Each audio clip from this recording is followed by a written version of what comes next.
Well, good evening, everybody. Chit chat and open panel tonight. So I'm going to say hello to a few people that are actually in right now. So we have Arwin's in. Nice to see you in. If you haven't subscribed to him, head on over. He does a daily show for an hour each and every day. So if you're looking for a little bit of an alternate fix over there, head on to watch his stream. AJ&M, you were in really early. Hope you're back. Ian Adams, Amanda Young, Storm Williams, NZD20.00. Nice to see you in. Cleary, Julio Pablon, Rude Earther. Nice to see you in. Colin Dresser, 188 Bastrom, Amanda Young, Flat Earth Aussie Jesus, and that is up to now. So, I had to put the time back a little bit on the show because my PC, when I decided to do a restart to actually refresh things, suddenly decided it needed an update. So I had to wait for that to finish. So I was able to push back the show just half an hour. So here we are. Right. So as I'm explaining, this is an open panel tonight. I do have a guest waiting. I also have a Skype group for at least a dozen people in there that if any of them want to actually join, they can just send me a message and I will add them to the call. So what's happening this week? So tomorrow I will be doing a presentation on Jaren's show. So that will be live and I'm hoping that the presentation will last about an hour. I've been working on it for the past few weeks and I think I have enough information to put some new information out there that might just change the way we view stuff. So with that being said, I would hope that you would all go over there and show a little bit of support over there. Give a big thumbs up because it would be nice to know that you guys have followed me over to watch the stuff over there. And I probably will re-upload this again on my own channel as well because I'm hoping it's going to be one of the best presentations that I'll have done in a while. Anyway, without further ado, as you can see, we have the Isle of Man on screen. And I was contacted earlier from the Rumpus, who felt that he has essentially been pushed to one side with his debates recently trying to get onto Nathan's to discuss some observations with him. So he contacted me to ask whether or not he could come on here and address some of the points that he wasn't able to get out on Nathan's for, in his own words, the mute button. So without further ado, let's check the mic. Are you there, Rumpus? Say hello. Yep, I'm here. Hello, Runty. Hello. Good to see you. You're not going to mute me, are you? Me? No, I'm not going to mute you. No, I'm not. Mute me. I'm not going to mute you. You're not going to mute me? No. Really? Promise. Promise I won't mute you. Okay. Shut up! Shut up! Don't! No, I'm going to have to mute you now. Don't. I tell you what, right, Rumpus, if you come in here and you speak to me like that again, right, and you're all nice to me, I'm sorry, I'm going to have to mute you. It's just not fair. You don't come in here to be nice. Oh, come on. Oh. Shut up! Damn.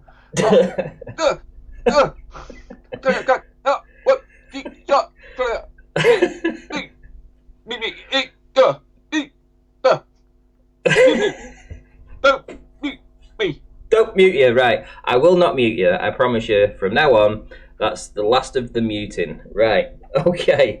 Right, have you got something to show us then? Have you got something ready to present? Yes. First of all, yes, I was anybody who let's get my screen going on. Who said you could put the screen on? I didn't say you could put the screen on. Don't put the screen on without me telling you that I'm putting the screen on. I've got you on mute and that's it, right? You do what I say. It's my show and you listen. You've got to do what I say, right? Nobody can hear you. You can scream and shout all you like. Cry mute all you like. It doesn't make a difference, right? On this show, you do what I say. When I say, if I give you permission to actually share screens, you can share screens. Yeah, right, so, yeah, so, yeah, mute, cry, mute, all you like, yeah, yeah. Right, anyway, so, in a minute, we're going to get the Rumpus, and I'm going to tell him to share his screen. So, here we go. Rumpus, can you share screens? I'm sharing, hopefully, an image here. Right. Can you see that? I can see it, and I'm going to put you on, and I'll let you crack on, do what you need to do, and I'm going to go on mute, and makes me go on mute for a change. And yeah, the floor's yours. Address Nathan. Okay. Yeah, as anybody who saw me, I had a quick dabble on Nathan's earlier today, and I think he did his most muty behaviour yet. I think about 4 seconds he repeatedly allowed me before muting me, and his basic and I was trying to describe. He was asking me about he'd found a quote of mine in one of the previous things where I'd said everything looming, things were loomed above the horizon, and which indeed I said things were loomed, and you could work out that things were loomed by the fact they were loomed in reference to the horizon. And then he came to his next, and from that argument he said, therefore you never said the horizon was loomed, because his complaint at the moment is this black swan, white swan thing. Actually, I'll go off a little tangent on that. This black swan, white swan little slogan that's come out, Nathan and others have dedicated it to QE, Quantum Eraser. And then it's a nice little phrase to use, and it's given a nice label everybody's been able to use. For a start, the observation that they're describing about the OR platform, hopefully we're all familiar with the OR platform. I suppose I should go and see while I'm here. Let's go. I mean, we're all familiar with this, but I've got it somewhere down here, I think. The OR platform, here we go. This OR platform business here has been, not this image, but a one similar to this in which the horizon's in a different place. Can I just stop you there and just ask why you don't have the actual original image? Seriously, I mean, you're showing this image with obstruction, and I explained this. His camera was less than a foot, and we had a 4-foot swell that day. It's pretty obvious what was causing that blockage on this image. No, it wasn't. If you want me to go into the geometry of that, I will do so. But I haven't got. Damn it! I haven't got the other image around. I've just been referencing this. I'll tell you what. I'll give you the image. I'll send it you on Skype. Okay. And that way you've got it. Okay. I have got it somewhere, but I must admit I haven't got it in this document. If you just send it to me. Yeah, 1 second. That's not it. Here we go. So, just 1 second. Right.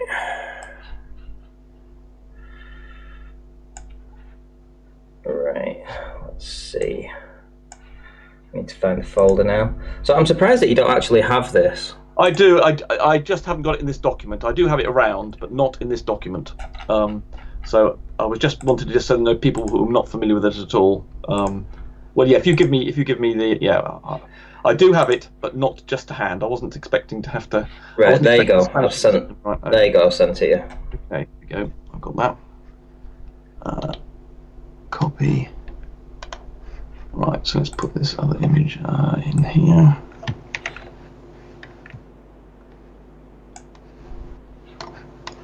Right, so we can do a little bit of history while I'm here on this other thing. So let's start. This is the image that was picked up. I can't remember who picked it up originally. I think the QE then picked it up. Someone prior to him picked it up. It's by this BMS 69 chap. Anyway, the point is, this is an observation 3 years ago of these oil platforms that were being discussed at end, but just in case anybody's not familiar with them. So this guy claims it was taken from a foot. It wasn't, but he did take this picture from a few feet up. From 1 foot? No, it wasn't. It was from 1 foot. No, it wasn't. I've seen the image. You can see there are 6-inch waves coming in. You're well above. It wasn't 6-inch waves. It's from 1 foot. I've filmed so many times at the show that I'm pretty confident with it. Not only his actual response when he claims to be 1 foot, but I can actually see that. I can see that he's at least 3 feet up. He's 1 foot. No, it's 3 feet.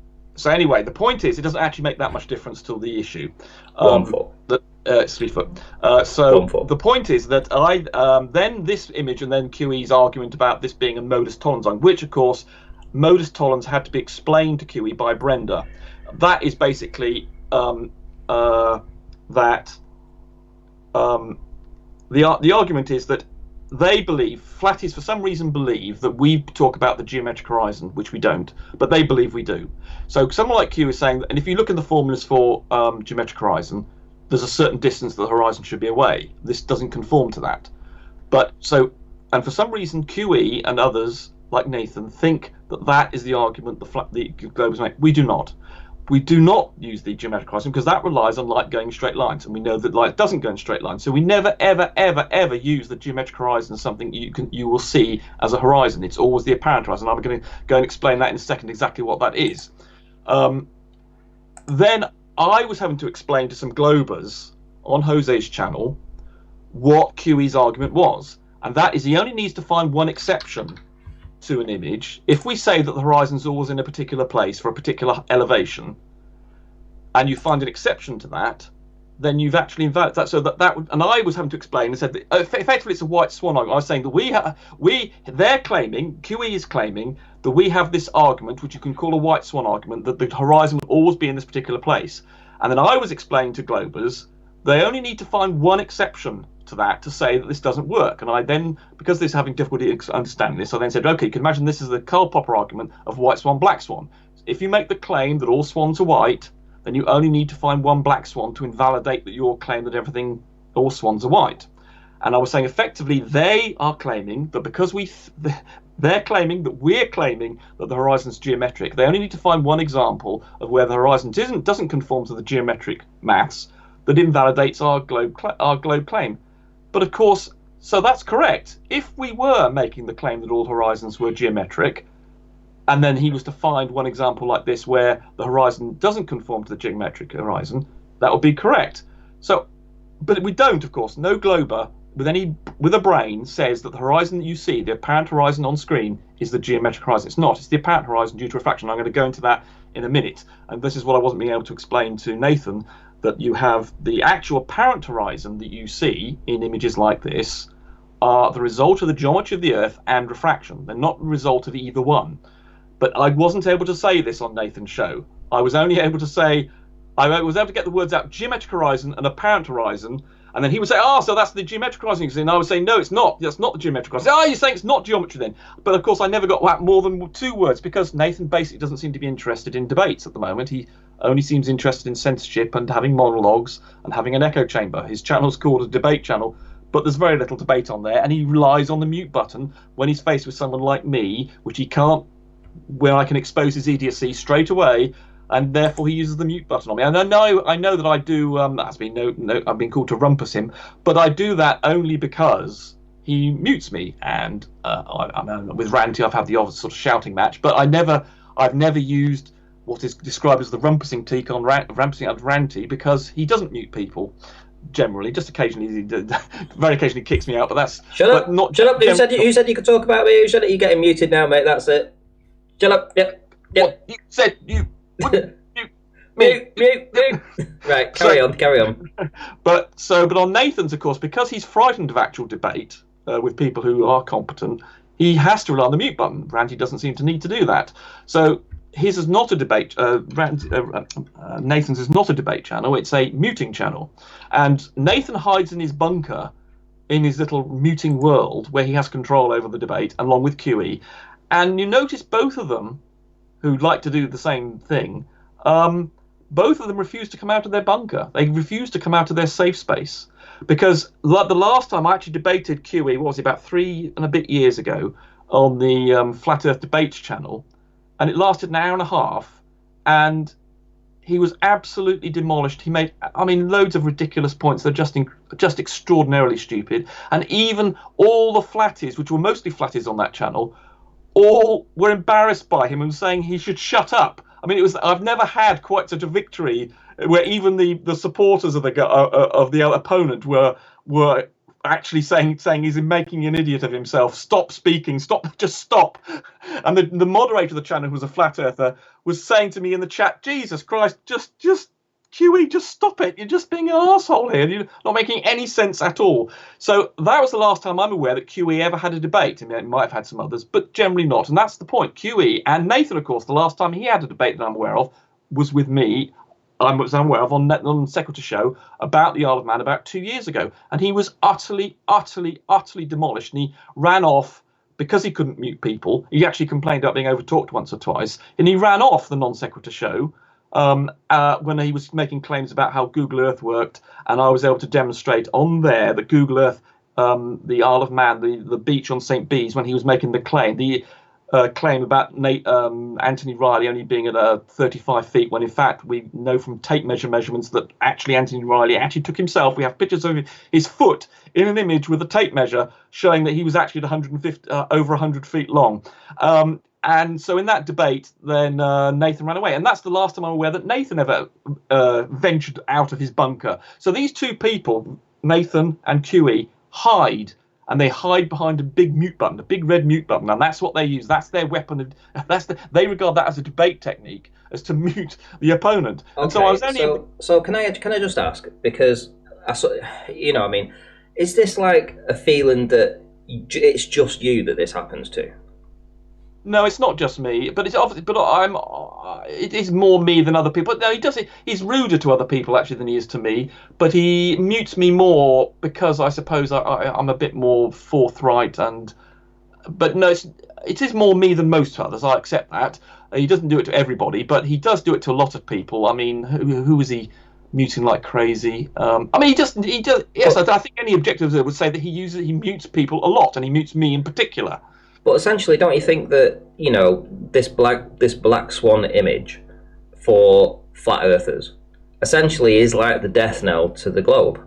Right. Okay, I'll go into that. And this is the point. It's like, okay, yes, it's just one image and it's one video. Okay, we're appreciating that, but you've got to say that it is pretty devastating to you guys if you don't come in and you're able to actually answer the question properly. Now, I will answer the question. If you can get around to explaining this, I will. I will absolutely do that. I will absolutely do that. But I'm just coming on to the background here. So the claim is, I don't know whether you were listening to me carefully there. No glober claims the geometric horizon is the thing you see. So therefore, there's no point, which is what QE was doing, is attacking us about the geometric horizon. The geometric horizon is not something that forms the horizon in an image. It's the apparent horizon. I'll be going into that in just a second. But first of all, I just want to deal with the QE black swan, white swan. So I described to other globers the point that if we had been making the claim that the horizon you see in the photograph, like I'm going to say, you can see here, I'll put in where the apparent horizon is here.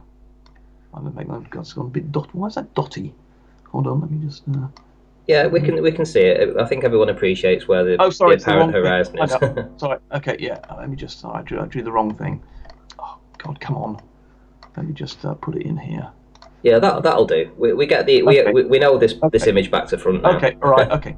Let me just. So that's something's a bit further up than that. So yes, if we were making the claim that the geometric horizon is where you see the horizon in image, indeed the horizon would be somewhere over here. But no glober ever makes the claim that the geometric horizon is the horizon you see, because the atmosphere, it would be if we were on the moon or there was no atmosphere, then yes, that would be the case. But because we live in a world with an atmosphere, the geometric horizon and the apparent horizon are never in the same place. And the geometric horizon is absolutely irrelevant. There's nothing special about the geometric horizon position anymore, because the geometric horizon is only relating to seeing things with straight lines. As we do not have straight lines coming from the images in the atmosphere, the geometric horizon is not even an issue. No glober says the geometric horizon is even special. There's nothing special in an image that indicates the presence of the geometric horizon, because the geometric horizon is only the result of straight line, light following straight lines, which they never do.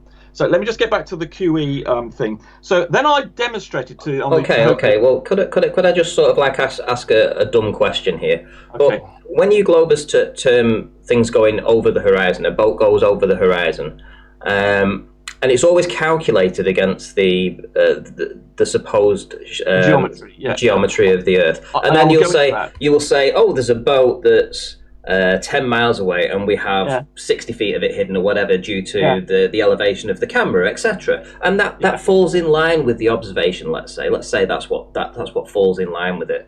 So, in that respect, when you actually say going over the horizon, that is, by all accounts, the edge. Yes, it's an edge, and I'll demonstrate what that edge is in a second. I've just got a diagram for exactly this. I will be going to that into excruciating detail. So, just let me finish off this QE thing. So I describe this as a black swan, white swan, so that if the globers had been making the claim that the horizon you see is the geometric horizon, then QE's claim would be valid. He would only have to find one image like this and then say, look, we can see beyond the geometric horizon, therefore that invalidates the globe. But no glober claims that the geometric horizon actually forms the horizon we see. And this image is nothing special. Ranty himself, his observations of what are those the buildings you observe with the big tower clock and everything, with the pens, the submarine pens. Barrow in Furness. Barrow Furness, yes sir. Barrow Furness. So the observations you've made of Barrow Furness, I haven't analysed them properly, but you definitely are seeing further than you would expect to see just using geometry and straight line rays. And I think that's got. I haven't unfortunately analysed. That's the one thing I haven't done, is to analyse exactly what the how much further you're seeing.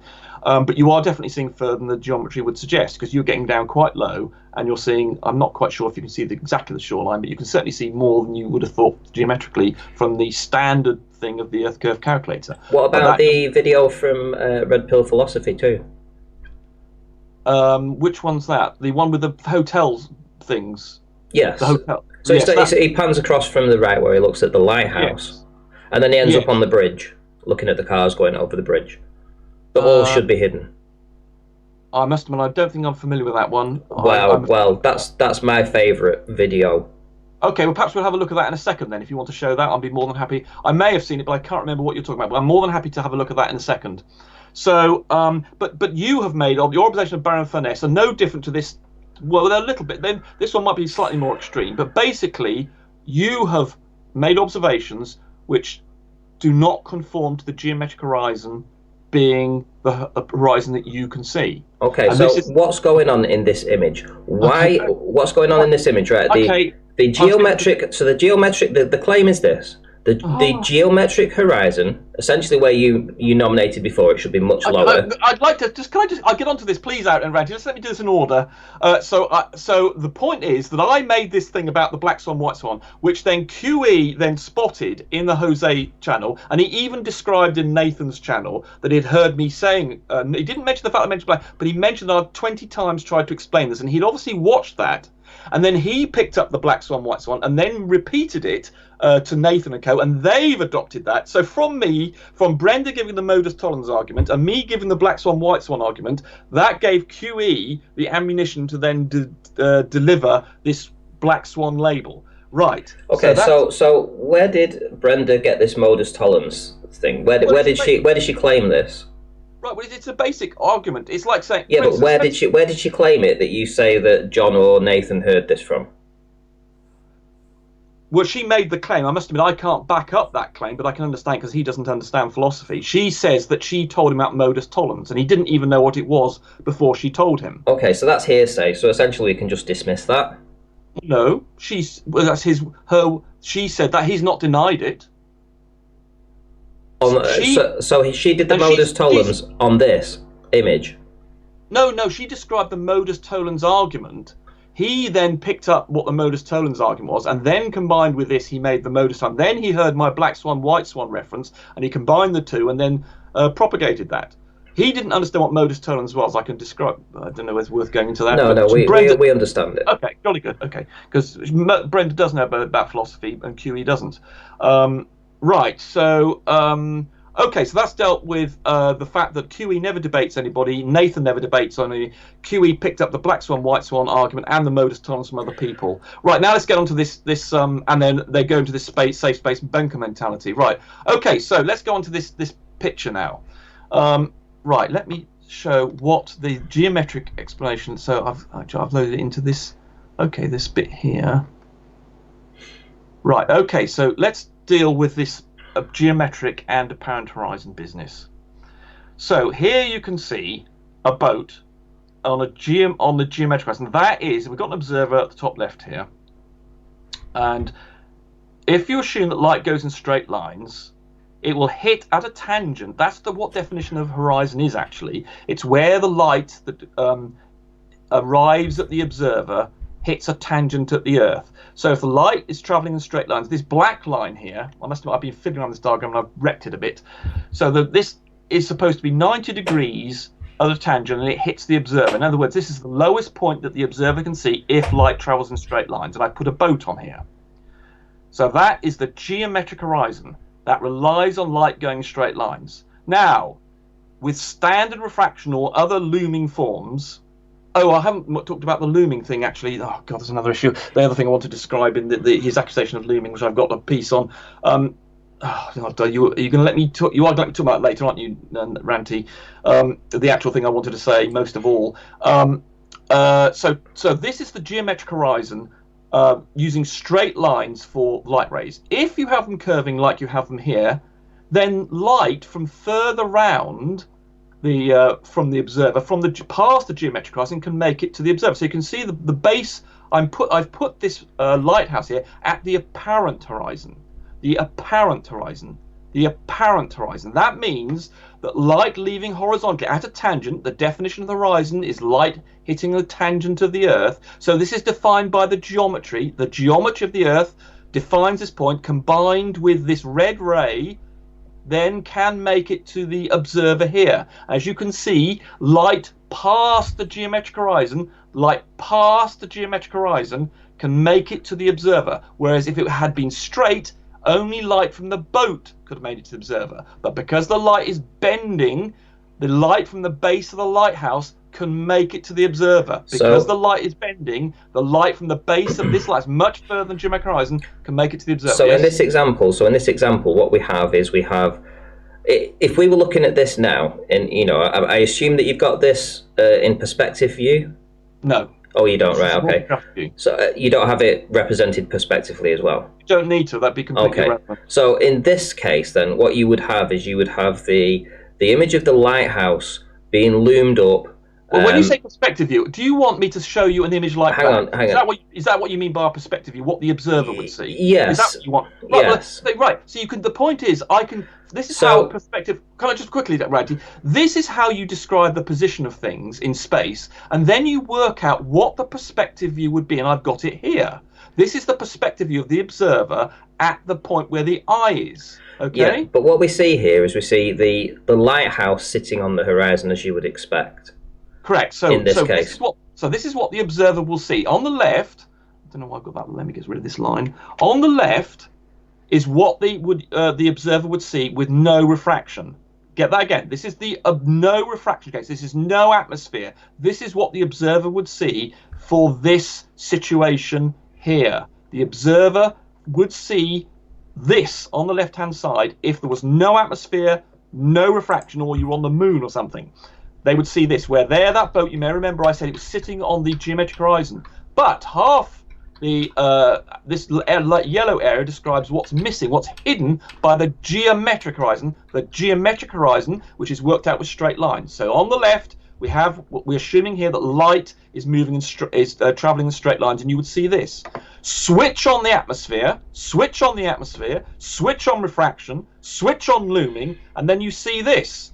The geometric horizon this is where the geometric horizon, and it's still in the same place, but it doesn't look anything. There's nothing, because it's only light you can see, obviously. The geometric horizon has no significance anymore. That's only relevant with straight line stuff. So now the boat appears here, and now loomed up, and then what's more, it's loomed up. This is the thing that Nathan wouldn't let me say. He claims that I've never claimed things are loomed up, and I've got a reference later on I'm going to show you, showing how I talk about at length about, for instance, George Hatnatiuk's experiment, where his posts that are before the horizon are all loomed up. Everything is loomed up, including the horizon. So this is what you see when things are loomed up. The boat is loomed up from the geometric position. The geometric horizon is still the same, but it has no significance. Here is the horizontal eye level for the observer that I drew in that diagram above, and the lighthouse beyond the horizon is loomed up to the point where its base, you can't quite see it here, but the base of the lighthouse is now sitting on the apparent horizon. The lighthouse is sitting on the apparent horizon, and it's loomed up more than the boat. But the boat is also loomed up, and also you can see that the horizon is loomed up. Everything is loomed up. Everything. Just going to give a shout out to Jimbo for his super chat. So I wish I could help Rumpus with the cost of his meds. Must be a huge bill. Thank you for the $5 super chat.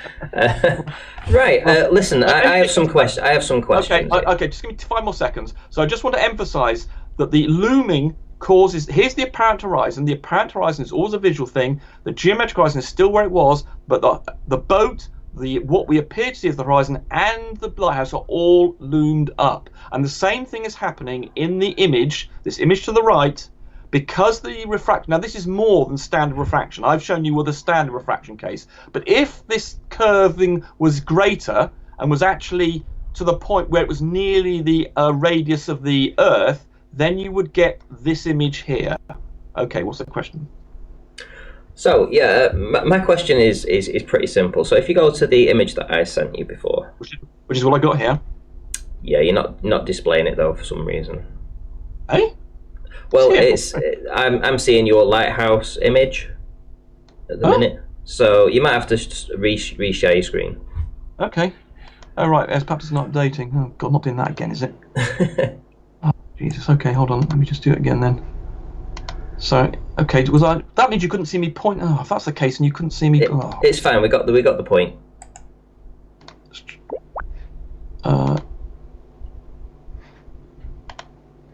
Yeah, there we go. Right. Okay. So. Are you saying then you couldn't see the lighthouse? You couldn't see this? Oh, you could see the lighthouse. Yeah, we saw that. Yeah. Okay, yeah. It was just this. So. Okay, so here's the image. So if you zoom into the feet of the one on the right hand side. Can you see the shadows on the water? Yes, absolutely. Yeah, so, you can see all. That's not horizon there. There's no horizon here. This is perfectly normal water. This is the shadow sitting on the water. So we know this is not being. These legs are not being cut off by the horizon. This is the genuine water, and we can see all the water. That's a genuine shadow. This is not a horizon effect. This is a shadow on water, and there's no horizon effect here. So how are we getting the shadow on the water? Well, because in the normal way you get shadows on the water. Yeah, but bearing in mind that the geometric horizon, the rest of that should be beyond it. And I know that you're going to say that this is refraction. I know that you're going to say that this is. I know that you're going to say. I said. I know that you're. Yes, I did. But what I'm saying is, we're actually getting shadows on the water. Yes, as you'd expect. There's no. It's not beyond the horizon, right, Ranty? There's nothing special about everything up to the horizon behaves in exactly the normal way. Just because the geometric horizon is here is irrelevant. I mean, have you not listened to what I've just been saying? The geometric horizon in the light, can you see the lighthouse here, is down here. Makes no difference. There's nothing important about when you've got bendy light. The geometric horizon is just what happens with straight light. Well, as we don't have straight light in this circumstance, it's utterly irrelevant. The only light that counts is the light you've got in the image, and that's not straight light. It's bendy light. So this shadow is, everything would be perfectly normal except that you can see further. There's no horizon effect here. There's the geometric horizon. If I was to switch off the atmosphere, the geometric horizon, would appear somewhere where I've got my pointer. If you can see, let me just draw a line here. So give me a rough. If you were looking at this image and you had to give a guess at how far that horizon is, bearing in mind that due to perspective each pixel or so you can start to fit more mileage in the further you go. Absolutely. So how far do you think, bearing in mind that platform on the left is basically 9.5 miles away, how far would you say that horizon is? I don't think you could tell. I mean, it could be as far as the light will go with the attenuation. I mean, you're familiar with my curvy,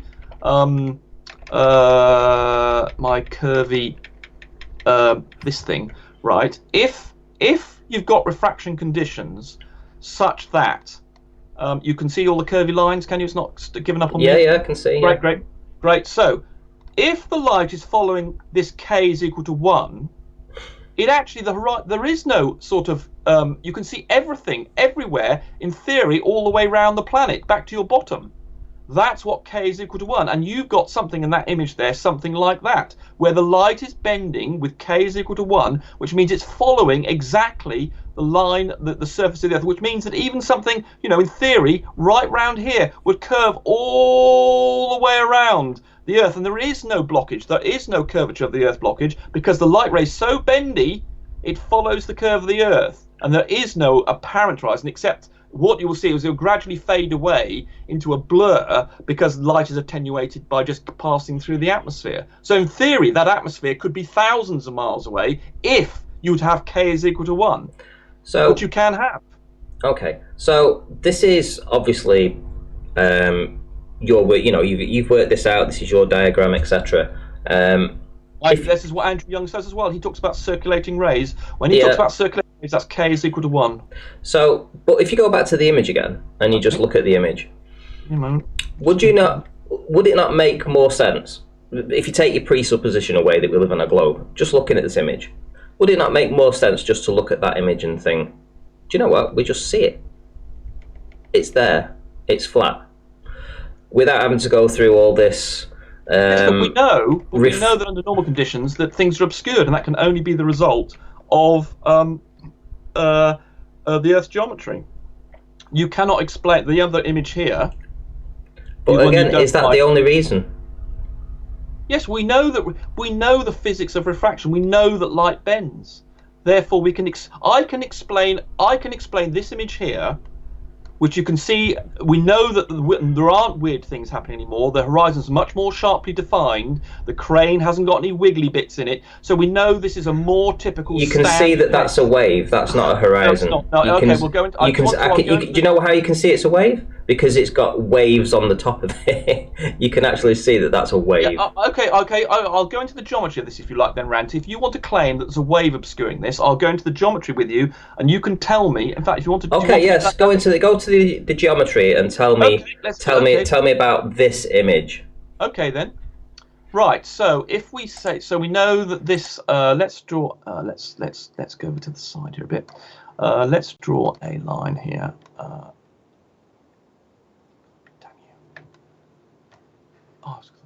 Oh, why do you? Right, there we go. So let's draw in our flat Earth there, and let's put in the one of these things at. Oh, what the heck was that all about? Why did you? What the Jesus Christ? Why do these things happen to me when I'm? What layer? I've put this on. It's changed the layer. Sorry, the reason it's done that is because I've put this on the wrong layer. Sorry about that. I think that's what it's done. I need. What the heck? Let's try that again. What? Not gonna mess me about, are you? Mouse off. Control V. How did it manage to do that? That was amazing. Must have, yes, it's putting it on the mask layer. Sorry, for some reason. Right. So So we now know that So we've got one at 9 miles. I can't remember the exact details. Let's say that's 9 miles, shall we? 9 miles. And this one is at 6 miles. Right. Now, what height? Now we're going to. What height would you like to put in the camera? Do you want to put it at 1 foot? Yeah, I believe that Travis was correct when he said that he would do 1 foot. Oh, this is Travis's. Is this Travis's photograph? No, this is not Travis's photograph. That's possibly the cause of the confusion. Yes, Travis's one might be at 1 foot. This is the one from the 69 guy. So no. This one was from Travis that he did recently, and he actually repeated the observation. So he went back and he took this image. Oh, sorry. Oh, okay. Oh, right.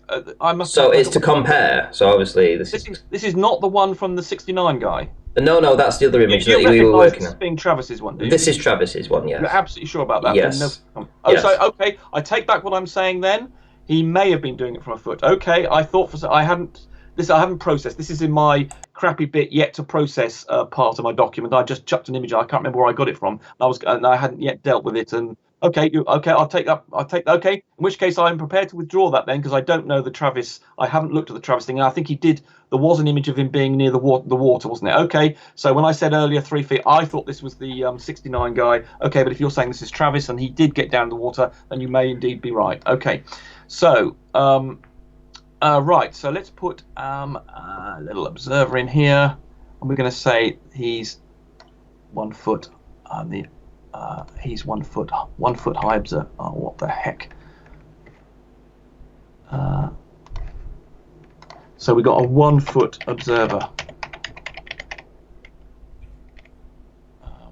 Right. Okay. Well, I'm not so familiar with this one. I thought it was the. Right. So, where would you like to put this? Where would you like to put this wave? What would you say? What would you like to say this wave height is, and how far would you like to say it is away from Travis? Oh, that would again. I wouldn't like to speculate. I just know that the swell on that day was for between 3 and 4 feet, which would have given a 1.5 to 2 foot amplitude. Yeah. And I wouldn't like to say exactly how far from his camera that may have actually happened. Give me an approximation. Maybe, let's say, half a mile away. Okay, so we'll go with your suggestion. So this is just speculation, though. This is just guessing. Okay, indeed. Okay, but we can you can change your mind, Ranty. I'm not going to, if you want to change what you're saying, I'm happy to change. This is your first attempt. Right, so we're going to say then, over here somewhere is a 1.5 foot. It's going to be 50% bigger than that. So we'll say that is 1 foot, 1.5 feet high. Well, no, you'd have to do. It would have to be 2 feet high in total, because it's between 3 and 4 feet. But when you're actually accounting for swell, you actually have to go to the higher point, because you're actually doing an observation as opposed to being on the wave. So one of the waves might be 3 feet, one of the waves might be 4 feet. But doing an observation, you have to actually account for the actual the maximum height. So if he's at 1 foot observer, I would say that hold on. Let's just deal with the wave first by itself against mean sea level. So let's forget about him for the moment. How high do you want this wave to be? Well, the amplitude of the wave would be 2 foot. Okay, let's make it 2 feet then. So we've got 2 feet, and you said it was at half a mile. Right? Can I say is that 1 kilometre? Would you go with? Can we talk about do everything in metric? Otherwise, things get bad. So let's make 2 feet. Like. So 2 feet is 60 centimeters, and it's 1 kilometer away. Okay. Right, and we're saying he's at 30 centimeters height. Okay. Yes. Right. So I thought that you knew that photograph better than I did. Right. So he's 30 centimeters observer height. Let's get this 30 centimeters observer height.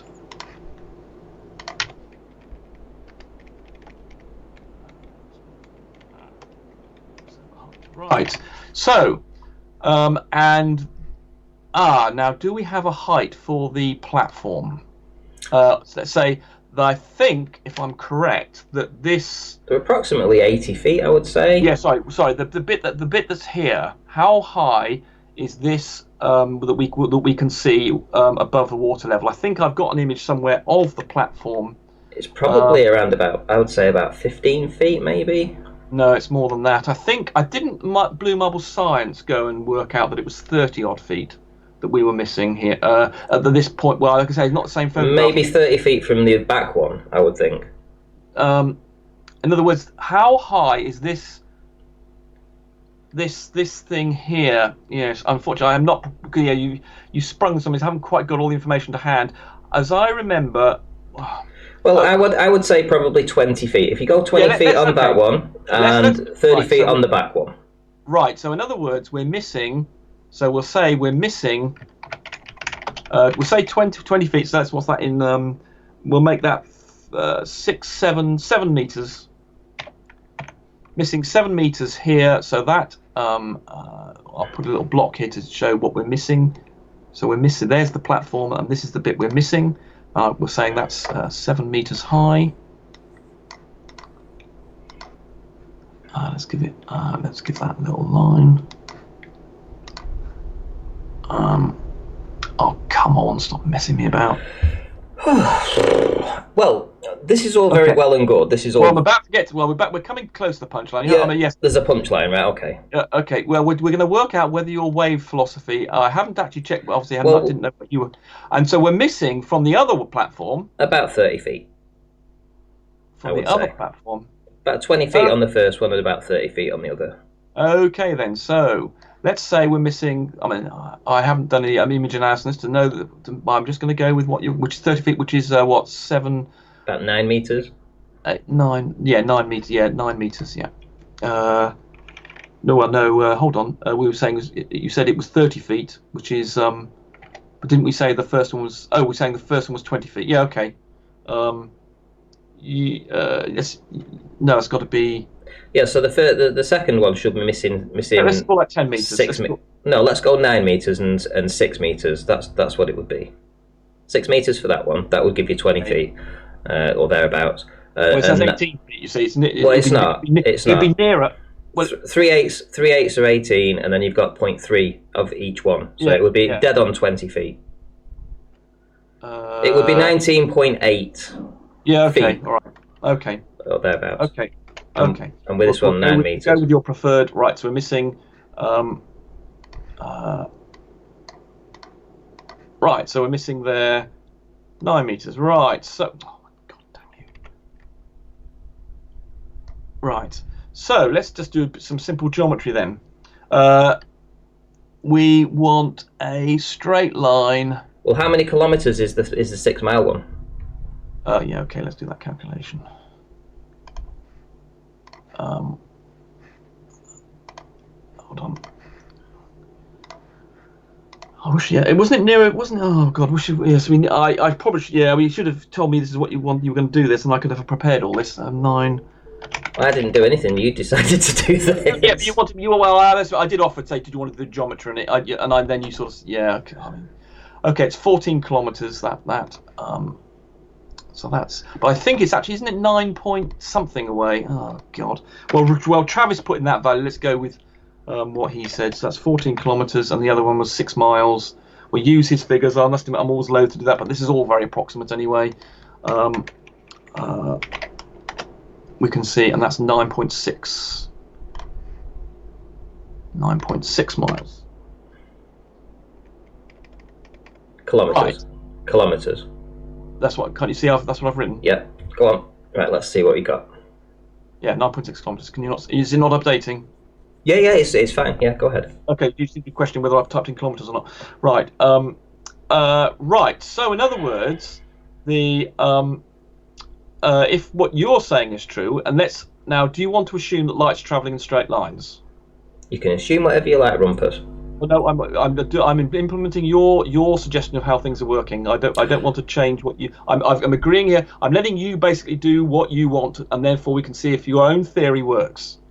Well, it's a theory, isn't it? So it's a theory without actually knowing the specifics. But yeah, let's go ahead. Let's just do it as a straight line for now. Okay. So what you need to show then is that this wave is going to cause of 60 centimeters is going to cause a loss of 6 meters here and 9 meters here. That's what you would need to show was working. I think what we're going to find out is it's probably missing 3 meters and probably missing 4.5 based on these calculations. I've just worked it out. So. Have you? Yes. So 9.6 kilometers. We've got 1 foot drop each time. 1 foot of obstruction. So that would be 9.6 feet of obstruction missing at the 6 meter. That should be 20 feet, and there should be 14 feet missing on the back one, when essentially there should be 30. That's based on these calculations. But if the swell was a quarter of a mile away instead of half a mile away, so if it was half a kilometre away in the foreground, then it would match up perfectly. But they weren't. They both won't match up. If you were saying, yes, it would. Let's try that. So you're claiming. So we got 30 centimeters, and you're now going to claim. So if that's half a kilometre, 0.5 of a kilometre away. Okay. And we're saying it's 60 centimeters. Then every you get 30 centimeters for every kilometre. Sorry, for every half a kilometre now. So for every half a kilometre, you get 30 centimeters. Well, no, you're still saying it's 60 centimeters. No, it's the wave is 60 centimeters in total, but the observer height is 30. Yeah. So we're going to get so there's going to be a difference there of 30 centimeters per half a kilometre. Yeah. Yep. So is that right? Okay. So you're going to lose 30 centimeters per kilometre. Per half kilometre. Sorry, per half kilometre. Absolutely correct. Yes. Or let's go with 60 centimeters per kilometre. Mm-hmm. which means that if you've got 60 centimeters times 9.6, you're going to pretty much get to 6 meters. And if you get 60 centimeters times by 28, you're essentially going to get 9 meters. So Right, yeah, that would be spot on. Let me just try that. So it's 9.6.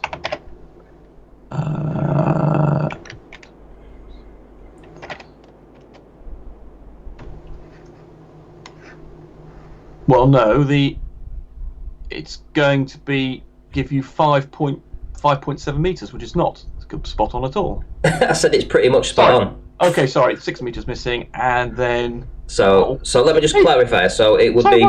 Sorry, my screen. Sorry, Karen. So let's just clarify. You've just worked it out to 5.7 meters missing on the 6 meter one, and so that should essentially give you what 60, something like that. Would you say 850 missing on the 9 meter one? Yes. Okay. That does. I must admit that does randomly match it. Yes. Okay, thank you very much. Right, okay, so what's this proved? Because I thought you was going to explain how it works on your globe model, because we do know that there was swell that day.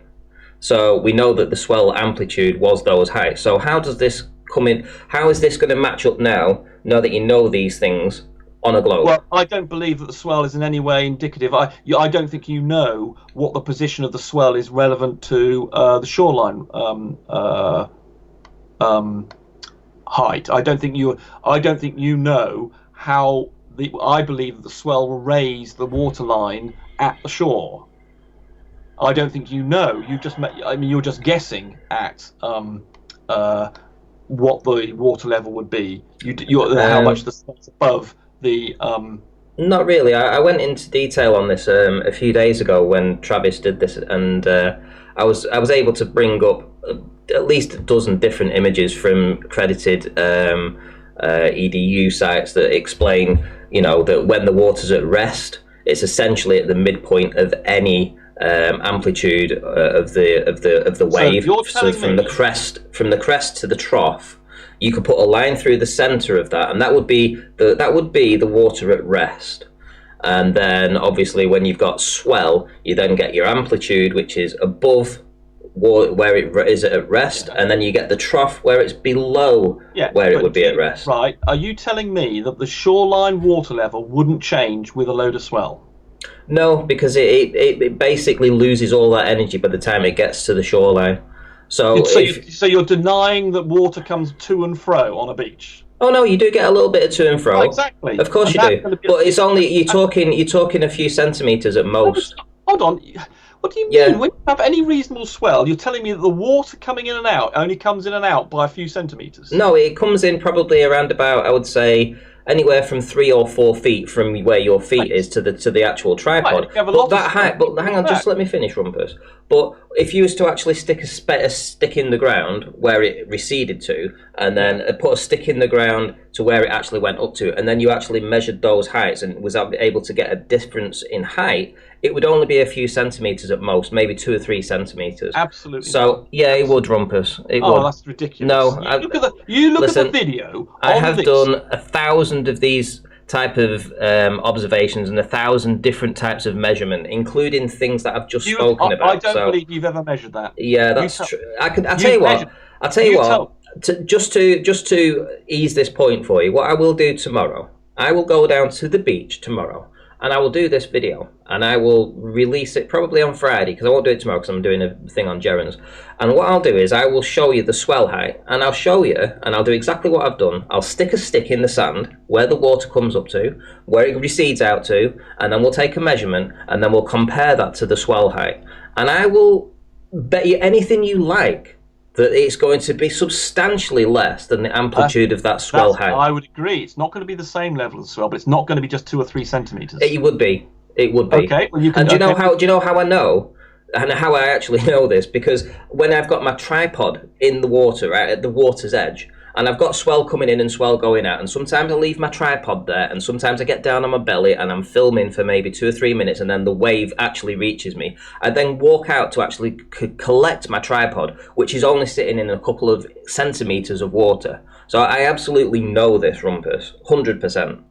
There's no, Well, that's undeniable. It loses okay. all Well, its okay. Let's power. see. Okay. Well, we'll have.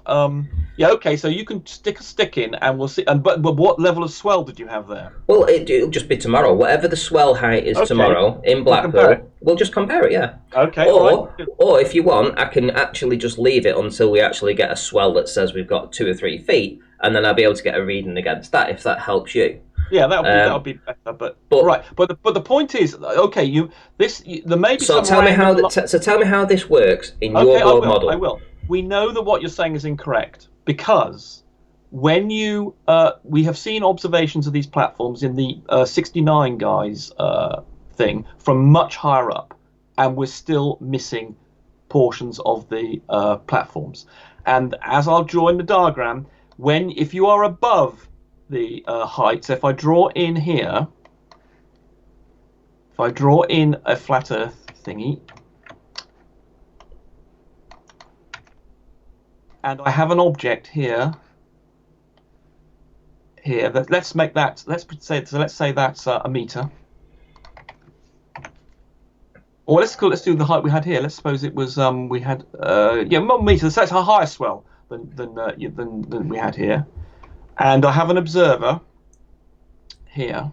So is this in relation to this image that we're talking about now? No, it's in relation to another image, so I can show that it's right. not. So hold on, Ranty, hold on. Don't try and deflect from this. No, I'll let you continue with this, but okay, I just want you to remember that I'm asking you to try and show you how this image. Okay, I will do, but I'm just demonstrating that here we have an observer. Say, let's suppose it's a 2 meters high observer. Right, so here we have a 2 meter high observer, and here we have a platform in the distance over here. I obviously have a large platform. Rumpus, you're seeing over the wave because you're higher than the wave. But exactly. In this image... Oh yeah, I'll deal with that. Hold on, Ray. But we've got other images of this thing in which we still have a horizon. So the horizon you've got in here is not the result of your flat Earth model. It's the result of the curvature. Because we know this, because when we get higher up and we can look over any swell, we cannot possibly get more than the height of the swell. So in other words... Hold on.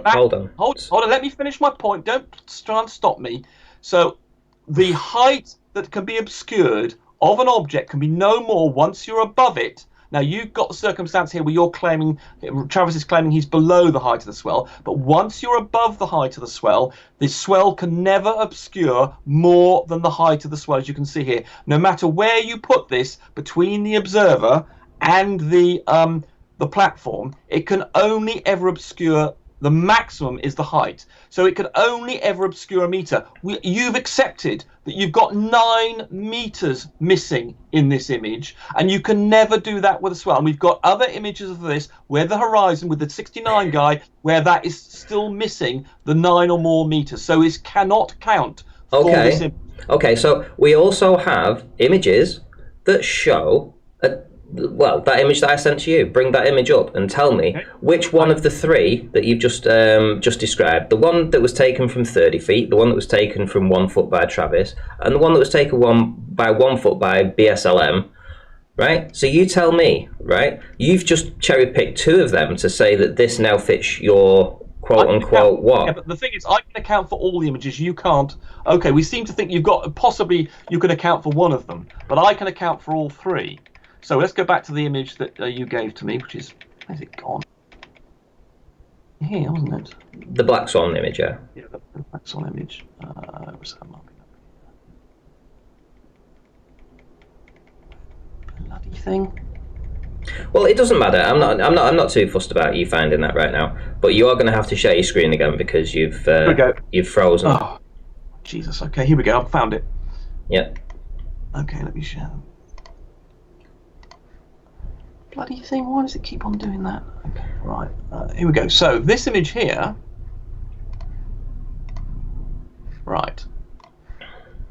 So this image here, we can explain this because we can see the extreme refractions going on with the cranes, and we know that you can get curving rays that curve to the k is equal to 1, which gives you a near infinite horizon, or as far as you like. You can see almost everything. Oh my God. sorry, it's trying to save this damn thing. I knew I'd forget that. Sorry. Oh, please don't do this to me.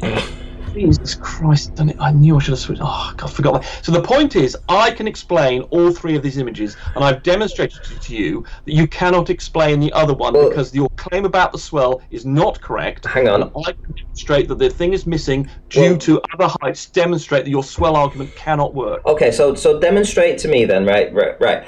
Let's, for the sake of progressing this little back and forth, let's progress it a little bit. Now that you've modelled it out on my flat plane, would you be able to model Travis's out on your globe? Yes, with the rate of... No, I don't need the rate. I want you to just a little diagram, just like you did with me, and a side-on view, and just show us what's happening on that 1 foot observation with Travis. Okay, unfortunately, this stupid thing is saving, and I can't do anything about it, I'm afraid. It'll take about 30 seconds to do this, unfortunately, for me to recover the thing back. Damn it. But the basic principle is that you can demonstrate with the curving rays, as I showed you earlier, with the lighthouse, it will loom up. And similarly, you can get the horizon can be in almost any position when you've got sufficiently extreme refraction conditions. And this, as we know, I mean, we can see here, from what you can see from this blurred, whited out thing, the top of this other platform is all being stretched and wiggled around, and we can see that we've got unusual refraction conditions. So that tells us that there's something weird going on with the refraction. And we know, just like you can have with mirages, and we know that you can have circulating rays, we know you can have rays with a K factor, a curving factor of 1, and with that curving factor of 1, you would be able to see all the platform, and you would not have a problem seeing everything at water level. So which we can see is what's happening here, because the shadows that you pointed out, that implies we can see everything. There's nothing being cut off by horizon. We can see the water as it is. The legs are where they would be if you were right up against them. It's flat, yeah. It's flat, and does it not concern? Well, not concern you, but when you look at this image and you see how flat the water is on this particular day, with no waves, no swell, no chop, no wind-driven waves, nothing. And I've always said that these conditions are just perfect for seeing very far. Exactly, because of refraction. Because these are the conditions in which you're going to get extreme refraction. When you have no wind, that is when you're going to get refraction conditions. And we can see here, this is very flat, so there's no wind. Wind mixes up the air, which means it means you get a not so much extreme temperature gradient. So here, for instance, this will be the opportunity for a very cold or warm. The other thing to remember about this particular location is that the water is much colder than the air. This is because of there's a current coming down the coast, so it means the water is uncharacteristically colder than it would be normally. So that means you've got warmer air over. You only need a warm front to come in over the cold sea, and you will get these conditions. These are established refraction conditions. They're understood. They are established, verified. And we know that you can have circulating rays of K is equal to 1, as I showed you here, and then you get this condition here. So all of these can happen. Could you could you do that diagram to me that I asked? Could you draw out your? Here we go. No, I want you to do it like you did with me. I want you to put. Right, okay, this is a different diagram. Yeah, I want you to draw it for me. Well, I'm drawing. It's already drawn. No, I want you to draw it like you drew mine.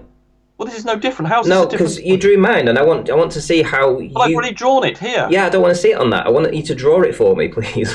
I'll tell you what. I can remove it. Whoops. No, just go, can you just go down to? This isn't a lighthouse we're looking at.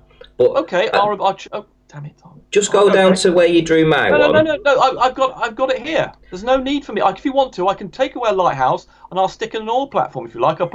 We'll move away the oil platform. Pretend there's this an oil platform. Yeah, here. But you need to tell me where these distances are. Tell me how far they are. Tell me the observer height, which was 1 foot, and then tell me how you come to this calculation. Right. In regards to the image.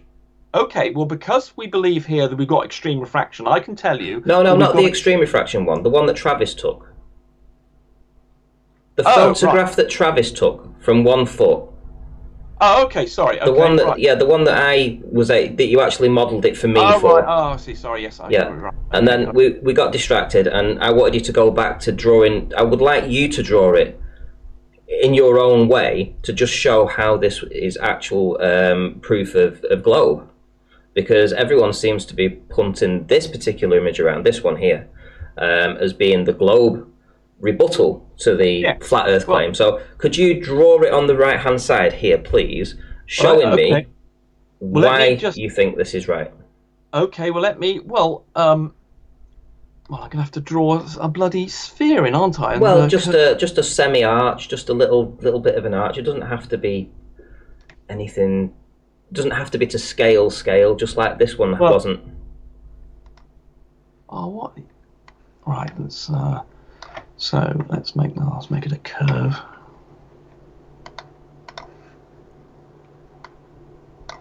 So what would happen here? So we've got the same situation here. And I don't believe the swell. I don't think you're correct about your swell.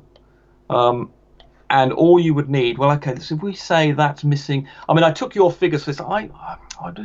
Yes, you see, you've got me. I haven't got on I really could do with a proper character. But if we say there's a hidden, okay, well, let's say if we say there is we're missing 9 kilometers. We're missing 6 meters at 9 kilometers. Let me just see what the go and do my count on. Let me go get my calculator.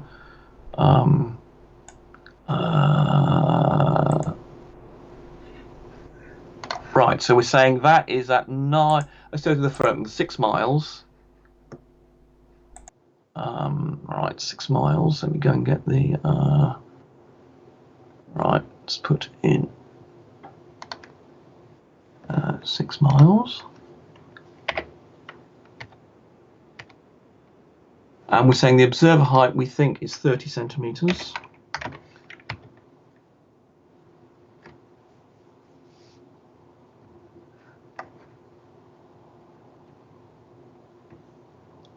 And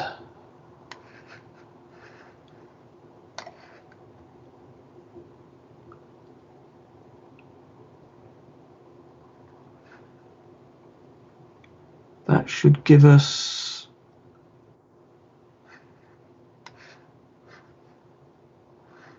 okay.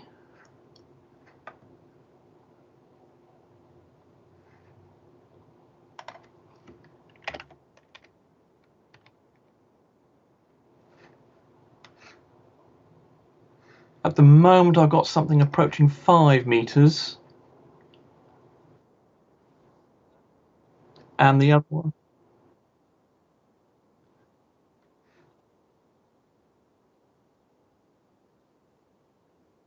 Well, I can't. The calculations are more complicated, obviously, being on a curve. Yeah, but I mean, if you could just sort of like put the observer in, a little dot, Okay, dot for the I can observer. put the observer in. Yeah, Yes, there we go. And just observer height would be what, 30 centimeters, wouldn't it? So the observer height would be 30 centimeters.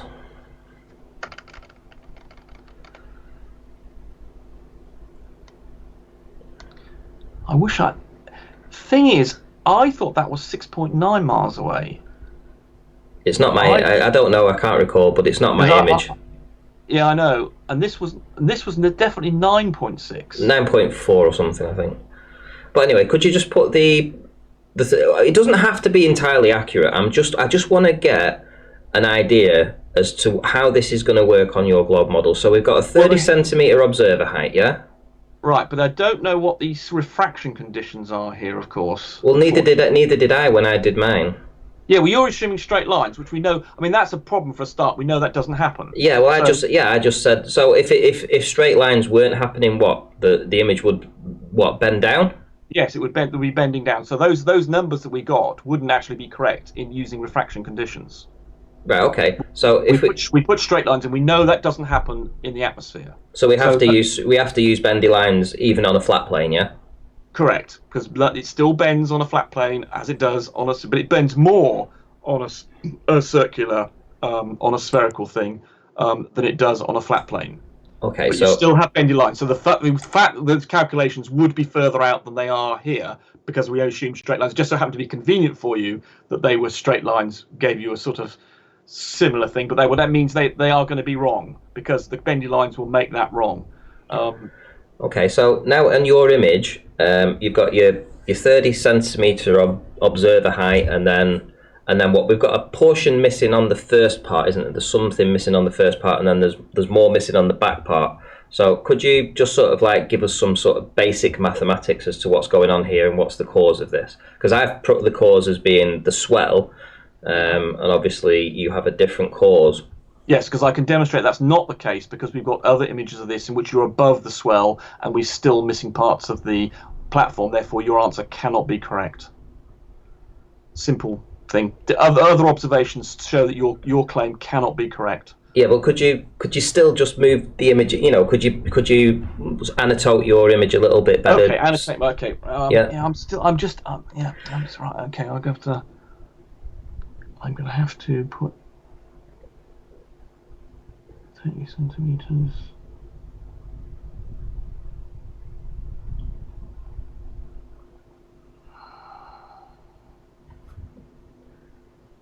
If I use standard refraction, I'm only going to get 5 meters missing. That's fine. That's fine. Use standard refraction. I was close, but not. You know, and you're close, so we'll just go with that. But I just want to see. I want to see it annotated. I want to see. Okay.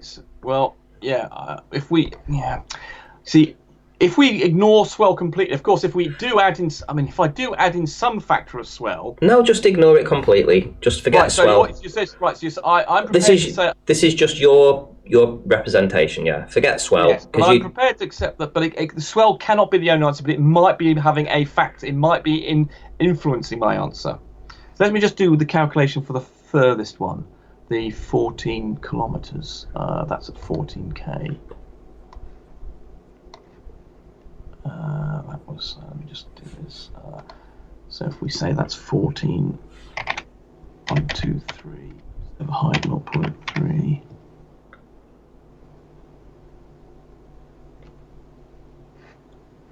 Right, that gives me 9.5 meters, so it's exactly correct for this one. Yeah. Okay. So if you want to pop that in for me, brilliant. Cheers. So 9.5 meters with standard refraction, and then the other one was 5 meters, was it? Yeah, it was just approaching 5 meters. Okay, right. So that's close enough. We'll go for that. So yours was closer on the near one, but mine is okay. But I'm assuming the correct bendy. Well, something approaching standard refraction will be better. You're assuming straight light, which doesn't happen. Perfect. Okay, so now on you drew a line on mine, which is showing the obstruction. Could you draw a line on yours to show your obstruction, please, as well, so that the audience can. You want me to add in swell into mine? Yeah. Well, no. Just put a line in. Just put a line in to show what's causing this obstruction, because we've got 5 meters and. Well, okay, I can't do it to scale. Right. Okay. Well, the point is that I'll try, but it's a bit like my curvy line with the lighthouse. I mean, the point is that it doesn't have to be 100% accurate. It's just to give an idea. Well, okay. If you want, you'd have to do that. You would have to move this down here to scale or something, and the line would then follow something like. Because the standard refraction is only very slightly more than the slightly less curvy, the 7/6R, and it would mean that basically the geometric horizon, which is not relevant, of course, but it would mean that even with a curve, so I'll put a curve in this, it means that the curve, let me make this a bit thinner. So what is happening, it's going to do something like that. Let me make it a different colour. I must make it a bit thicker, actually. So that's what's going to happen. That's got a curve in it, that green line, and it means that you're going to miss off this 5 meters here. Yeah. And then could you go to the back one? Could you extend it to the back one so we can get an idea and see this in action? It doesn't matter if you go through it. Doesn't have to be. The trouble is, this is all not to scale, unfortunately. It doesn't matter if it's not to scale. I just want to see it in sort of like this format. So if I extend it over here. Yeah. To the back. Whoops. That's fine. Let me just extend the curve, and then I have to re-bend it now. So I'll do something like that. Yeah. Okay. So it makes it just over the horizon, and that's what it looks like, and that's where you get your 9.5 meters from. So the light going to that one's slightly different to this one, and you get 9.5 there. Right. Okay. So baba boom, we've got it going over the horizon. Yeah. Well, yes, that's right. But it's blocked out. This portion here is blocked out by the curvature of the Earth. Now, what made you have these mathematics? What gave you this mathematics? The standard refraction curve. The fact that we know what light does in standard conditions, and we know from using the 7/6R calculation, which I've used in an Excel spreadsheet, or you can use an earth curve calculator to do this. For this distance here, you will end up with 9.5 meters, for instance, missing hidden. That's we're guessing. I mean, obviously, this is all a bit. I mean, this is obviously for me. This is really very approximate what's going on here because we haven't checked what we're missing from the platforms, and so I'd regard this as almost, it's a very rudimentary. Very rudimentary. Yeah. But the point still remains that in order to get this calculation, you had to go to an earth curve calculator that told you at these distances, this is how much would be missing using refraction. Yeah. Correct. Okay. And you also have a designated horizon. So if you go back to the image, and we've come across over here, this image here, in order for this to fit in your narrative, it would be 1.22 miles away, yeah? Or, 1.3. No. You're talking about geometric horizon. Now, haven't got a so it'd be geometric about horizon. well, with standard refraction, I think it's 1.3, is it? Something like that. Hang on, let me just check. The horizon, refracted horizon, viewer height, let's put 1 foot. So we're looking, with the refracted horizon, will be 1.32 miles away, yeah? So that's using standard refraction. Hold on. Distance horizon. Let me go and check. The horizon would be 2 kilometers away. Yeah, 1.32 miles. 1.2 miles. Yes. Okay. Yeah. Okay. Okay. So in this image, what we have here is we have in your model 1.32 mile away horizon or 2 kilometer horizon, and this is just excluding any kind of swell. Correct. Right. And yet we know on the day.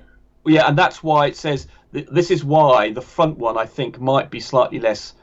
The actual we're guessing it's 6 meters. I've got a 5 meter thing, but I haven't allowed for any swell in my thing. Yeah.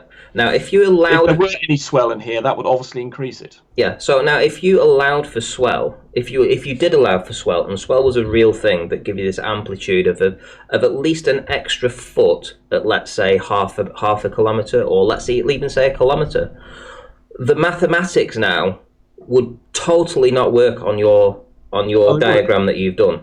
They would, because that would effectively reduce by, if I were to add in, the way I would do that is effectively like having an extra tide, so that would effectively reduce the observer height down to zero. Nothing, down to zero. Let me just say,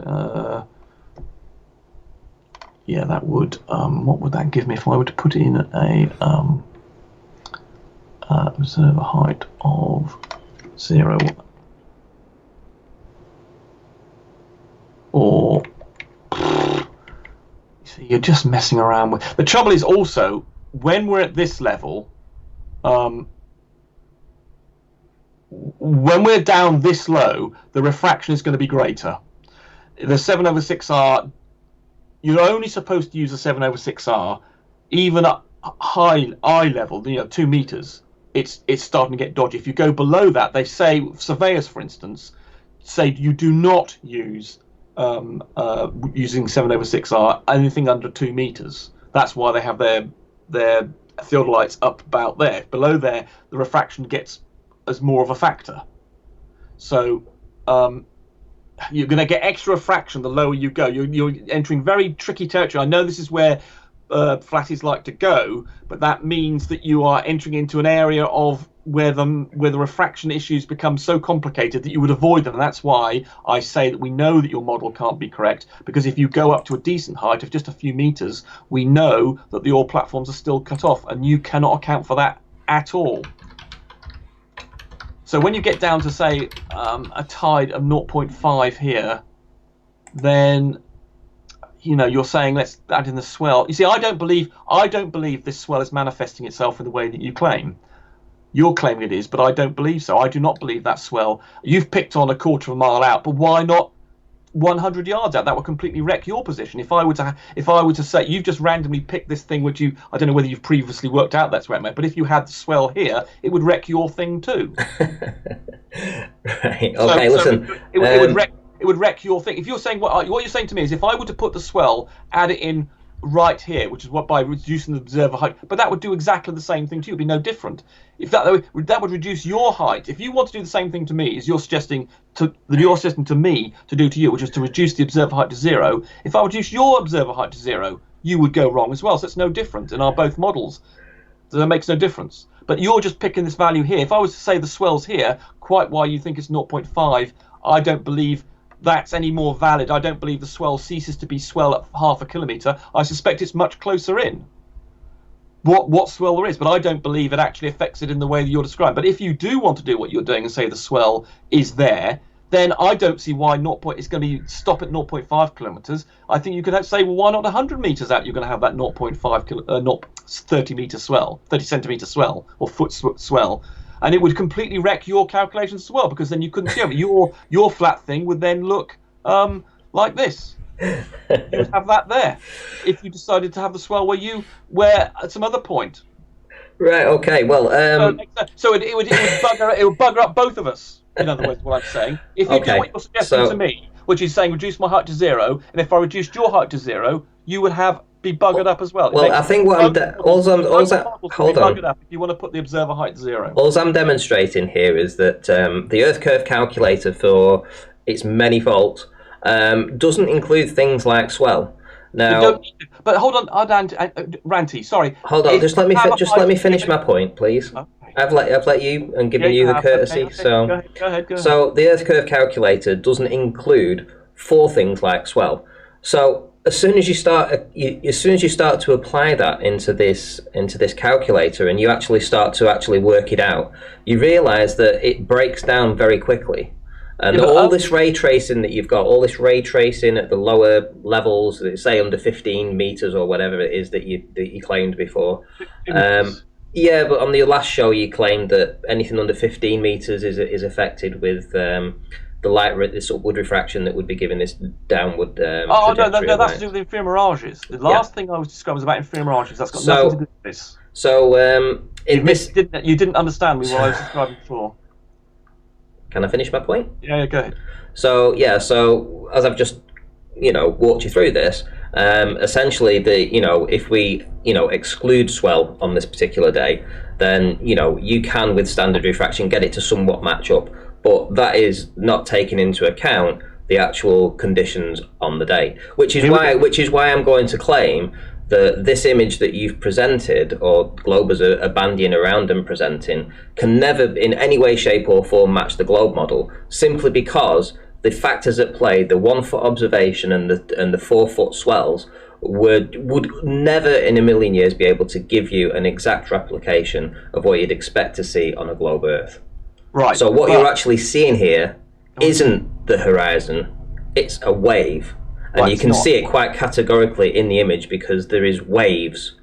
The horizons are predominantly flat. Yeah, it's close to you because obviously it's so low down. But the point is, Ranty, don't seem to be understanding. If you make other observations which are higher than the swell, as you can see from this diagram, can never occupy more space than the height of the swell. We know that we're seeing at least multiple meters, 9 meters missing. So your swell cannot.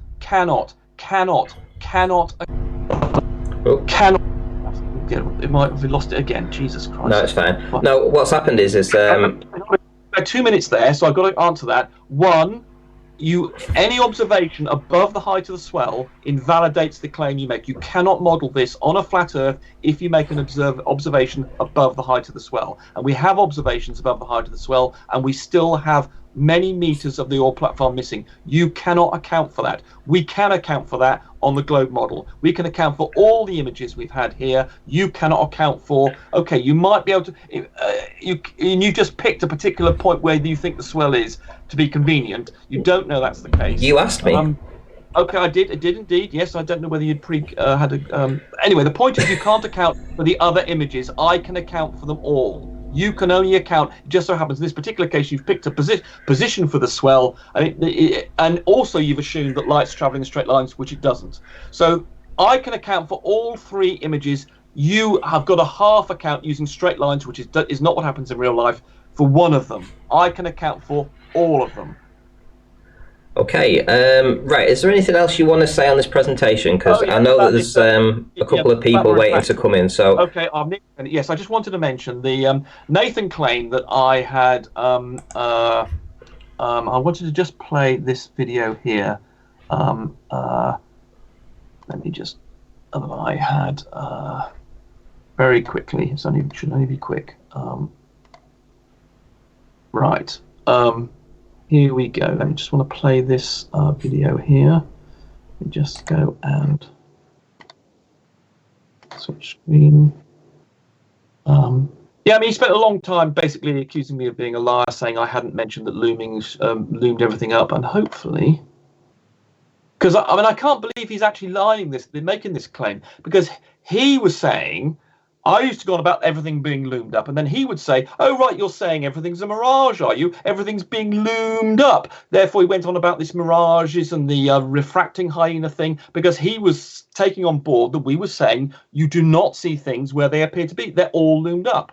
And in this video here, which is the people, I've got a link. I can put a link in the in your chat thing. Here we go. I put the link in here. Will it allow me? Oh, it has let me do it. Okay, great. So here is a presentation I did for 3 hours about the Isle of Man observation. Did it on Geostreber's channel, and I went 3 hours in detail of the issues with the Isle of Man and why it's a globe, and the going on about refraction. And there's a particular point here which I will play. Well, if you go to something like 1 hour 50 minutes into this thing, you will see me going on and on about these an experiment that George Natayuk did, describing how everything is loomed up. He's got these sticks in this image, and I go earlier on and think about why everything's refracted. And I show here normal looming refraction. This is the refraction that affects everything. And here we have some sticks that are not beyond the horizon. They're only a mile or so away. They're not beyond the horizon. They're this side of the horizon, and I detail how they're loomed up. And you can see here the horizontal crosshairs here is the normal position these things are in. All these things have been loomed up above that normal position in the normal refraction position. So I'm describing all the objects you see, and I even talk about trees and things you might see going outside all being loomed up. And the horizon is nothing more than a particular point on the Earth, and there's nothing special about it, and that's also loomed up. So I describe in length about how things this side of the horizon. I think some flattists seem to think that looming only occurs the other side of the horizon. No, it doesn't. I mean, in fact, even Sly said that he thinks this is the case. He's wrong. You get looming everywhere. Everything is loomed up, and I go into details, particularly at this 1 hour 50 minutes, describing how these posts are loomed up, which are well before any horizon. So I've always advocated that looming happens everywhere, From the moment you see, from the inch beyond your face, you're starting to get looming. It gets bigger and bigger the further you get away. But in these cases, we've got these posts that you can see here are a mile or so away. The one is 3 miles away, another one's 2.3 miles away or something. And they're all loomed up by a certain amount. And obviously, the further you go, the more looming occurs, because the degree thing, the feet looming, increases, as does the angular looming. And the final punchline is that you then get this effect. Nearly there, nearly finished. no worries. And then finally, you get this diagram, which I was trying to show you, which I was showing you. Come here. Right, nearly there. And finally. So whilst you're finding that, I'll just give a shout out to Mason B, who smashed the super chat. So let's see what he had to say. Let me just find it. It's up here somewhere.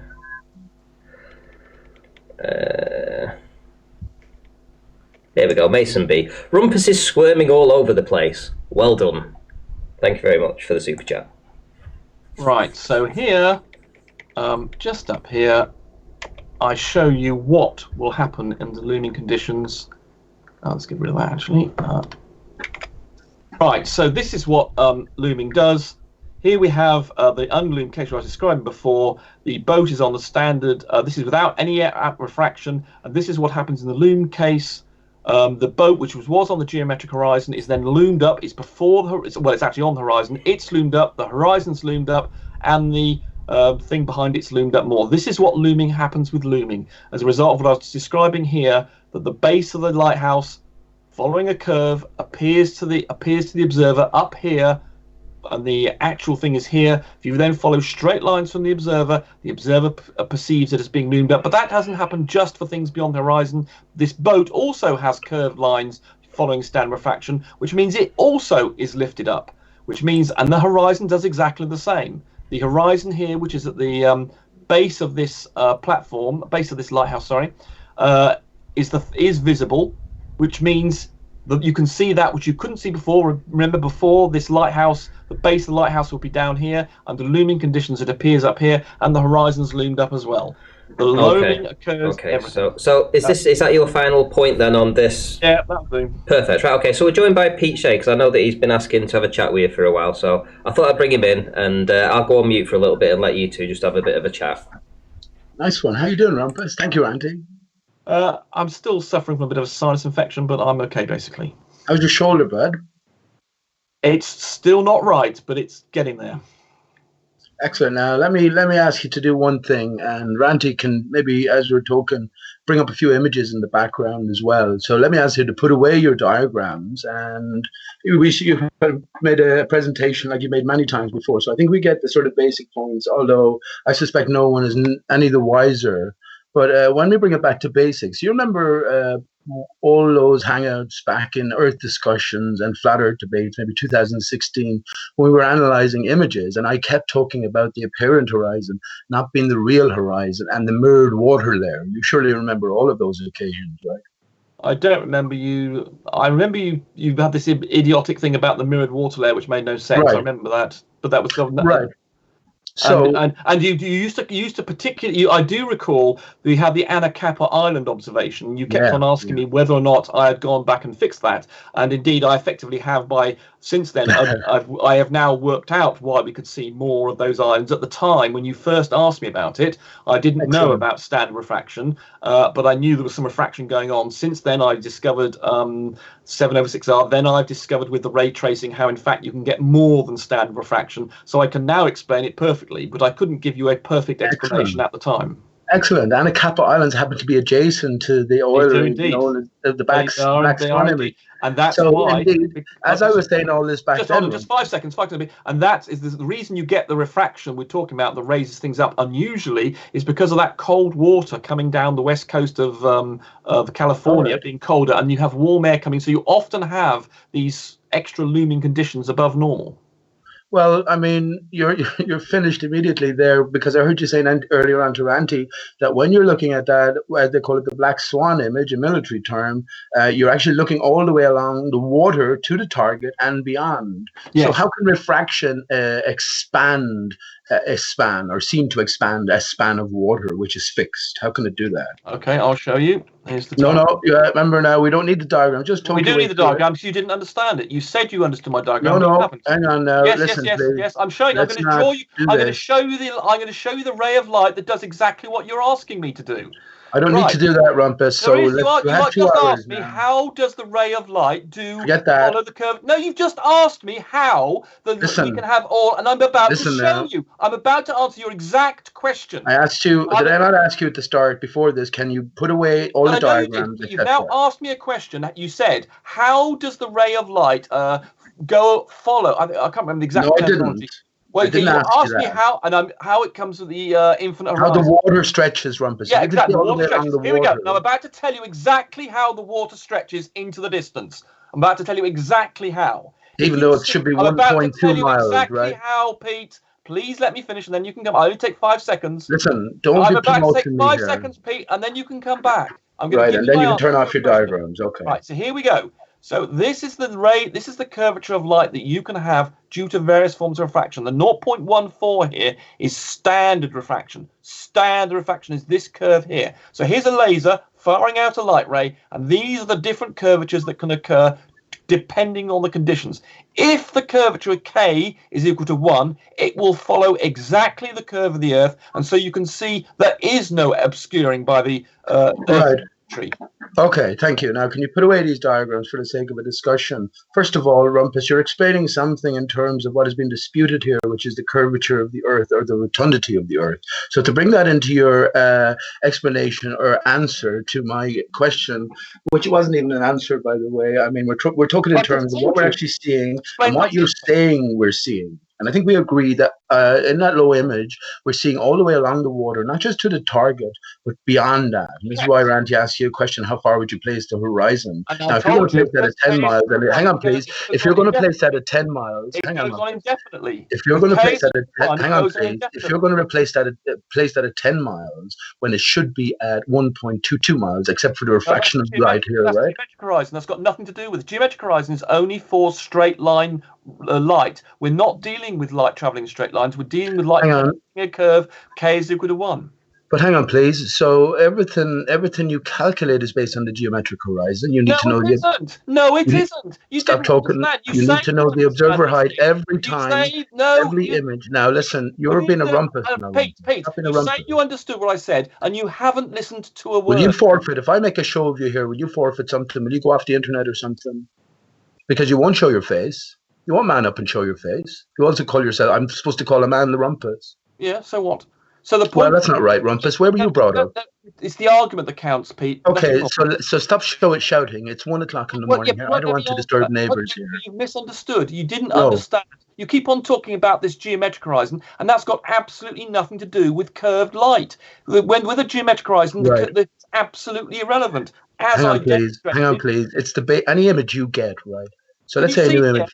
Now, Rumpus, stop interrupting. So let's say you get a new image, and we've had this out hundreds of times, maybe not hundreds of times, many times. Any new image you get, the first thing you need to know is what? The observer height. The way you can calculate, as you're looking at the horizon, and I always say it's not the real horizon. It's not the geometric horizon, right? But you need to calculate the geometric horizon, and then whatever further additions you have to make, it's all based on that. So where you say the apparent horizon is, it's based on a calculation for the geometric horizon. Is that not so? No, it's not. Here you go. If you bother, you say you understood my diagram, but you didn't. Here's the geometric horizon here. But with bendy light, the geometric horizon doesn't feature in any of the calculations. So why do you need to know the observer height then if it doesn't come Because can you see this bendy light? Can you see this ray going from the base of the lighthouse to the observer? I asked you to put away your diagram here. I know you did, because you don't want me to explain it properly. You do what you want. The very first time I saw you had the diagram out with a diagram. If you.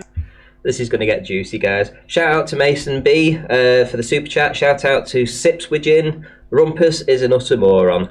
Let's crack on. The base of this lighthouse to the ice, you need to know the observer height. Otherwise, you can't work out where this ray is going to go. So you still need the observer height, even with bendy light. But what you don't have the geometric horizon. Take it easy, man. So let's move on to a different thing. You can see we're getting nowhere here. If you say in that red swan image with K is equal to 1, perfect refraction, you can see all the way along the water. Correct. And Ranty again broached on this subject. So if you're seeing many miles along the calm, smooth water, Rumpus, and due to perspective, as you get closer to the horizon line, more distance is incorporated. How would we perceive that to the eye or to the camera? How would we perceive that sort of compressed distance in terms of being able to see that span? As we see in the picture of the oil platform. Have you ever walked along a river and seen some aspects of the river mirroring, whereas other more less gentle aspects were not quite mirroring so clearly? Have you ever noticed that phenomenon? Are you talking about the fact that some water's smooth and some isn't? Right. So if you're looking at water over a massive distance like 10 miles, and we take into account perspective, and we take into account we're looking over the span, what will happen is that the water towards the horizon, again, from our perspective, that little distance might compress maybe, let's say, 2 miles of water. So that water will act like a mirror. Water is reflective. And this is what I've been saying to you pretty much since 2016. That's not the situation here. There's no reflecting going on. There's no, not here, because I'll tell you why. Like with a puddle, when you change the acuteness of viewing angle, now you're getting beneath all of that mirroring effect. As you rise higher, with a drone you'll be able to prove this easily. As you rise higher, then the acuteness of angle increases, right? And this mirroring comes in. There is no mirroring going on in water, any image. hang on please, not in that image, any image. You've got below it. You find an image in which there is mirroring going on in any one of these things. Perfect. Rant, let me just say this now, Rumpus. Give me 1 minute, because this is moving on to something different, but everything is about the same thing anyway. So, Rumpus, you have yourself and Philip have nearly 2 years of work now, right? And you have the main body of science behind you, but you also have devised some of your own arguments and theories, right? In terms of trying to explain all of these things. Now, a famous image, you might use the word loosely, right? But is Rumpus's multiple fold line image, right, as you call it. Yes, that's And you have difficulty. Let me just say to anyone listening, and Ranty as well, because he might bring up his own multiple fold line image, but you have difficulty explaining that one, right? And that's with the body of science behind you, and even your own innovative, maybe groundbreaking work in one sense, Rumpus, if no one else in history has covered it, right, in the body of science. So how is it that I can explain that image in 5 minutes? Yeah, but you can't explain anything.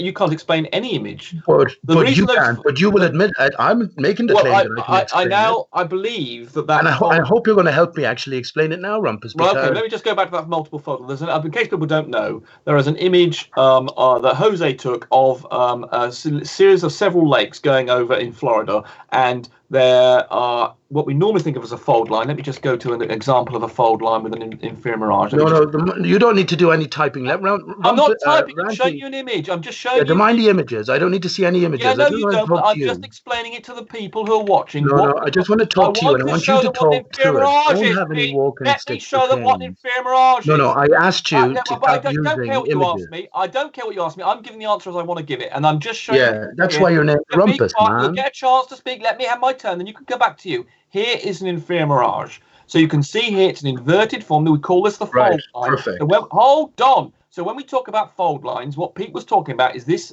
line here about which you have an inverted image. And here we have an inferior mirage. On the image that Pete's referring to of Jose's, there are several of these in different places. Normally the fold line is in the one place and everything is reflected around that. But in the image that Jose had over several bodies of water of different depths, there were different fold lines in different positions, and I believe that be due to the fact that the temperature of the water was different in those different lakes, and therefore you're going to get different refractive conditions between you and the object. So in other words, here probably the vertical temperature gradient is the same all the way between where we are, the observer, all the way to that mountain.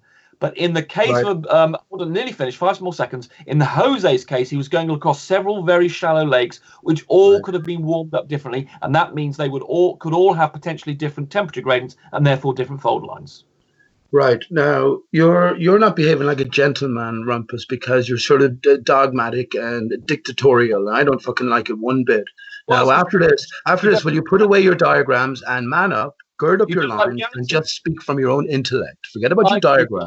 Just make it much clearer. All right, let me just since you brought up that image here, can you identify the geometric horizon in the image here, please? Well, I would need to know. I don't know what the observer height is. But this is the desert, right? This is a mirage in the desert. The point is, you don't ever see the geometric horizon. Forget about that. I asked you a different question because now you're taking me on to something else with your images. I'm telling you that the geometric horizon is not something you ever see. What we see is the apparent horizon. The geometric horizon doesn't feature in anything visual because light goes in bends. It does not travel in straight lines. And therefore, the geometric horizon is a completely useless concept. It has no value at all. Right. You can't see it. So why do you need the observer height then? What do you calculate with the observer Christ! You just asked me about this earlier, and I gave you the answer, and you've just forgotten. You see this? Listen, Rumpus. No. You just asked. You just said the geometric horizon. You just asked me a question, Pete, and I'm going to answer it. Hang on now, Randy. Will you move this guy? This guy is just. I need the observer height. So hang on. He said the geometric horizon has no. I know he'll keep talking. You see, I have the courtesy to shut up, but I know who I'm dealing with. You asked me why I needed the observer. Listen, you said the geometric horizon is of no use. Let's clarify. Let's clarify, Rumpus. You said the geometric horizon is of no use whatsoever. So my question was, when you're looking to analyze a photograph, why do you need to calculate? What do you calculate when you need the observer height? Pete, you asked me why I needed the observer height, and I'm going to tell you. And here you can see in this diagram is the observer height. And I showed you this a moment ago. You want your diagrams anymore, man. The curved light, still you need to know where the observer is, even with curved light, not just with straight light, because I need to know where the tangent of this ray will be. What point on the Earth will form a tangent that will get to the observer? And if the observer was lower down, then this point at the base, you would not be able to see the base of this lighthouse. The point So you're here. So what are you calculating when you're calculating drop? Drop over what? I never heard drop over apparent horizon, drop over geometric horizon, drop over astronomical horizon. I always just heard drop over horizon. What horizon are they talking about there? When you put in the observer height from any image you're trying to analyze, the word drop over horizon has never ever passed my lips ever. Never what? The phrase drop over the horizon. I don't think I've ever said that phrase until now. So what's the equivalent? What do you calculate then when you have the observer height? What will you calculate? If you're talking about just drop in general, in other words, you say here is an observer and the drop from the observer's point of view with respect to the horizontal, then there is indeed a drop. Pete's got him by the short and curly's ear and he knows it. Anyway, shout out to Gravedogger for the £5 super chat. Every time Rumpus shows a diagram, a baby cries. Stop it now. Excellent super chat. I laughed my head off at that. But yeah, I'll let you listen in now. But I tell you what, Pete's got him over a barrel when he's talking about he needs an observer height. Just listen in. I'm sort of with you now, Rumpus. So what you're saying is you draw a straight line from the observer based on his height. Let's just imagine at the beach level. And 3 miles out, roughly, you will find the geometric horizon, right? And that's where you measure the drop, that perpendicular drop from that tangent line. Well, the geometric horizon is defined as the point which a straight line from the observer touches at a tangent. Hold on, let me finish. Nearly finished, Pete. It was only bloody one sentence. I just said right. Let me just finish one small sentence. Jeez. Don't order me around, you little shithead. No, you're interrupting my answer. You keep on. I just said right. Listen, you're after turning into a Nathan Oakley. One sentence answer. The geometric horizon is defined as a straight line coming out from the observer that touches at a tangent to the Earth. That's the geometric horizon. Right, and everything is calculated based on that. Then, otherwise, what's the drop? Excuse me, please. Diagram, you stupid twat. Where is that involved in this? With what is the drop calculated against, Rumpus? No, it's not. Look at this diagram. The ray from the bottom of this. No wonder you're faceless. You'd get a kick in the bollocks if you were. Look, you get a kick in the bollocks if you spoke like this to anyone in person. You know you would. You interrupting me all the time, you little twat, and you keep on claiming to understand. How brave you are. Don't. So here we go again. Here we go. The geometry has absolutely nothing to do when you're using curved light. You can throw it away. It's not a useful concept at all. You can throw it away completely. You can't see the geometric horizon when you've got curved light. It doesn't feature anything special in the image. You do not need to consider it at all when you've got curved light. So here, curved light. So yeah. So everything. So with that refraction, you said maximum refraction. So maximum sort of distortion, maximum viewability of things we shouldn't normally be able to see, even though the conditions themselves are clear as clear can be, which we can all appreciate. Right. So it's a bit of a contradiction, isn't it? Here can have the k is equal to 1. It's in fact those are the conditions in which you would expect more refraction. Robert, I find it funny that all of these years I've been telling you guys, right, you can't trust your eyes. This horizon is not a real horizon. It's a parent horizon. There's something else going on. The water, hang on, please, let me finish. The water is compressing as you're looking over the span of it, and it's mirroring. So when you have a target in this zone, you will see this reflection, a mirror image, right? So hang on, Rumpus. So now you're telling me, and you always said this was nonsense because you said at this particular height, the horizon is there and you can't see over it. Now you're changing your tune. But if you're changing your tune, now you have to admit that sometimes you are. Hang on, let me finish. Sometimes you are capable. Sometimes you are capable of looking over a span of, say, Rumpus. Let me finish my diagram. This diagram featured in the presentation I did 3 years ago. People here now. So I told you to keep it down out of respect, and you won't do it, right? And you keep talking over me. Let me finish my statement. Now, if you deny that, now you'll have to go back and say, see the way he talks over. These people are trained to do this. You notice the way Nathan Oakley does the same. He talks over you no matter what, until he always gets the upper hand. But because I have some respect for the audience and my fellow man, I leave this faceless, nameless character, Rumpus, just do what he does. The presentation I gave 3 years ago had a diagram almost identical to this. You cannot claim I've changed my tune. That is a complete and utter lie. You've changed your tune in terms of explanations regarding what is vanishing over the horizon or what isn't. I was always telling you that the horizon that ye always claimed, you, Brenda, all the rest of you, you know the crew, they were all the same for the last 5 years, were saying that that's the real horizon. I was saying it's not, right? Now, whatever you meant by geometric, apparent, it's all the apparent horizon. When you're looking at an image, there seems to be a hard line going across the screen, and this is the horizon that you identified. Whether you identified it as an apparent horizon, you always needed to know the observer height to calculate how far the horizon should be. You do need to know that. In this diagram, you need to know the observer height, even with an apparent horizon. This diagram is the one that I gave 3 years ago, and which I made the point that the thing you can see, the apparent horizon, was in a different location to the geometric horizon. Let me share my screen a second, Rumpus. Let me share my screen. You've been on for ages, so stop sharing, and I'll bring you back to my original avatar before the dodo. Very significant again. Everything connects. The dodo connects with the sun, but connects to Aristarchus. But my original avatar was. So you just. If you can share. If you can share my screen, Ranty, this is it here. So, can you see my screen? Excellent. So, Rumpus, this was my original avatar, and this is why I sort of got into all of this, outside of Paper Explanator as well. So I recognized that he was an actor from fakeologist.com. Oh, God.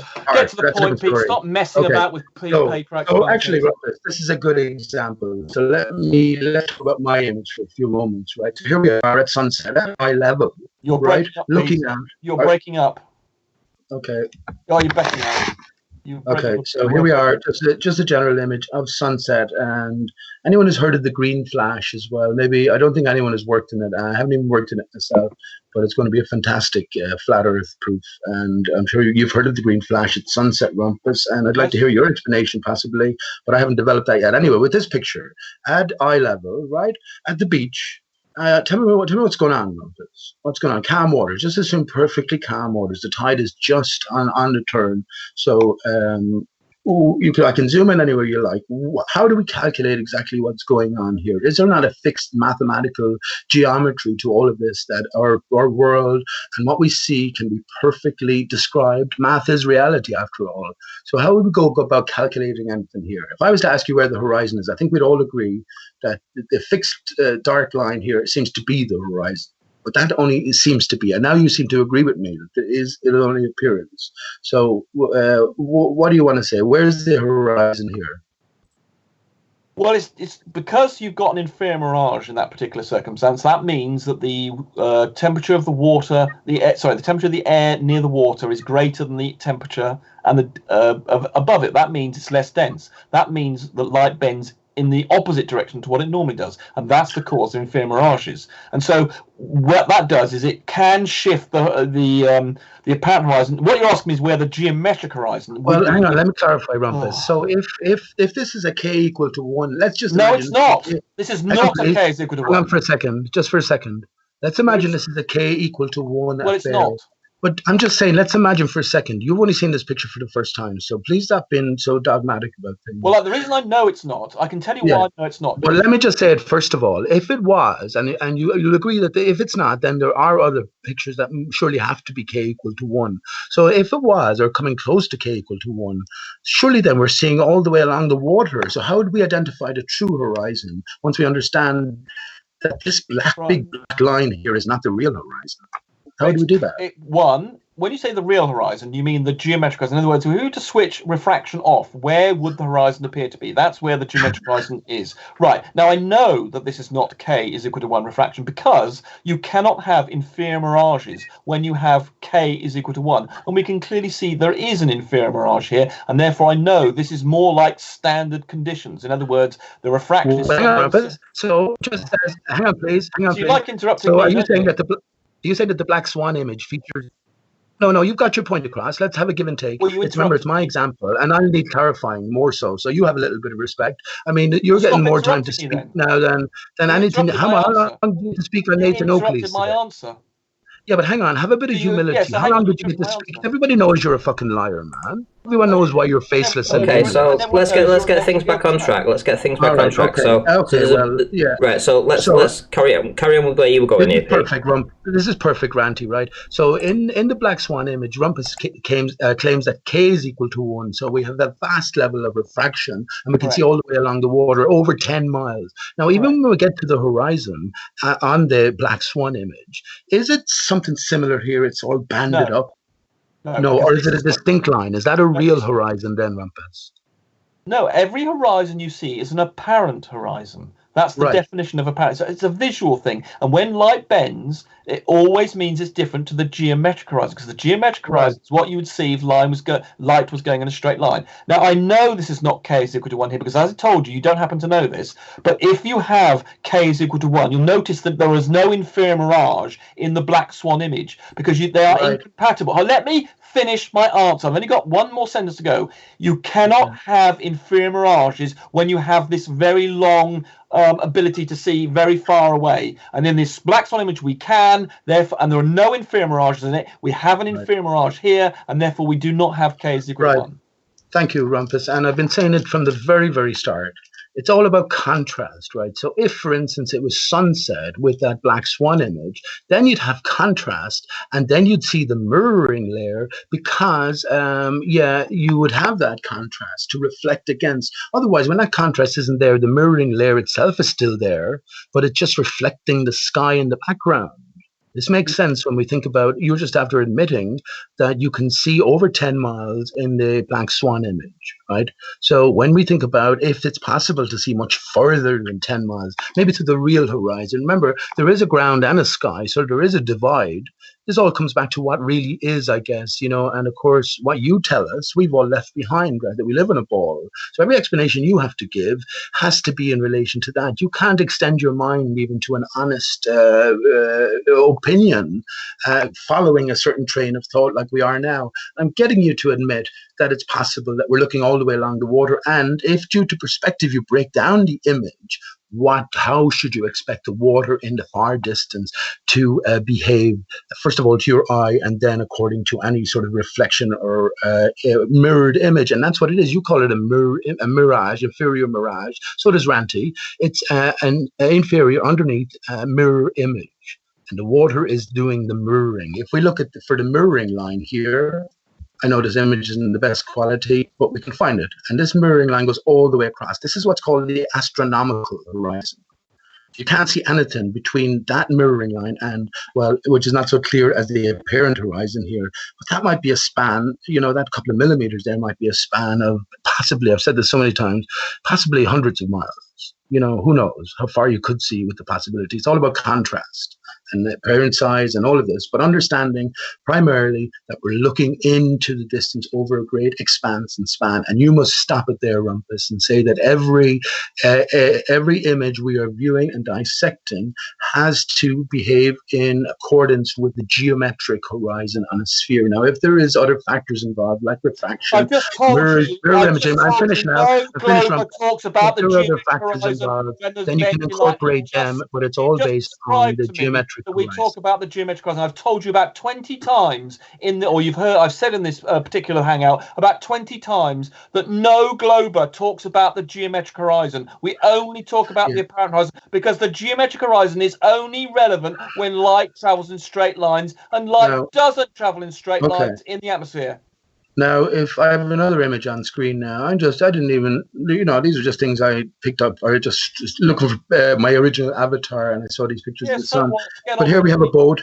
If the sun wasn't there, right, or if the sun was higher, the way there was no inferior miraging, you would swear to me that that boat was on the horizon, right? No, it's below the horizon. You can see it's below the horizon. Below the horizon. So this is the point, isn't it? So this is only a apparent horizon. And of course, we want to glean truth. I want to look out and say, when I'm looking at the horizon, I understand what the horizon is defined at. So I can see a certain point, I can see a certain distance, but that doesn't seem to be the case anymore. We can't trust our eyes at all, Rumpus. But we could trust our eyes when you were examining images before. In the presentation I gave 3 years ago, I described, as I said before, that the horizon is not, where the geometric horizon is not in the same place as the apparent horizon. I told you this again and again and again. You obviously didn't listen. I listened, Rumpus. No, you didn't know. You didn't understand then. So the point is, you've had a monologue for about 2 to 3 minutes. I just want to say, just quickly, no glober claims that the apparent horizon that we see is the same as the geometric horizon, because light does not travel in straight lines. Only when light is traveling in straight lines does the geometric and the apparent horizon appear in the same place. Right. But you have to be calculating something, just to be clear, because I'm confused. What exactly are you calculating then when you're using the observer height that everything seems to be dropping behind? on a perfect day? I've now shown you that diagram 3 times my lighthouse, showing how the Just observer... say it. Which horizon are you calculating? I said again, the geometric horizon is not relevant to anything when light goes in a curve. Yeah, but then you have to decide that light is going in a curve by what? Knowing all of the atmospheric conditions and how far you can see, first of all. Standard refraction tells you how light is bending under standard conditions. Those are not the conditions that are happening all the time, but most of the time you have standard refraction. As I drew in the lighthouse diagram, there's a typical bending of light that occurs normally, and that is what you have to use, and that tells you where the apparent horizon will be as a point on the Earth, and it will not be in the same place as the geometric horizon. This is another interesting sort of aspect of things, Rumpus, and I'd much rather be talking about other things than this, but when it comes to this inferior mirage, for all the world, it's a mirror image, right? Now we're looking over water, and if we're looking over an extended span, who's to say that this water doesn't behave like a perfect mirror due to sort of compression of distance or apparent compression of distance within the camera's perspective? Because we can't see any of this with the naked eye, right? Not really, anyway. Not generally. Yes, you can see it with the naked eye. Not generally. You have to zoom in. It's always... It makes it clearer. Yes, because the angular size of the inferior mirage is usually quite small. I mean, for instance, that sun is 0.5 degrees of your... that's its angular size too. So the size of the part of that's the inferior mirage is 0.1 degrees. 0.05, about a tenth of the size of the sun. So when we're looking at this image, how can we talk in terms of communication? Where is the real horizon here, or the apparent horizon? When you say the real horizon, do you mean the geometric horizon? I mean, whatever. It looks like there's an horizon. You don't even know what the horizons are, despite the fact. You identify the horizons here for me, then. Right. So. Let me show you again. Don't show any images, Rumpus. Let's just stay on this image. No. I want to show you. Asked me what. No, yeah. Just identify with this image here which horizon is which. We have a mirror line. You agree? There's a mirror line here, the background. With the sun identifies the mirror line, right, where it starts to sort of go back on itself. That's what's called the fold line, yeah. The fold line. I say it's a mirror line, and I've always called it the mirror line. Well, you've only been using the fold line relatively recently. No, I haven't. I used it in the presentation. I gave 3 years, right? Because that's what Rumpus. Young. Yeah, okay. So you understand, Rumpus. Let's imagine we could just transfer the sun all the way across here. That this mirroring would still be in place, right? So this line is pretty much consistent all the way across. Correct. Now. Yeah, so could not be considered an horizon of sorts. Oh. Why can it be considered? It is a line in the sky. So what? That's not the definition of horizon. These are images. Do we trust our eyes or not? These are mirror images. Like if you look as a child. Just to remind everybody, in case I forget, the 150 people watching. So I will be doing a presentation tomorrow on Geronisms, so stay tuned and tune in to listen to that. I've been working on it for a few weeks. It should be an awesome presentation. I'm hoping to go for at least an hour, and then we'll have a bit of a chat with Jaron afterwards. So just so that you're all aware, you'll know where to go. What do you mean no? Water is nearly always reflective, and especially as it's compressed, not when it's got wiggly waves on it, it isn't. No, it has only wiggly waves in the near ground, Rumpus. As these waves compress over the distance, right, they will appear reflective. They scintillate with the sunlight. You'll see, and the sunlight is not sunlight. Anyway. Put it like this, if what you said was true, then we would see reflections of the clouds as well around those areas, and we never see that because light is not... No, you don't. The clouds here are reflected, bud, at the bottom. If I drew the mirror line in, what's reflected, the same distance from this mirror line to the apparent horizon is reflected above. Think about it. You have to think about it. No, you think about it. Think why we don't see reflections of the cloud in sea, and that's because the clouds, the sea is all jiggly, and therefore you don't see reflections. Hang on. You just agreed that if we move the sun across, that the mirror line would be the mirror line all the way across. So if it's still there and we just can't see it because the sun isn't illuminated. Let me finish my question. If it's still there and the sun, it's just that we can't see it because the sun isn't behind it to illuminate it, then we will just see a reflection of the clouds at the back, won't we? In the distance. We never see the reflections of clouds in distant sea, so therefore you're wrong. No. What do you mean we never see? Who you told? Were you a sailor now, Rumpus, as well as a navy man, an army man? No one sees the reflections of clouds. You can't see any of this with your human eye, first of all, and then you have to know what you're looking for. There you go, then. So you've agreed you can't see it. Excellent. So you're denying any sunset mirages? Are these common? No, I never common said practice? that. No, Right. no, I didn't. No, I never said that at all. The causes of a mirage, an inferior mirage like that, is due to the refraction of light. Nothing to do with reflection. Right. So here's the just point. make it up. Pete, you're the only person in the world who's got this view. All of science, all the body of human knowledge, and any physics tells you you're talking bollocks. And I've given I'm you a dodo, Rumpus. I'm the only person who has this view about the dodo or Aristarchus. That's why you were mentally ill. Yes, we know you're mentally ill. Yes. It's okay. I don't mind. You should do. You're a well, sick I mean, old what are you? You're a brain in a fad, right, Rumpus? I could be. As far as you're concerned, yes, there's nothing that you might. Well, you're listen. You're a big banger as well. So your life has ultimately no meaning, even though you're after spending about a 15th of your life, 5 years now, probably more, with all of these presentations, with all of your time on Hangouts like this, explaining to people who no more listen to you now than they know you're intelligent, Rumpus, but they know you're not genuine. Why would you do that if you don't believe there's any higher purpose to anything? Well, because I'm fighting against idiots, flatties who don't believe in reality and science. Pete, while promoting transgenderism as well, right? Pete, not a single person believes what you say. I'm just relaying to you science. That's not true. And this mirror layer here is always there, Rumpus, right? This is what's called the astronomical horizon. This is what I was trying to get you into saying. Will you identify what horizons are we talking about here then? Let me just put it back to you. Can we say anything with any certainty? Well, when they talk about astronomical horizon, that also tends to include mountains and things. We're just going to go with the apparent horizon when we're working with water. It makes it much simpler than starting to worry about mountains getting in the way. Astro is star. By the whole star refers to the one star Ri Starkus, the tree of life, divided tree of life. Yes, just fountain of youth.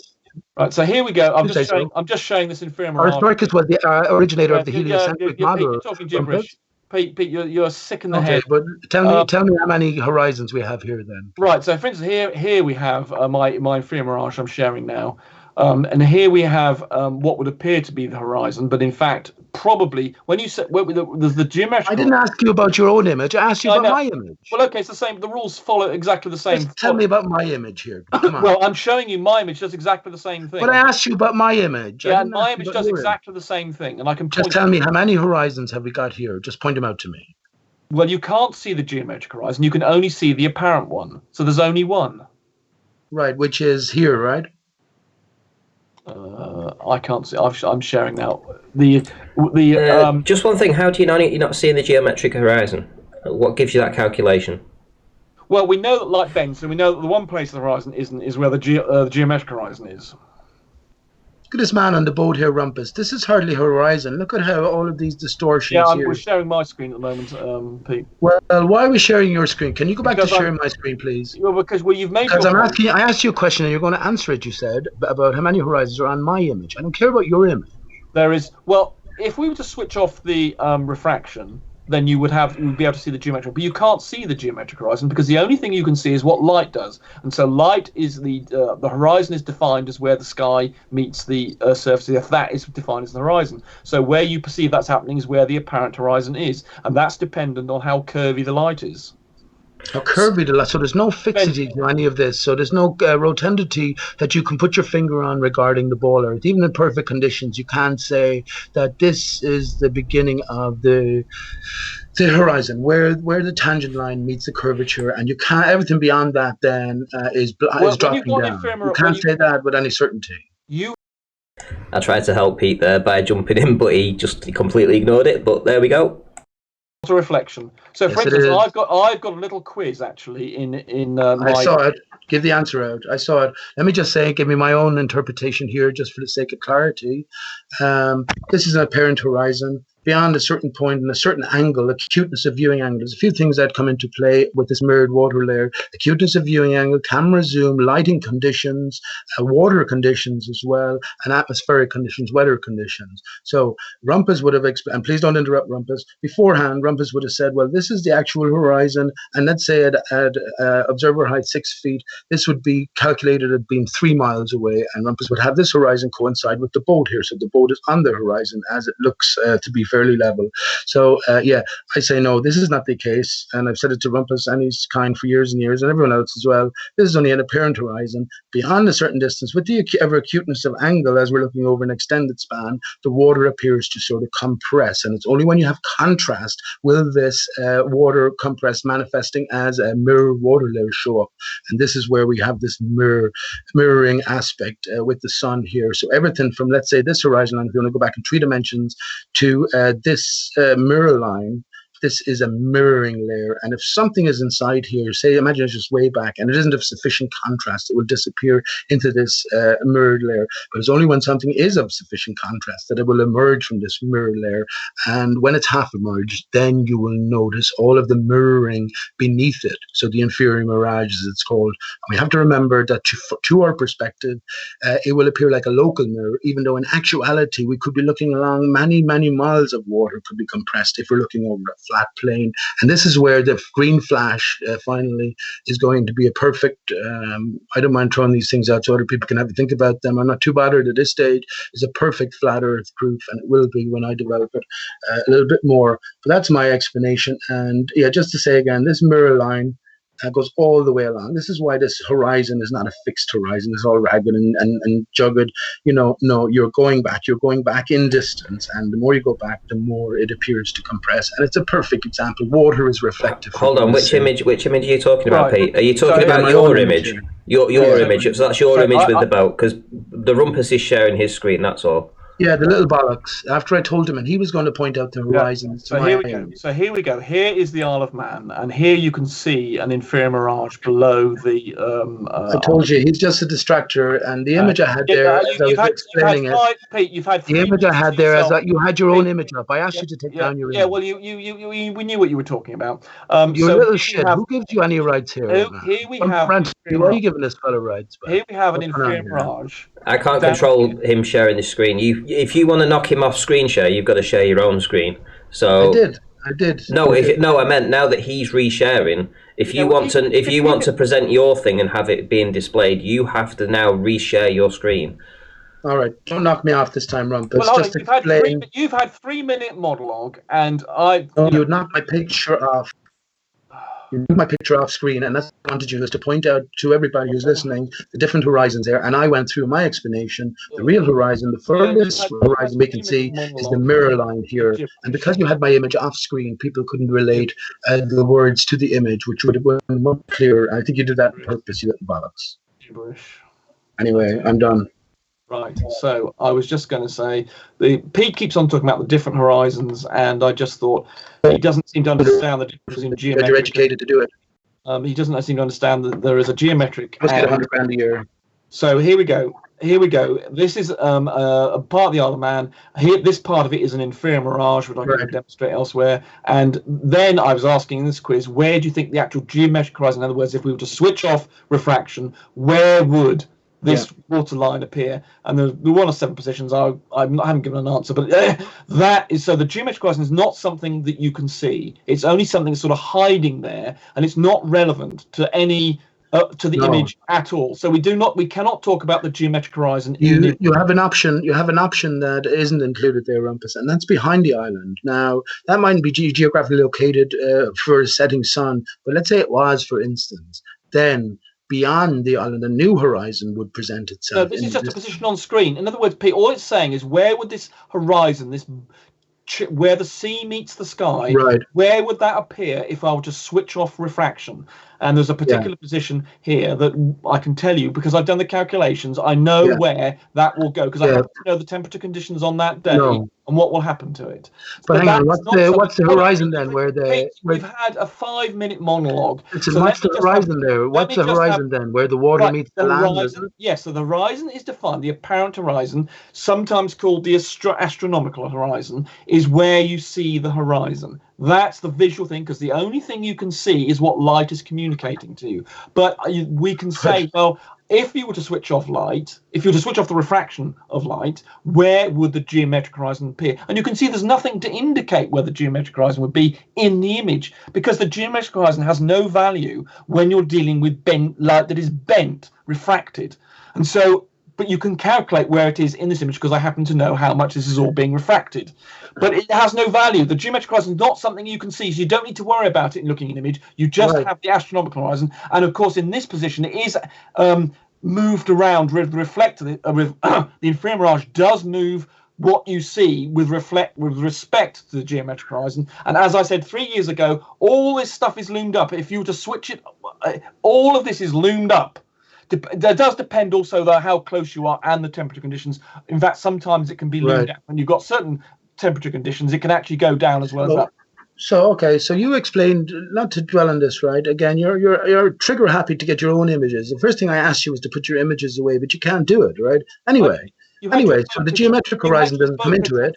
So hang on, the geometric horizon doesn't come into it. So you talked about the astronomical horizon. So what is this hard? So first of all, we have the mountaintop. What about where the mountaintop meets the sky? Is that not a horizon of sorts? So what horizon are you talking about? And also, what is this horizon that's on screen, or the apparent horizon? The thick line, the line between water and sky, let's say. Yeah. So that's the definition of horizon. Is it an apparent horizon? Yes, because it's not really there. Right. In other words, when we say it's not really there, we mean that if we were to draw a straight line out there, that's not where you would find it to be. Because light is refracted, if you were to follow the light ray, of course, it would end up there. But you don't. When we say it's there, we tend to say, well, what happens if you were to draw, get out a ruler, a long ruler, and I was to draw it out at this angle, would I end up at this point here? And you wouldn't. You would not find what you can see is there because light. So what are you calculating with the maths? Tell me, what are you calculating exactly with the maths? The bending of the light. As I showed you with the lighthouse diagram, the light that has to be vague at best, right? That has to be vague at best. No, you can work it out because you know the temperature. You know the temperature gradient, and you can work it out. How do you know it, Rumpus? Okay, I can know that. No, don't be showing me anything. If there's a 30-mile span there, how do you know there isn't a big wave? Hang on, please. How do you know that there isn't a weather front maybe 15 miles in, which small enough, but it would still vary? I would tell you these things. I'm about to tell you because when we model it using the temperature that we've got, we can then create an image from our ray tracing diagram. Here, I've got it here. This is actually created. This is created from our ray tracing diagram. And then we go and look at the image in real life, what Anthony Riley actually took. Here it is. And when we overlay, when we overlay the two together, we find there is a perfect match. So we know that the ray traced image I've got here is correct because it matches reality. So how do you know that you're not, like the black swan image, you're not actually seeing all the way along the water because of slightly different sort of atmospheric conditions? The water itself is doing reflecting instead of being able to see all the way to the horizon. No, it's not. You just made. How do you know that? How do you know that, Rumpus? Because my image, our ray tracing, exactly matches reality. So you're in for awards then, right? If Ranty will be kind enough to bring up his multiple, I know you presented it recently, you just a multiple fold line image, Ranty. Be very interesting. This is award winning for Rumpus. And as I said, there should be some sort of forfeit because if he can't explain it, and I can explain it satisfactorily, there's something wrong, isn't there? But you can't explain anything satisfactorily. Sorry, which image do you want me to bring up, Pete? You know it yourself, where there's like this over the apparent horizon line, there's about 2 or 3 different objects in the distance, a boat here and a boy here, and they're all creating their own sort of inferior mirage. Okay, give me a minute to find that. Yeah, you know the one I'm talking about. That'll suffice to be an analog to or equivalence to Jose's multiple phone line image. Now Rumpus with the body, remember this, anybody? Rumpus, you have the body of science behind you. Not only that, then you're in cahoots with Philip. I take it you're both educated. Your paper here must run into hundreds of pages at this stage, and you have thousands of hours into it. So you should definitely be able to outsmart easily a dumbass like me. How many times have you called me a dumbass in the past? I've never called you a dumbass. It's not a phrase I've ever used. Or equivalent, a twat. Yes, I've called you stupid. Yes, I've done that. Stupid will do, right? I'm a je suis dodo. Do you think the dodo bird existed, Rumpus, while Ranty is looking for that? Of course, but I'd just like to point out that we know that my ray tracing diagram here is correct because when we create the image from our ray tracing, in case you haven't seen it, this is the ray tracing that we created here. This is the image. Sure. We follow the rays and the observer, and we can work out what each ray does, which is actually very complicated. And we create this image from those ray trace diagrams here. We then overlay that over what Anthony Riley took, and we find they're exactly the same. So we know that our ray trace diagram reflects reality. And none of it If I involves, put in the same- Pete, you're reflecting water. None of it involves you're reflecting water. Right. No, Well, there's no scientific reference that you can find that agrees with you. Listen, I'm out on my own in so many things, but if Exactly. I was You're a right, nutter. hang on, please. You are Hang a on, please, nutter. Rumpus. First of all, I'll just remind the audience that just as your little model there can predict everything, the greater model can predict the true nature of Earth, right? It being a spinning ball at given rotations around the central orbiting sun, right? You know, I mean, you stand by both of these things, right, Rumpus, equally, even more so your own work. Is that fair enough to say? Sorry, what did you say? Did you say the heliocentric model or something? I didn't quite hear what you. Yeah, the spinning ball. So you're yes, believe that. Yes. Yeah. Right. Like so science says, I'm a mainstream scientist, and we know right. that we know the globe is rotating. We know the globe is going around the sun. We know its size, Right. we know its shape, and we know how far away the sun is. Yes. And your ray tracing diagram sort of proves to the same degree as that is proved that the light is bending in the manner you say it is, right? This is just my and Philip's work, so I wouldn't claim the body of science. This hasn't been checked. Although okay, I have the image up for you guys. Excellent. That's excellent. Let me just say, I have more confidence in the body of science than in my own work, because the body of science reflects hundreds of thousands of people from tens of thousands of institutions all checking one another. I'm on my own. Imagine I was wrong and you were all right, Rumpus. No one has checked my work except me and Philip. Imagine I was wrong and you were all right. I mean, if I put even a tiny fraction of the work that you have put into yours, I'd be famous, man. Some of the discoveries I've made are incredible. But I know there's a different game going on. But let's get back to this image here, Rumpus. So it's obviously zoomed in. You couldn't see any. Just talk us through this briefly, Ranty, if you will, because you can't see any of this with the naked eye, right? Give people a sort of perspective on things. You can't see any of this with the naked eye. Well, so yeah, the idea is that this was taken from. This is obviously from a video. And we have a boat in the background and a boat in the foreground. The small boat in the foreground is this your video, Ranty? Yes. Oh, okay.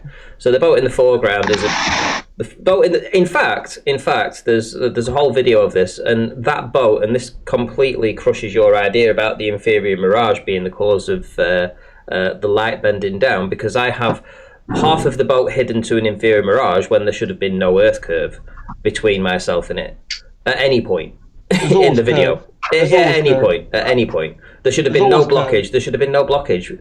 Rumpus, the boat in the background is 7.5 miles away. I took imagery from as high as 35 feet, I believe, down to about as low as about 15 feet, and we had a full inferior mirage just like this. Now, also, the boat in the foreground is also inferior mirage, and that's about 2.5 miles closer. So what we have here is we have two lines, two inferior mirages on two separate boats at different distances, and clearly we have the what is perceived as the hard horizon at the bottom, where you would claim the horizon would be, where the sky meets the water. Then you would have the inferior mirage on the small boat. Then you would have the inferior mirage on the big boat. So you have three lines there to try and choose your horizon from.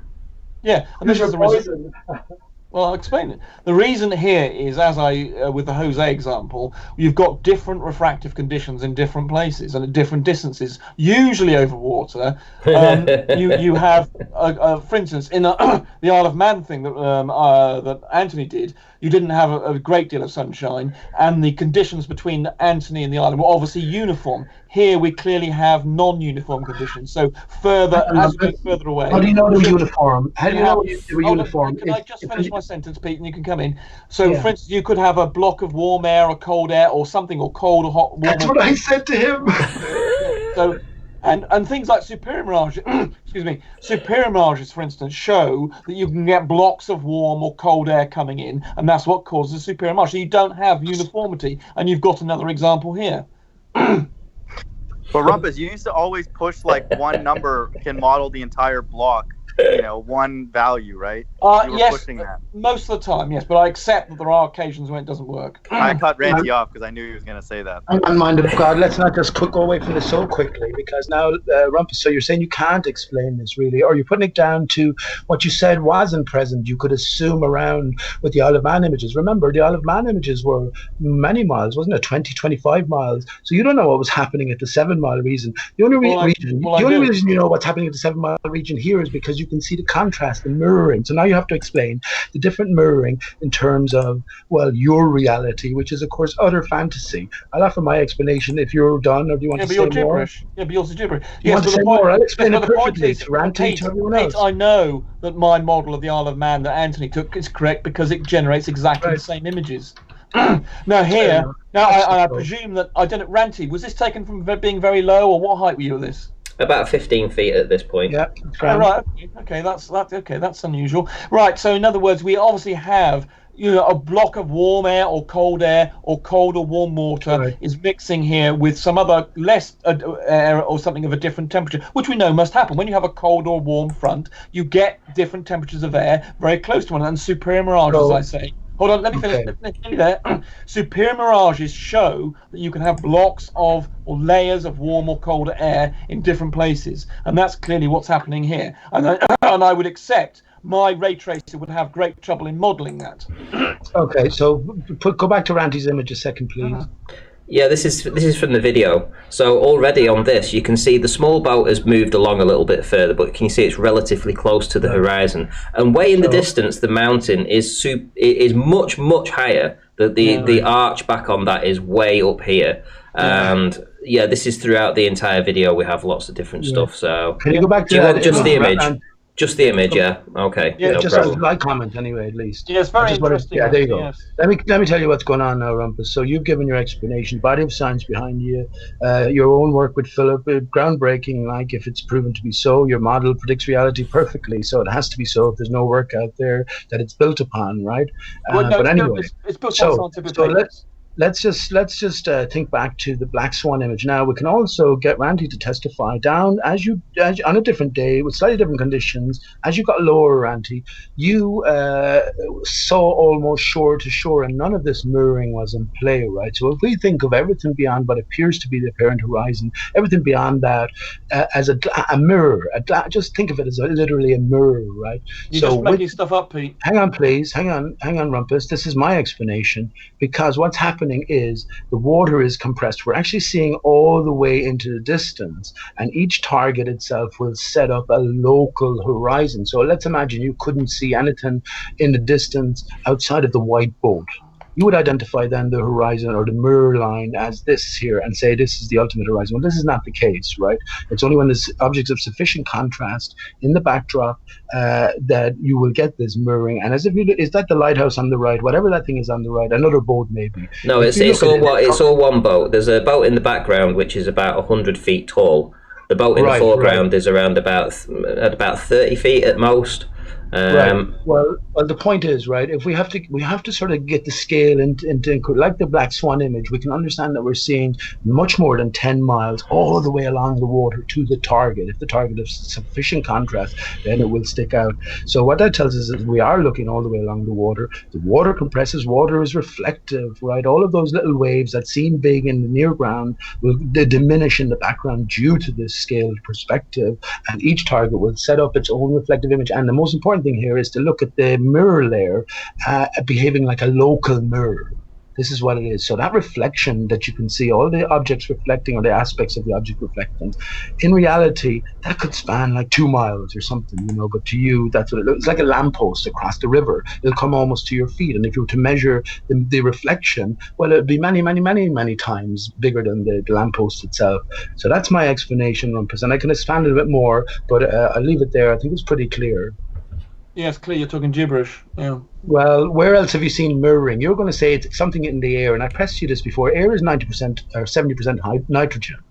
So what is causing the mirror? Is it the nitrogen that's causing the mirroring? Is it the water vapor in the air that's causing the mirroring? I explained to you about, I don't know what, half an hour ago, where possibly not to use personally. What seems to be mirroring anyway. What I explained to you, and certainly this early in this presentation, but I can't remember now. The density gradient in the air is the cause of additional refraction near the surface as opposed to the top. This is established, well-established, known science, and that causes the light curve. And if you have a warm environment, like near the surface of the water, because the sun comes down, it warms the water more than the air. That means that the air near the surface of the water is warmer than the air above it, which is an inversion layer, and that means that the air is less dense than the air, which is normally more dense in standard refraction. the air is always more dense near the surface. But when you have heated, heated air that's more, it becomes less dense, and therefore you get an inversion, which means it's refracting light in the other way. Pardon me, opposite way. Excuse me. Jolly Don't choke there, Rumpus. I've got shouting too much today, and therefore you get inferior mirages. This is established. So how do you establish? Hang on, please. How do you establish then how far we're actually seeing? How do we make any sense of this picture? So that what appears on Ranty's image as an apparent horizon. How do we establish how far we're seeing? If you didn't know how far those boats were away, how would you establish it, Rumpus? You can't use the spherical math, right, to establish the geometric horizon. So anything could be sort of anything, really, can't it? Well, if there's no physicality to everything, what's everything? Well, how would you establish how far things are away? You can't, indeed, unless you know. That's a new low for the ballers. So, I mean, if I could know, if I knew the zoom level of this camera and I knew the dimensions of the things I'm looking at, then I can work out. Why is you can't lick at your balls again, Rumpus? Right. So, pardon me. The timing, that's comedy timing. Yeah. So he's just choking on. He's choking on his words here. It's like, yeah, just let him get some water, man. I should have had some water at the start of this. Rumpus, if you breathe when you talk, it helps kind of the flow. Right. Okay. So the point is, you can only work out how far you are away if you know the thing you're looking at and you know the what the zoom factor of the camera is. Otherwise, you can't tell how far you are. But that's irrelevant. I do not need to know how far we are away to work out. In fact, what I could do. Bloody hell. You don't need to know how far you are away. What? You don't need to know anything. It's just a ball, right? It's just a big ball. I'm going to get some water. Ranty, is this a rap song or is this an optics debate, dude? What happened? Oh, yeah, someone cut that out. Definitely someone cut that out. Is this a remix? Some characters inflated this whole arena that, like, honestly, there's some great humor in all of this. And Rumpus knows he's playing a character. It's a difficult role to play, though, isn't it? I had quite a serious cold stroke sinus thing for a few weeks ago, and I still haven't fully recovered from it. Rumpus, if you start telling the truth, buddy, your immune system will get stronger, my friend. Yeah, I've only saw your face as well. We could care a little more. I'll send you a paper that'll prove that, buddy. Right, anyway, the point is that it's irrelevant. The issue is not about how far things are away, and it is, as I say, impossible to calculate that out without knowing what the zoom factor is and the dimensions of the object we're looking at. But that can be done. But that's not the point. We're trying to explain here the inferior mirage, and I've done so. And right. The modelling that Jesus Christ, the modelling that the ray tracing does matches other papers. Take a little break a minute. Imagine you can see further behind the mountain, Ranty. You showed where the mountain itself or the coastline itself is mirroring. Well, this is all in perspective of this mirrored layer. But imagine the sun was in that particular position or just behind that when it was setting. Now you would see an even more distant horizon as the sun provided the contrast, right? So everything else here is all about, it's all about, first of all, understanding the span. And this is where Rumpus fails on the first hurdle. He cannot have you, right, not on a sphere, because if you're not on a sphere, then the possibility that you're seeing more than 3 miles along the water at eye level is possible. But he's just after admitting that's possible with the black swan image. So he's doomed. He's finished. But he has nothing to forfeit. You see, we can't see his red face because he's faceless.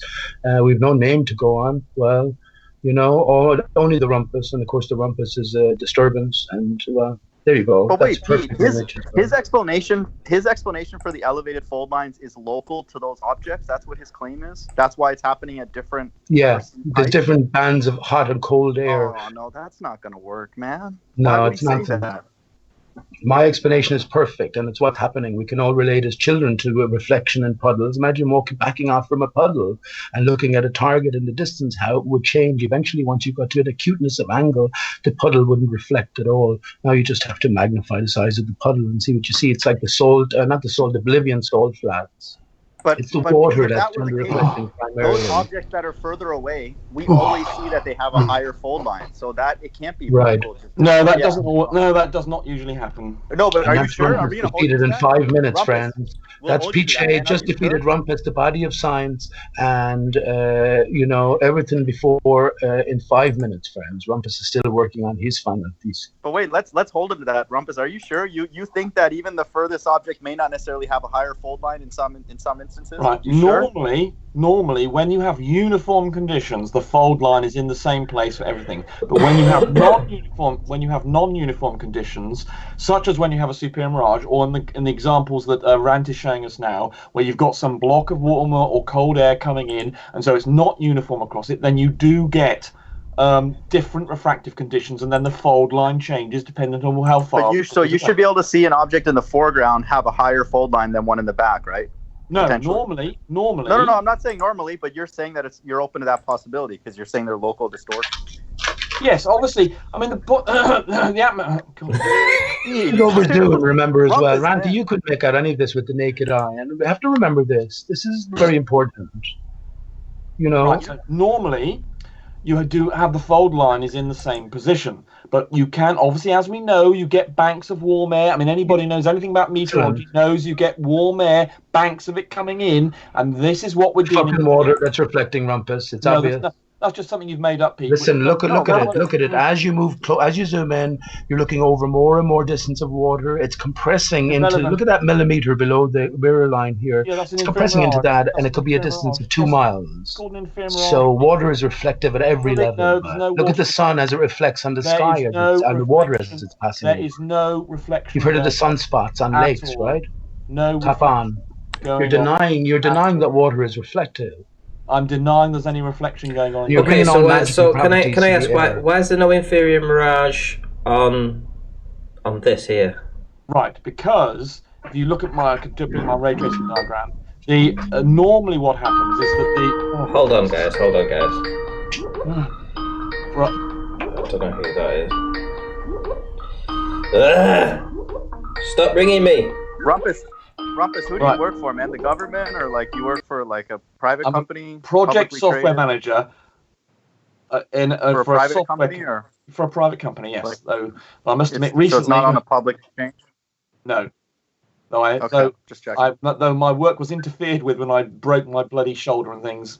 And it's specific to ray tracing, like optics, or does it do other software, like other? No, it's more general graphic software. Okay. Fair enough. This is something on the side. Right, but so the point is that with uniform graphic software. So when you analyze the images of 9/11 planes crashing into buildings, you know it's all a load of cokey, don't you, Rumpus? Immediately, because the rest of us lay people obviously understand that we're dealing with cartoon. The mainstream explanation of 9/11 is exactly correct. Okay, guys, listen. Can you tell me why there's no inferior mirage on this one in the foreground, please? Right, I was trying to get to that. Right.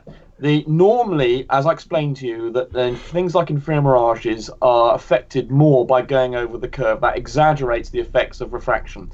So when things are closer to you... Oh, hang on, wait a minute. So this has gone over the curve?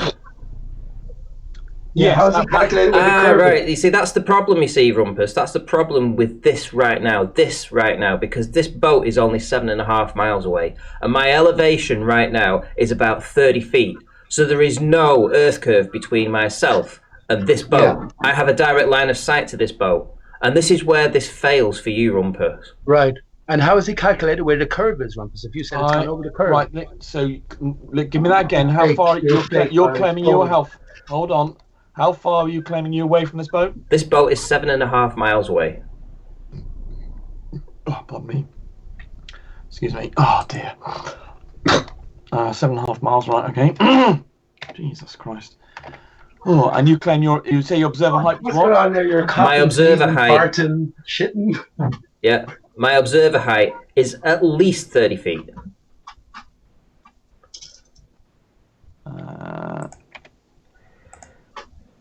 I'm afraid, according to my calculation, do we have a small obscured? It is just over the horizon. What is? What horizon, Rumpus? The boat, given for an observer height of 9 meters and the distance of 7.5 miles, that means that we do have a small hidden amount of that. How much hidden? Yeah. This is a 100 foot boat, Rumpus, and we're missing at least 60 feet of it. Yes. And what horizon is he calculating? But the inferior mirage. Yes. Hold on. Jesus Christ. Right, but yes, you're the other side of the geometric horizon, and that's where Mirage is kicking. You just calculated the geometric horizon. You said it has nothing to do with anything. You fucking idiot. You said I can't bring it into these calculations. You're just contradiction. No. You just did. You mentioned it there, and you're cut. No, I said contradicted it's not yourself. Now be a man and say you contradicted yourself earlier. Actually, you can argue there is one thing. Actually, I suppose the geometric horizon does manifest itself in. That is actually in terms of the. Ranty, did I mention no one can handle the dodo? In Mirage, so it does actually. So it is just over the horizon. Oh my god. So it's just over the horizon, and it's just over near the horizon that you get maximum chance of getting a nuclear mirage. So now the geometrical horizon is applicable. Well, it causes infrared mirages, so I suppose you could argue that it. Oh, hang on, wait. Calling me a twat earlier. Hang on. Let me just get this right so that people know. 30 feet observer height, 7.5 miles. We're talking about 0.04 of 1 foot, or basically half an inch. Yes, but that's all it needs to be. Half an inch. You've got half an inch. Because where the infrared mirage starts to work is actually before the geometric horizon. Where it where the light bends is actually going to be. It's starting to happen before you actually hit the geometric. I can show you the ray diagram for this. So why is it affecting 30, 40, 50 feet of this boat? Because you say that everything gets loomed around in unison. Right. Clearly, this isn't in unison. It's also loomed. Yes, you have an infrared mirage and you have looming. You get the two effects together. The part of the boat's loomed, but it's not loomed around. Don't forget the horizon is also loomed, along with the boat, and everything between us and the boat is loomed. But you also get an infrared mirage effect near the horizon. That's how infrared mirages, they manifest themselves near the geometric horizon. Let me ask you to consider this, please. If you want me to go through the ray tracing diagram. No, that's okay. Let me ask you to consider this, please, everybody. Just a second, Rumpus. I do. No, we don't need to do that. Let me ask you, everyone, to consider this just by your own experience. You ever walk down a riverfront and look into the distance and hang on, Rumpus. Did you ever walk down a riverfront, look into the distance and see? 5 seconds, Pete. Excuse me, I'm talking. 5 seconds. Did you ever walk down a riverfront? I want to talk to Ranty for 5 seconds. All right, 5 seconds. Off you go. If you want to do a special on this particular thing and how the infrared mirage manifests itself with ray tracing, I'm quite happy to do it. But not. You've done it loads of times. Not this particular image. You're on the spot here tonight. You've just been shown to contradict yourself. You're not man enough to say that you did. You called me a twat for bringing in. You said the geometric horizon was absolutely no significance and no use in any of these calculations, and now you just went back in it. So let me just, for everyone else out there, get you to imagine a walk along. Hang on, Ruppus. I gave you 5 seconds. Let me get you to imagine an autumn walk along a riverbank or something. You can see into the distance, and you can see all the way along the water, and it's a few miles into the distance, but you can see the trees in the distance mirroring in the water. Now, do you imagine for a second that there's something in the air causing the mirroring, or is it the water itself? Now, you can also imagine air or little foggy aspects coming in, blocking any mirroring, right? So it's the opposite effect. So that's my spiel. Use your own brain. No idea what you were saying. It was just gibberish, so I went to go and ignore it. See, that's what I'm saying. What we can all relate to is gibberish, but level isn't flat. Clear is murky. I can show you the ray tracing diagram that will account for everything that's going on in that image that Ranty's just shown us. I think you've been showing up tonight. Maybe because I'm the only one talking about the mirrored water layer, I might get a Nobel Prize. Maybe I get a Nobel Prize for exposing Will Smith as Barack Obama. Pete, you're the or Mark Thatcher as Theresa May. You're the only person in the world who thinks that exists. You're a nutter. Well, that's okay. Aristarchus is the decapitated tree. Here we go. You see, this is what we're dealing with, guys. This guy's yes, all the skylights have one singular source, the fountain of youth, right? Everything comes from the center, but we're in a divided state. Yeah, Pete, you can't have the earth flat. But let me tell you this, the spinning ball earth is metaphor. We're not here to indulge your hang on, Rumpets. You're smarter than this. You went to private school. You're taught all of this stuff. Rhetoric, the trivium, quadrivium. Pete, no one's interested in your drivel. You're taught looking into the symbolic. Pete, we've put up with enough of your drivel. This isn't your platform. Let me speak, please. Yeah, well, we're not. So there's a metaphoric interpretation to the globe Earth. So that's what it is. Earth is flat, right? But that's only one aspect of Earth. Something is globular. Something is moving as well. And what if Earth is one thing instead of many different separate things? Gibberish. There you go. You can hear the rumpus in the background living up to his name. Yeah, well, when we've been. I have no forfeit, you see, Rumpus. I can go on camera here. go on and on about gibberish for minutes. but listen, I can go on camera here as I've done many times and stand behind everything I say and think and do. No, you can't. You can't provide any scientific citations for anything you say. Everything I'm finding out is already known. bit You of think the science- military don't know all of these Every effects, bit of Ranty? science contradicts what you say. Hang on, please. You have no Rumpus, supporting look into the astronomical no horizon evidence, over You have water. no physics. You have no maths to support what you're saying. Nothing at all. Not hang a on. sausage. Nothing. You just So hang on, make please. stuff up. You're just making stuff up, Pete. And we're not. Well, interested you in use the maths to solution calculate the drivel. geometric horizon. Sometimes you need it, sometimes you don't. You're a twat if you think you need to use it. So I'm a little confused. But We know that. We know that. Yeah, but at least I'll man up, right? I'll stand behind my words. All I have to go with you is You a can't. name, You can't the provide rumpus, any and no scientific face, a justification photoshopped for what you're image that you saying. swear is All you. you do is say what you Who's to say you're not an actor agent? Why would you spend thousands of hours, rumpus? You can doing just assert things. You have no. that? Are you wrong about anything? Have you ever considered you might be wrong about anything? I'm very occasionally wrong about things. Very, very Right. occasionally. Almost never. Almost never. Yeah. Like Brenda, no way. I believe I am.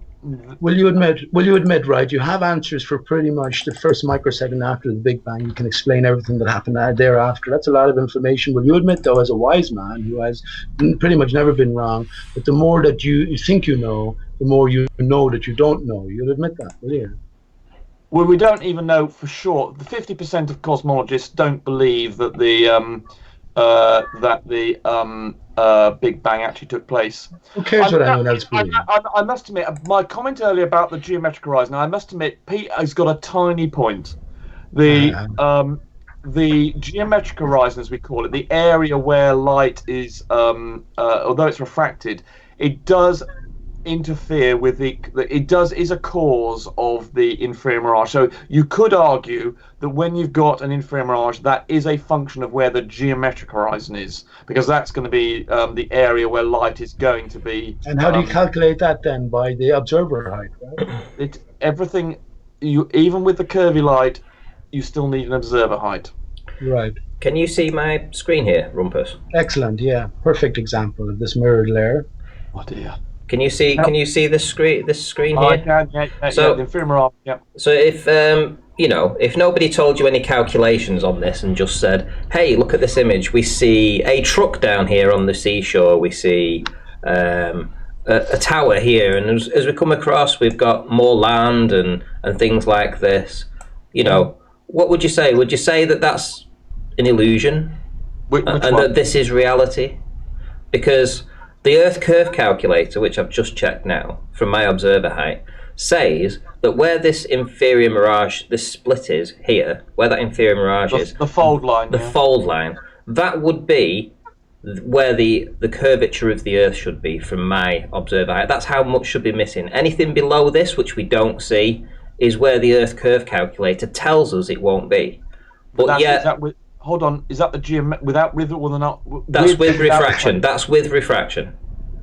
So with refraction, from the observer height to this distance, this right here is geometrically correct, this top one. But yet the bottom image, that is clear as a day, crystal clear, beautiful image with nothing, no distortion, this, because it's no longer now geometrically correct, has to all be being loomed up in a hologram. Right? It's not a hologram. It's just loomed up. It's clearly disappearing behind a mirrored layer. It's clearly doing that. Unless you want magical air, and this is what we got to get.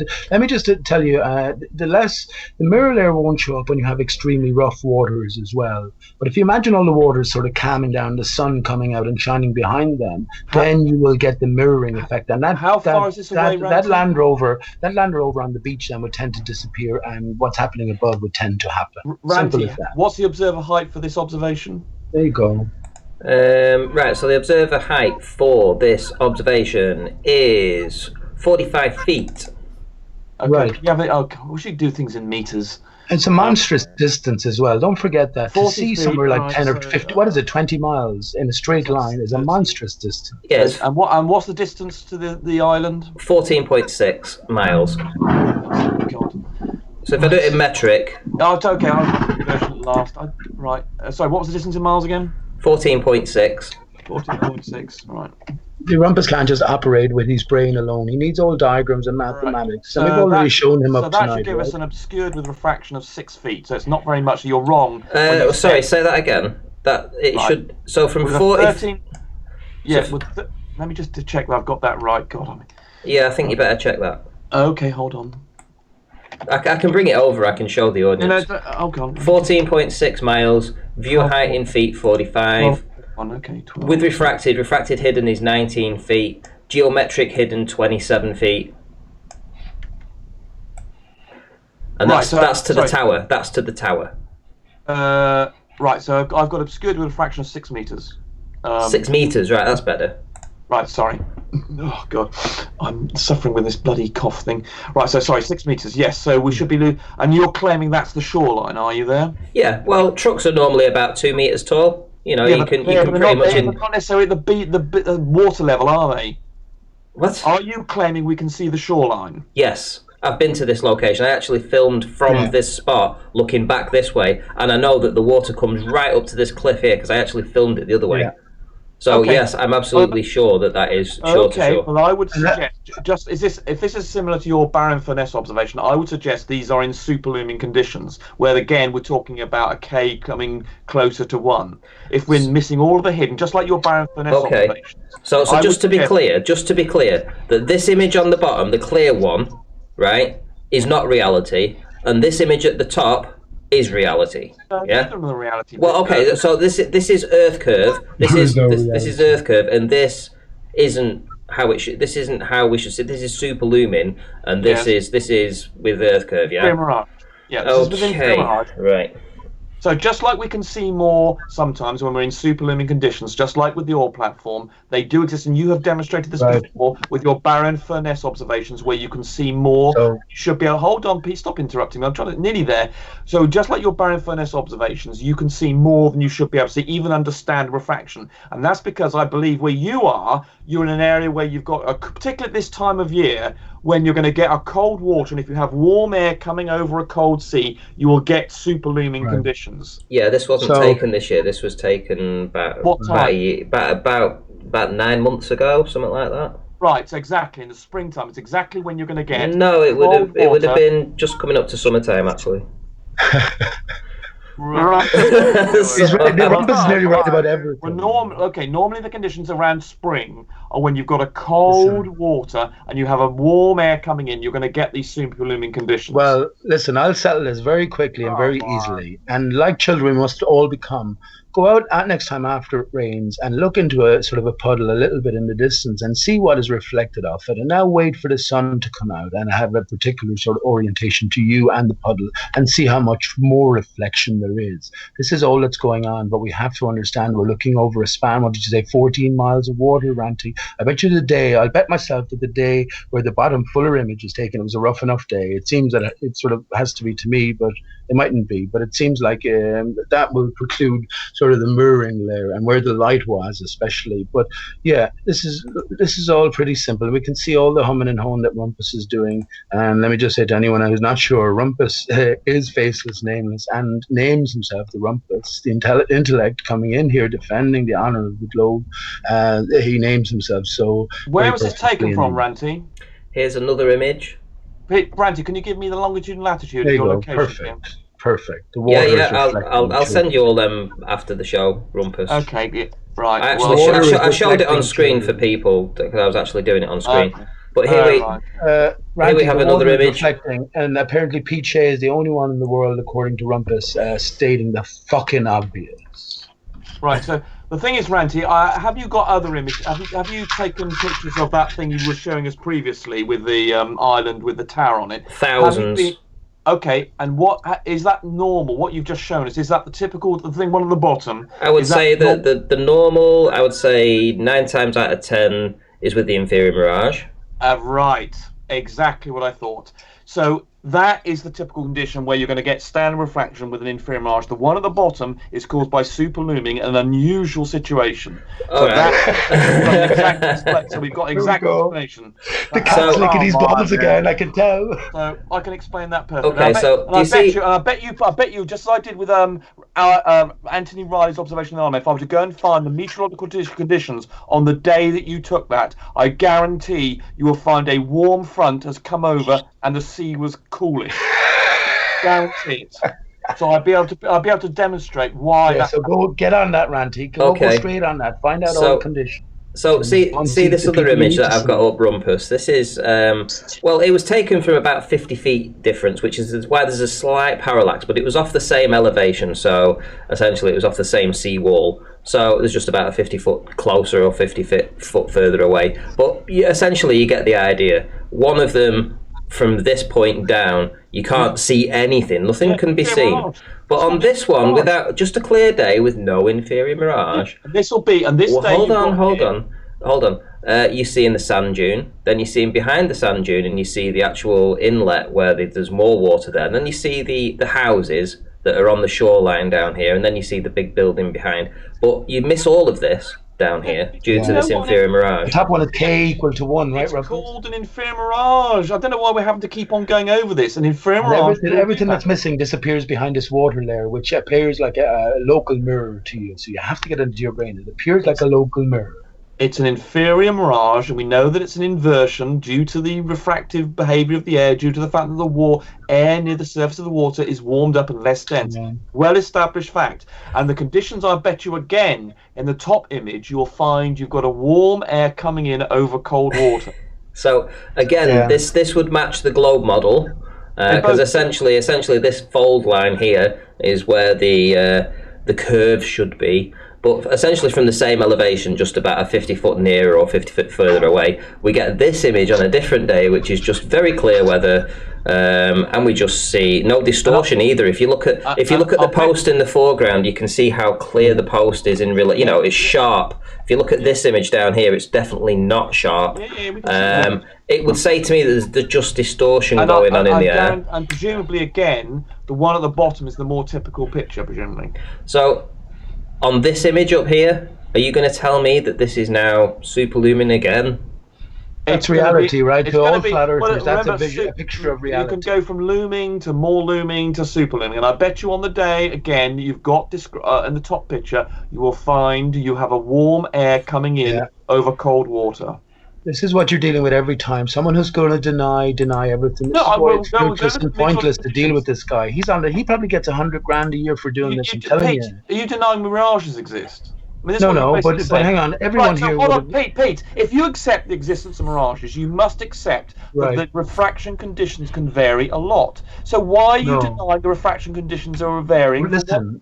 Ultimately, what's causing mirages? It's all got to do. You know, there's 50 million billion tons of water particulate in the atmosphere, right, Rumpus? It's not a particulate. It is a particulate. What is water? Is water not a particulate when you break it down? No. So when a puddle is evaporating, what's evaporating? Water molecules, but it's not a water particulate, right? No, it's a particulate of water. No, it's not described as a particulate because it's a gas. Water vapor is a gas. You know what we mean anyway. So how much can you cut down? Let me explain to you what a particulate is. A particulate is when something that is denser than the air, for instance, is being in suspension in the air. So something solid and dense is in suspension in the air. Right, okay, hang on, please. No, something like dust. So Rumpus, the cubic meter. Something like dust is a particulate. Okay, hang on, please. So cubic meter of air around me, everything is pretty still here. So imagine I could just cut out, or yourself, or anyone else here. Is there water particulate in that air? There's no particulate in there. Is there water vapor in that air? Water vapor. Yes, there will be. Yes. So is it hanging around in the air, or is it separate from the air, or what is it? Mixes with the air, just like the air. So you can't sort of separate it easily. Correct. Right. So when you're looking through many, many miles, right, of this air, which contains water molecules, would you think that they will act in a certain way in terms of the visuals? I mean, we know that water is reflective, for instance. Hang on, please. Can a lot of water vapor? Can No you one claims it's hang on, please? reflective. Let me ask my Just- question. You just Can made you that up. look through enough water and get enough No. water vapor? Hang on, Rumpus. Let No, me ask my you question. can't. Can you look through enough water vapor and No. get the same effect as No. if you were looking through a glass, for instance, a glass of water? Absolutely not. No. Why not? Because it's water vapor, it behaves no different to any other gas. It behaves like water, right? It behaves like water. When you compress water vapor, what do you get? that's You get because water, it's in a right? liquid form. In a vapor form, it behaves just like other gases. So hang on, please. So how much can you cut down a water droplet if you had the finest razor in the world and still have a water droplet? That's a droplet. That's not vapor. That's a liquid. Yeah, but how much can you cut it down until you get not water? If you had the finest razor blade in the world. Water is the liquid form of H2O. Water vapor is the gaseous form of H2O. Yeah, I know why the sun is mostly composed of hydrogen, because it's a reflection against a watery backdrop, right? It disassociates the water, H2O. You're just making stuff up. Is that right? I've figured out the secret, Rumpus. I figured out the secret. What the boiler has done. This is just hang something on, you please. dreamt up underneath while Okay, give me 2 minutes. While then. you were scratching Give me 2 underneath minutes. your bed. No, I'm not interested. I'm going to go to bed. I don't wish to be subject to your Okay, dribble. well, I'll give the rest then. So you can just go on mute a second. Let me just say the rest. While Rumpus was here, I was going to say I figured out the secret. No, Pete, I'm going to save Ranty's audience from your dribble as well. No one, Pete, is interested in spouting your delusional dribble. Shut up, Rumpus. No one. Let me say this. I'm nice and calm. Your delusional dribble. Rumpus, let me say this, please. So first of all, here our Aristarchus is credited with taking the center away from the Earth and moving the sun at the center, so all the orbiting planets revolve around. Keep it on your own channel and stop infecting other people. This is not your channel, Rumpus. It's not your channel either. So what stemmed from this? What stemmed from this displacement? Ranty, do you really want him just spouting? Let me just put it in a nutshell, then, Rumpus. If you'll give me 1 minute, Rumpus. Yeah, well, don't want. Let me finish. I mean, if Ranty's, I'm going to go. Anyway. Yeah, give me 1 minute, then. Thank you very much, Rumpus. Ranty, do you really want? I'm most humble to you, and let me just say then. 1 minute, I'll sum it up. That'll be an amazing feat, Ranty, I'm going to go and leave you with Pete. So, as Rumpus goes, it's probably timely because this all stemmed from taking the Earth away from being the center. Aristarchus of Samos is credited historically as being the first to have the sun at the center and have all of the orbiting bodies around it. What that led on to then, obviously, through a maze of catacombs, through the greatest minds, that is to, the Big Bang universe, where everything ultimately is separated, right? So when we look up to the sky, our nearest neighbor is 250,000 miles, and they got a massive jump into millions of miles. So they've separated everything ultimately. So when we come to flat Earth, the realization that it is the center, now we can put all of the skylights or the heavenly bodies on one plane, right? One plane. What has replaced the vacuum of space? What is the nature of the container? Well, if it's waters above, like the water is doing, reflecting here in these inferior mirages, as one person would call it, then we can consider that all of the skylights are exactly that, reflections against a watery backdrop on a singular plane, right? The contour of the barrier being that plane. So now we can start to think in terms of ether. We know the effects moonlight, sunlight has, planets have, all of these different energies. So yeah, it's a different picture. But once again, Rumpus is gone. You notice how he talked almost over me and was very impatient, as if it was his own hangout. I'm getting on to touchy subjects, right, which he's told to avoid. But ultimately, the upshot is heliocentrism, heliocentrism, a material-only universe. So now we can understand that and decode it and bring everything back to its rightful position, everything on one plane, all of the skylights being exactly that. So yeah, thank you. Sorry, last thing. Aristarchus of Samos is credited. It's all nonsense. The man didn't exist. So Aristarchus of Samos is credited and written into the script specifically. Also, when we look at the moon, Aristarchus, the crater, is named as the most mysterious crater on the moon, the most mysterious object in our universe. Now, the people who are writing the scripts know the nature of this Earth. So when we follow the clues, then ultimately, I think you'll get where I'm at. Aristarchus is the tree of life. We're on the capitated side, right? Or the divided side. And what's reflected without is reflected within as well. We ourselves are divided. We have Mother Earth, Father Sky. We have the male and the female divided. When the two come together, we have the greatest miracle known to man, which is the child. So all of these things are greater Pete, significance. I'm done. I got a question about Rumpus. How can we make sense of a person who's up really late at night doing these debates, doing it on the side, that we need to understand what's motivating these people financially, because this is getting ridiculous. Like, how are you going to there's find no- that out, man? Rumpus isn't going to. I'll go on camera here. I'm on camera. No, But how not you you. gonna- No, not you. I'm saying No, but how- I'm saying Rumpus isn't going to go on camera. You're not going to find anything about that character. Anything at so, all. like, just how do we understand somebody who's motivated? He obviously is getting paid by some government Yeah. entity. Like, that's obvious. You got to see through it. Let me just say where I'm at this. The creator has everything in hand, right? This is a personal sort of journey. It's a realization about the true nature of our home, the external, and then how it connects to the internal. So we have earth, heart, right? Anagrams, and connected via the ether is another anagram. Just like spine, pineal, penis, right? It's all connected. So how to make sense of Rumpus? Don't get involved with the character. Understand that he's a laughing stock, but maybe he's a hero playing the role of villain, because it was always penciled in for right about now for humanity to wake up. So maybe we're getting there. But you're a Bible literalist. I'll tell you something for nothing. You're the strongest force around, and you're immovable. You're unshakable. If one is attacked, all are attacked. And we got to wise up as people. Your own personal journey hasn't come to an end yet, and I've said this many times. Flat Earth is just the beginning. You've got to connect everything in some sort of coherent sense.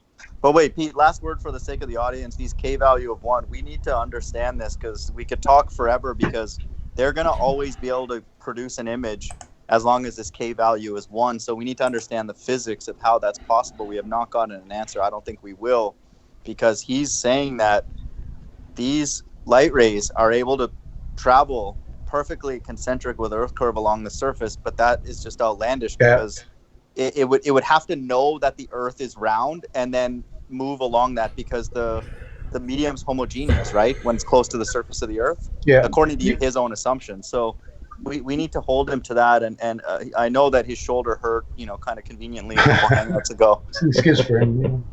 And then he had a cough attack. Yeah. We need to super chat some cough drops for this man. Like, that was scary. Infinite. So Ruhif also described it as infinite over 6 refraction. This has gone into the realms of absurdity at this stage. Yeah, that's not. It's the toughest gig in the world being a bowler. But forget about the individuals, the characters involved. When they go home, they take off their suit, and they're their own people, right? Only they know the true motivations. I've been told he knows it's flat, man. He knows. Yeah, they know it's flat, but they know that's why I started talking about a metaphorical, symbolic sort of understanding of what the globe is actually telling us. It's telling us a whole lot about reality, right? For one thing, it tells us that the outer barrier we're under is highest at the equatorial areas. And this is so obvious once we have the proper context, as so much is obvious. You were just talking about the K value of 1. Rumpus and co want their cake and eat it. You saw the confusion there about geometric horizon. He made an absolute fool of himself, and all the names he was calling me because I was looking for clarification, only for him to come bringing it back into reckoning. There's no common forfeit. sense. How can a ray know that? How can a ray know to move around the Earth unless something, and that something is apparently the medium, but it can't because it's homogeneous along the surface? How does that ray know to do that? It would have to have intelligence. Well, it goes back to what is a light ray. What is light? What is the sun?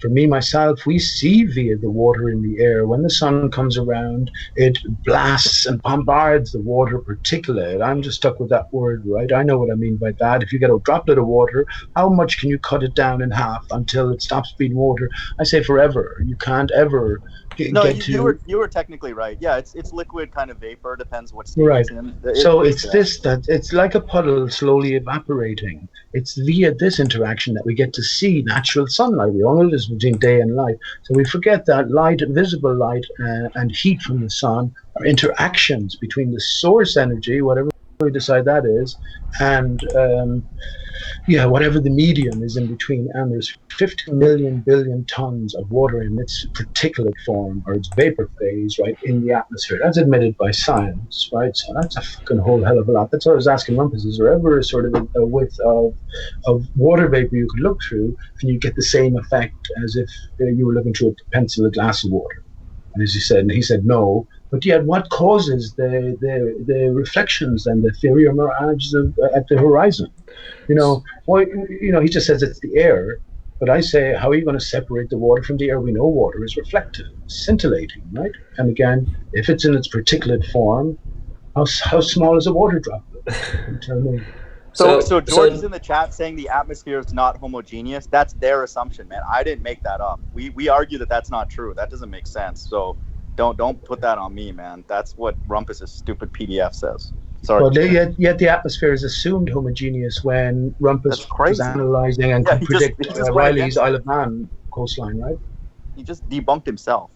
They're all nonsense speakers, and they've been there from the start. It's 2015 or 16, so it's a role they're playing. Are any of these people intrinsically bad? I don't sort of get that impression, you know what I mean? If there was a greater awakening going on, and I say people are flat, look, we know the military has always known, we know governments have always known the truth of our reality, but there's a greater story here, and there's a greater hand involved, I think. You know, you might put it down to God, a creator, but the creator's hand is in everything, whatever. There's a higher power here, so if we can try sort of decode things, maybe that's the ultimate purpose of our experience here. I certainly think understanding that we're in a divided state. The earth is a wasteland, as I said the other evening. It's divided. George wants in. Are you on bad terms with him, or can we get George in? Are you shutting this down? No, I'm not on bad terms with him at all. I can bring him in.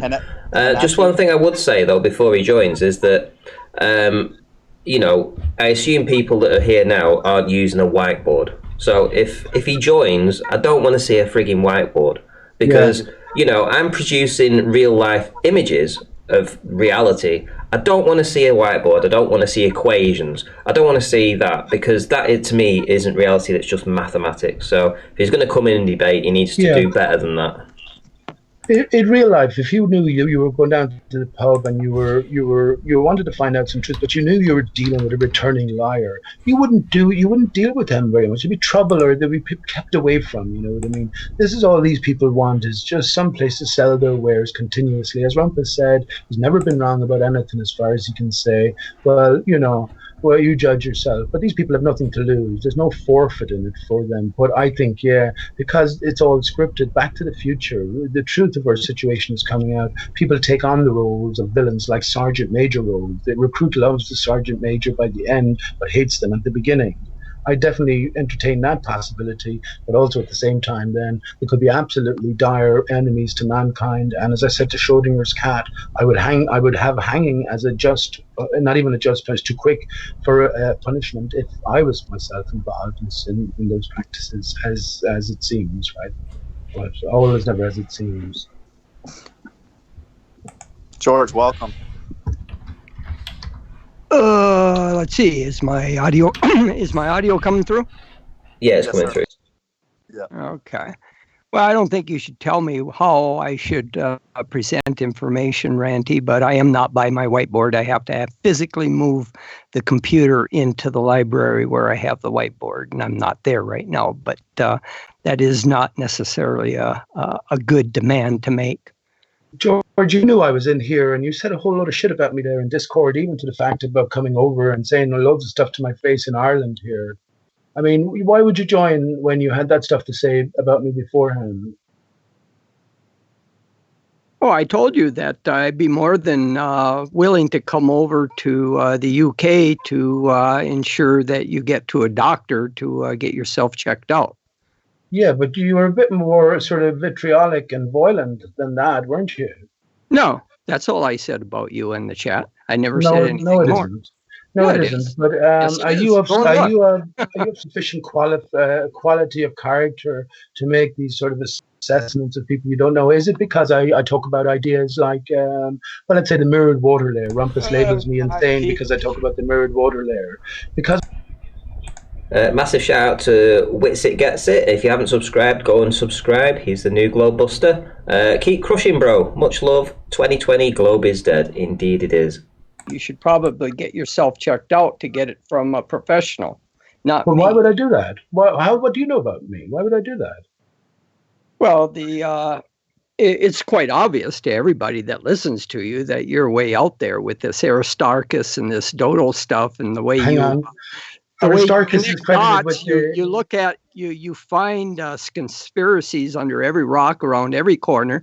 You connect dots that just shouldn't be connected. You take everybody's name, you take all the words, break them apart, put them back together again to come up with some off the wall meaning. I mean, this is not normal behavior, Pete.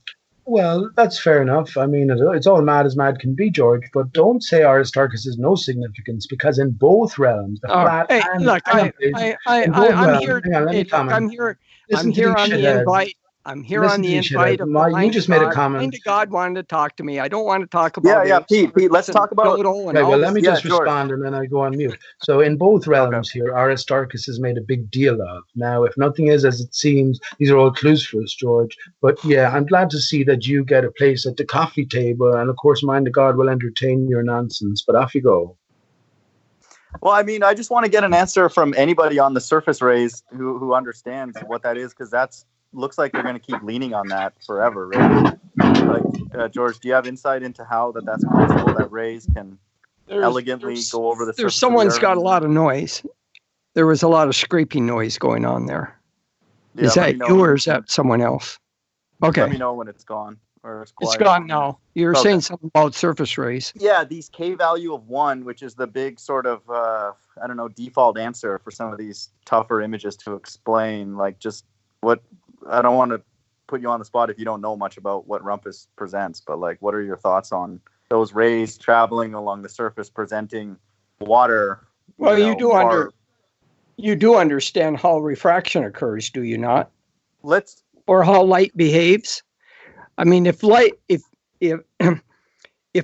is impingent on a medium boundary, if you have a boundary between two different mediums and the incident angle of the light into that medium is orthogonal, 90 degrees, then it will pass through that medium without bending. But if the light incident angle is other than 90 degrees to the boundary between two mediums, then it will bend, and the amount of bending is dependent upon the angle, the incident angle. Okay, the sharper the incident angle is from 90 degrees, the more bending that the light will have coming out of the boundary on the other side. Okay. So, but George, you understand that, right? And that's dependent upon the index of refractions. If the index of refractions are different, you're going to have some bending, right? Yeah. No, that's not the part that we have issues with, because along the surface of the ball in the Rumpus's model, and maybe there is slight variation, but I'm talking about a fairly constant medium along the surface from object to observer, so very tight to the Earth. Are you okay with that? There might be a gradient, but it's very minor. Well, I don't know. I haven't seen that necessarily. Like in the optical corridor that I use over the lake that I'm on, I have taken temperature arrays out and measured temperature differences along the optical corridor, and over a 6 mile length, I can see as much as some days 5 degrees Celsius from difference from where the observer is to where the target is. So it isn't. I agree. It isn't homogeneous in terms of temperature. Temperature is a large driver. Yeah, we all agree, actually. So let's do two cases. Let's say one where Rumpus assumes that it's smooth, which he does in his model, which I agree it's not real life. And then one where that ray along the surface does not experience a constant medium. Still, both are difficult. If you can help us walk through both cases or one of them, how does that ray know to travel perfectly concentric with the Earth? That's our issue, fundamental issue, really, with K value of 1. Well, saying that the ray knows as if it is sentient and has some mind is not the right way to know. Yes, help us understand it mathematically. Help us understand it mathematically? That's my point. That's my question. Well, the thing is, it's not necessarily going to follow parallel to the contour of the Earth unless the refractive conditions are just right, that the temperature gradients are such that will allow that ray to follow along the curve of the Earth. That's sometimes. What are those conditions? That's what I'm asking. What are those conditions? Yes, tight to the surface of the Earth, that will allow that ray to guide itself in that manner. That's just doesn't seem possible. Well, you would have to have a density gradient or a temperature gradient of the air such that the refractive index matches that necessary to follow the curve of the Earth. Matches what? Well, you understand. No, just a minute. You understand that. let's say you have perfectly homogeneous air, uniform temperature over your optical corridor, Okay. and you shine a laser light or a laser beam or a light ray out, and it will travel a straight line. Yes, Okay. correct. Yep. All right. It's homogeneous air, so there's nothing that's going to cause a change of index refraction that will cause the light to bend. Yep. Now, if that light ray, as it's traveling away from your target to the observer, is experiencing some density changes, some temperature changes, and it depends upon the nature of that gradient. If the gradient is such that the temperature is cooler near the surface of the Earth than it is above the Earth, then the light will start bending downward. Now, if that gradient is severe enough, large enough, then that ray of light will bend in a radius of curvature that is less than that of the Earth. So it will bend down, and basically it would hit the Earth and not follow the curve of the Earth. Exactly. Now, that's what we would think. That's what common sense would tell us. How it's almost like a wave guide, like a light guide. How is it guiding it along the surface of the Earth and continuing it to motivate it to do that? We don't. It's not motivating it. It's just that if the index of refraction has to be of such value, the radius of curvature will match that of the radius of the Earth, and so it'll follow parallel to the Earth. Under what circumstance? Well, I just said, if I haven't calculated it out, but if the densities changes with height of a particular amount, such that the gradient is such to cause the index of refraction to change just the right amount, it will follow the curve of the Earth. I mean, you just agreed that if the index of refraction, if the index of refraction is large enough, that is, if the density gradients are large enough, then the ray will bend at a smaller radius of curvature and hit the Earth and not follow the Earth. And if that density gradient is very light and not very much, then the beam will follow a radius of curvature that's greater than that of the Earth. So it will eventually go off into space. It won't be following the curve of the Earth. So you can imagine between those two extremes, there's going to be a sweet spot where the density gradient is such that it will follow the curve of the Earth. So that, I think we both agree that it starts out straight, initially, like tangent to the Earth. And I think Rumpus he says that in his diagram. We agree that it can hit an interface, which is fine, and it can change direction. That's okay. We're okay with that. If there are layers. Now, when that thing starts wanting to make its way back towards the Earth, K value of 1, you would need a medium to now allow it to continue in a path parallel to the Earth. It's that part that no one has any intellectual comfort with, and I hope that it makes you a little bit uncomfortable. I think maybe something you're missing here is the way we see light. The light doesn't go from our eye to the target. It goes from the target to us. It's reflected light that we see. Yeah, so when it leaves the target, so when it leaves the target, by the time it gets to us, it's not horizontal. It's coming at us at some angle from above us. So that's why things seem to loom up or be higher than they are, because we're actually seeing the light ray come into our eyes from above us. So we're looking up in a sense. So that's what makes the objects look like they've raised up from the surface of the Earth. Yeah, that's fine. And that's what we're following the ray at the base of, for example, a lighthouse or an oil platform. We want to follow that base ray that's presenting the base of an object really far away to a person over a curved Earth. So yeah, I'm fine with that. That's what we're doing. We're following the sun, illuminating an object, a ray bouncing off of it, tangent to the Earth. Sounds like we're on the same page so far. So what's the question then? Yeah, so let's say we are that ray. Let's say we put that ray in a car, and then we're driving towards a person's eye that is tight to the Earth, because we're talking about low elevation observations, like 1 foot, 3 feet. So now we're in a car, right? We got a light ray on the top of this car, right? And it's tangent to the Earth. So now you're saying when that car starts driving, it's going to hit like a ceiling of a different density gradient, which is fine. So it's going to motivate it to curve back towards the Earth. We're okay with that. So now the ray is redirecting itself, motivated to go towards the Earth. Now, how does that ray now glide along the surface of the Earth? That's the part that we need to understand what environment is causing that to happen. It just doesn't seem possible, because it would be almost literally shooting through like a little tube along the surface of the Earth. I guess I'm not quite following you on this yet. It's a waste of time. What's the purpose of this line of inquiry? Because it's already been shown up to be, the ball does not exist. Pete, George has to bring the ball into everything. You're talking about a whole bunch of nonsense for like an hour, dude. I'm talking about ray tracing. So we're trying to understand K value of 1, which are these surface rays.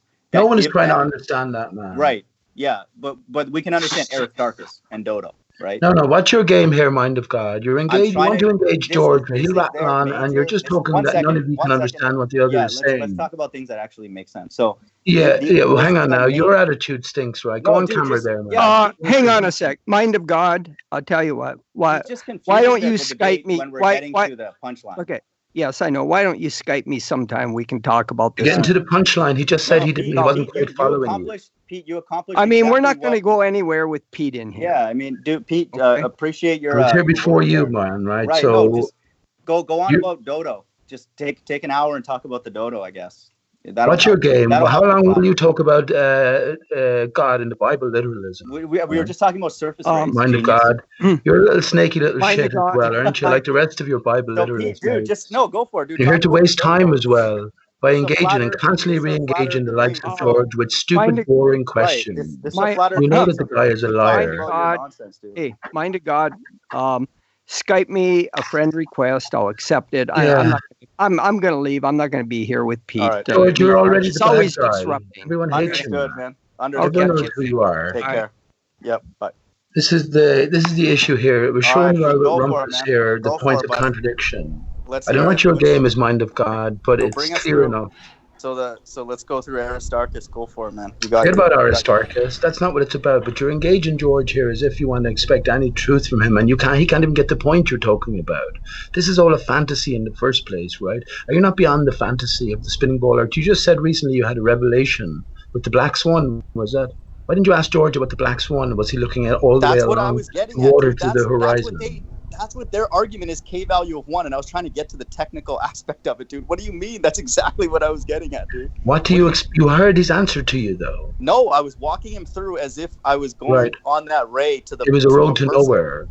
No, it wasn't. It was giving him some rope. He was giving him rope. Right. Well, listen. That's fair enough. Okay, and give these people enough rope to hang themselves. I want to explain. No, hang on. Let me just say this, and I'll head off then. Right. Let me say that last word, Ranty. That's fine.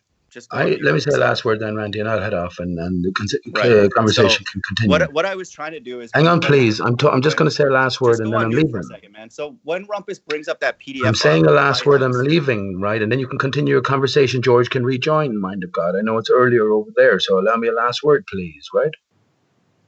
Is that okay? Go ahead, Pete. Yeah, thank you. Just to you more than anyone else, Randy. These fucking ignorant bacocks.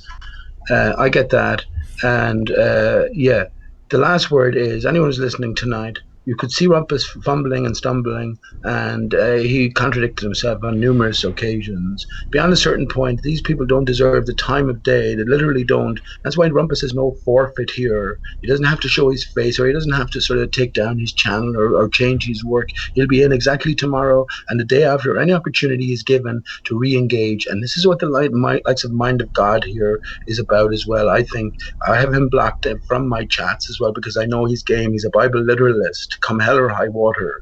If you're not with us, you're against us. So I let him re-engage with George. But anyone with ears listening tonight, once again, we're led back to the same thing. It's the water doing the reflecting. And when we understand that that is the case, well, then it leads on to other things. Mirrored earth, mirrored sky.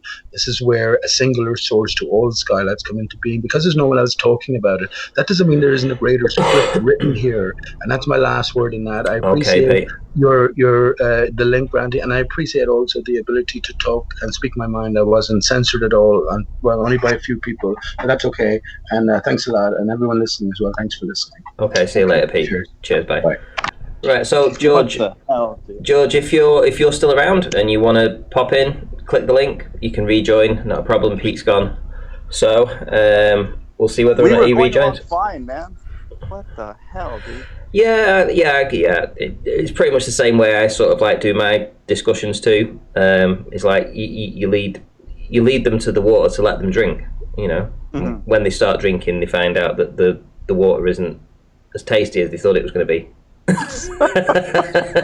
Even when you asked Rumpus, how did you know the horizon is where it is? Pete didn't quite get that was a punchline, and he just rammed in. Like, I don't think he quite gets the vibe of the debate. Like that surface ray, we all know, like normal people, that's crazy, that doesn't happen. But it's only when we start asking them to walk us through will it show that they don't have a mathematical model behind that. That just doesn't make sense. You know, rays curving around Earth. I mean, that's crazy. It is crazy. I mean, I can understand how what we observe can be manipulated, but only from what we can observe. You know, the idea that things are being loomed up behind something else to see it is just ridiculous. But the way I see it, it's more like a kaleidoscope effect. So, you know, you can get an image, put it in a kind of kaleidoscopy effect sort of thing, twist it and turn it, and it gets manipulated and warped and bent out of shape, a bit like Skunk Bay. But you never see anything in Skunk Bay being loomed up. You know, it's just anything that you can actually see is having an effect on it. And I think that's the difference.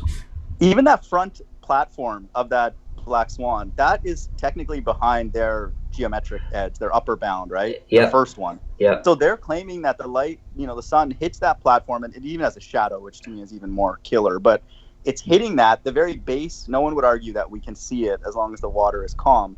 That ray is curving over the Earth and then reaching a 1 foot, 3 foot, let's say, tight viewer. I mean, someone's got to walk us through the math on that, and that's not really that hard for Rumpus or George or somebody to do. One light ray, because you don't have to do the full modeling.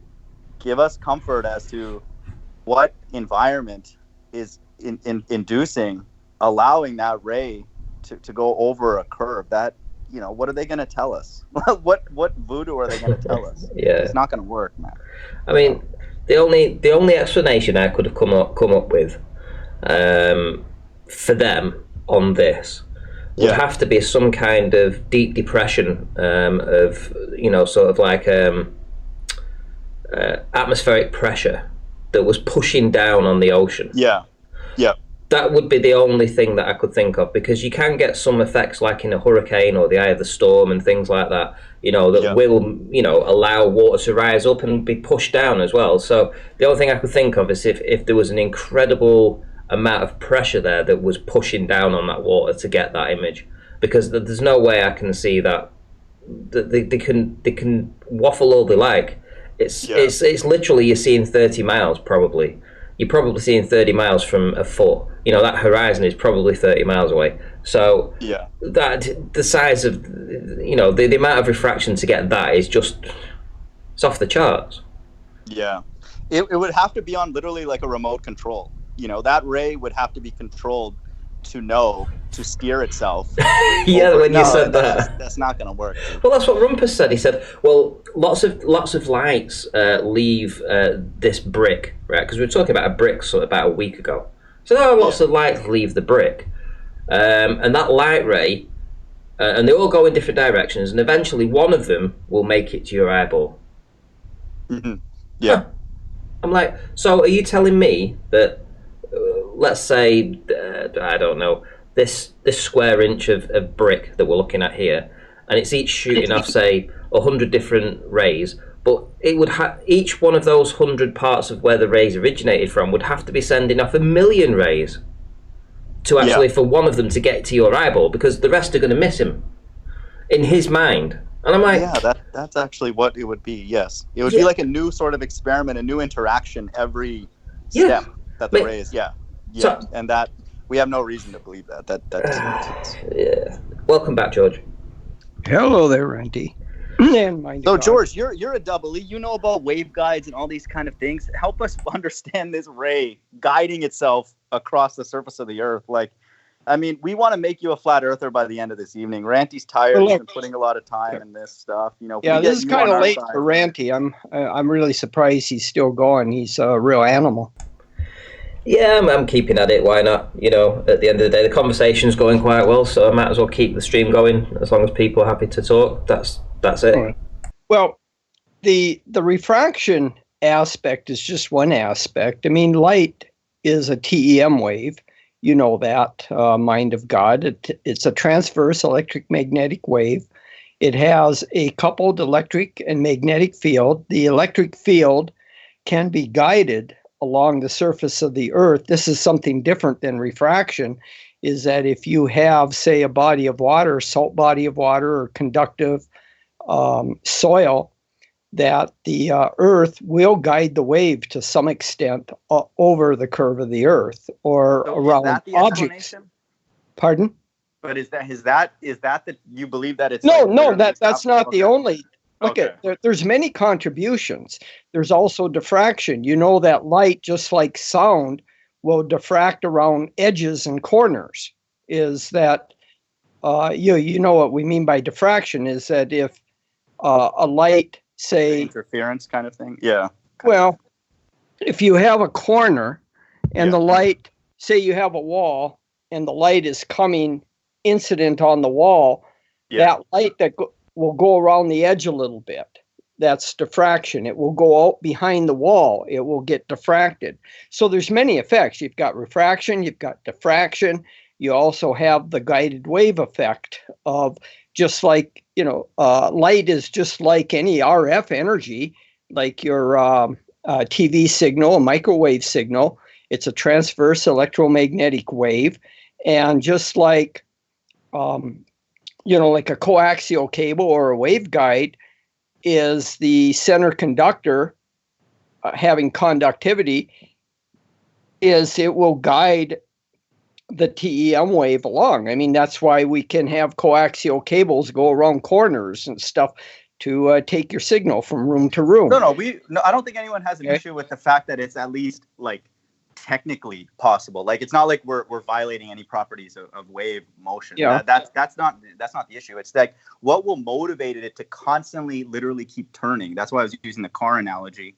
That's the like. Well, it will to some extent. It won't do it forever. I mean, no, but it has to. It has to, at every unit step, it has to keep desiring to angle itself, right? That's the theory on the ball Earth. It doesn't happen on the flat Earth. We don't need that on the flat Earth. That's why in a sense, you accept. One second, let me just finish my point. That's why intuitively for the viewers, that's what intuitively infinite refraction means. It needs infinite energy because this ray is constantly turning, and every time, for people who understand turns or change of direction, it requires energy for that to happen. And so that's why you guys need infinite refraction to travel along the surface of the Earth, because nothing else is helping you. That ray needs to keep changing direction constantly and quickly the closer you get to the Earth, right?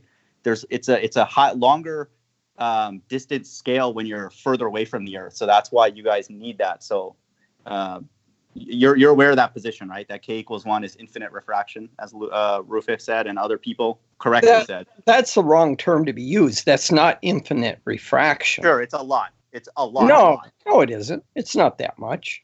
Well, no, it needs a lot. Have you ever gone through the numbers? There's a very simple Creator equation that shows you the refractive index. That's a function of barometric pressure, temperature, and humidity. The humidity is about 2 orders of magnitude less humidity effects than it is for temperature. Temperature is the primary driving factor for changing the index of refraction of air. Okay, so let's say it has enough strength to do that. What's motivating the direction change constantly for that surface? What are your variables that you believe that motivate a ray? You're going through a continuous change of index of refractions. You're continuously going through different medium. I mean, what's changing? It's the same. It's along the surface. It's the same water. It's no, it isn't. No, it isn't. The density is changing. Just so you know, in his model it is. No, the density is. The density is changing. No, I'm saying in Rumpus's model, it's actually the same because he goes from surface up and assumes a smooth density gradient. I'm just letting you know. You may not know that, but that's what he does in his Philip thing. Well, you can model the continuous change as being like layers upon layers above the Earth, whether it be Yeah, flat that's what he Earth does. or a spherical Earth. But the thing is what you have to realize is that if the light, let's first take the flat Earth example. You have density layers, one upon the other, horizontal layers above the surface of the Earth, right? Yeah. Mm-hmm. Okay, so if you shine a light, say you take one photon and shoot it, or a light ray, or say a laser, then in that model, you'd say that you have a uniform density. We're assuming that the temperature along the surface of the Earth is uniform along the optical corridor. Okay, Yes. It might change vertically, but let's just say in the simple case, horizontally, the temperature is staying the same. Okay, that's what he does. From the observer to the target. Okay, Sure, but it's changing vertically.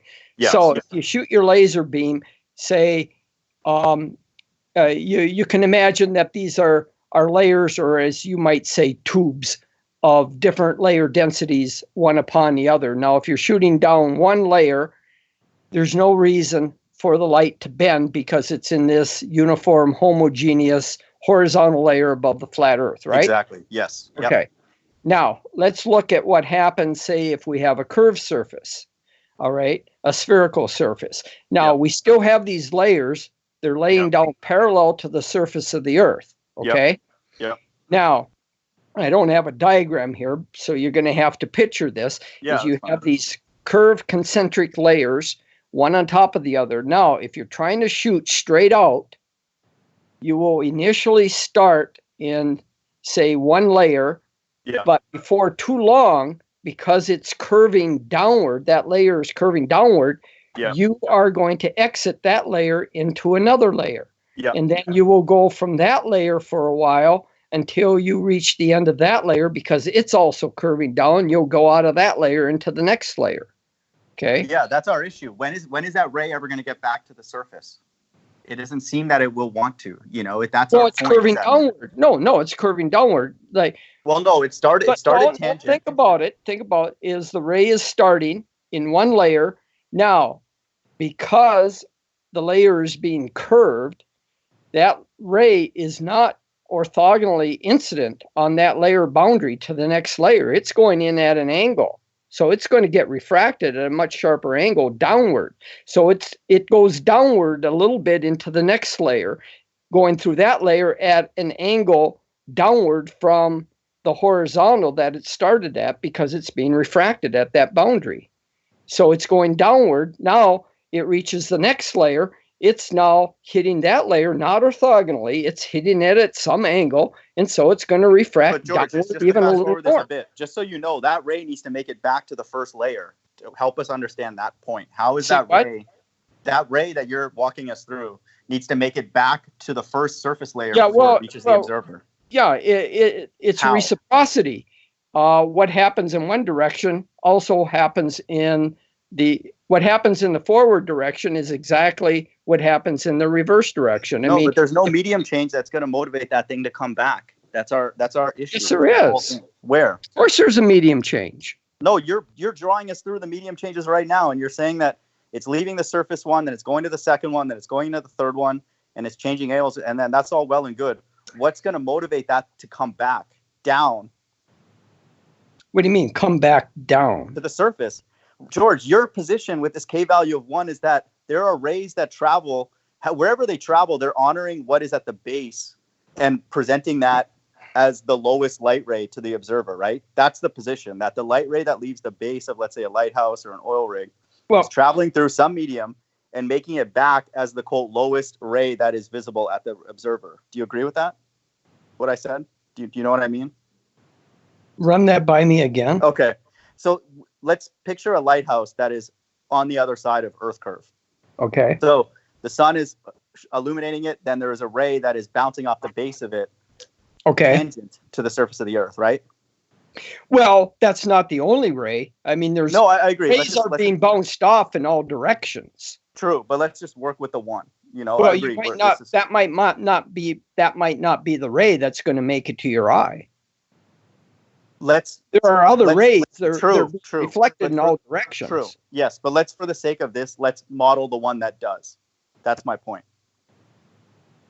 It's the lowest ray that hits the base of that tower.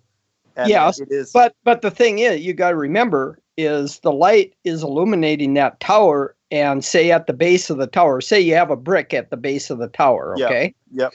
Well, the light being reflected off that brick is going off in all directions. Sure. So whichever one you want to pick, let's travel. Let's take that Okay, ray that you like. say it's going, say you want to say it's going horizontally, but the light ray that eventually is going to meet your eye might be coming off that brick, say at a 30-degree angle with respect to the horizontal. Sure. Let's travel. Let's take that ray.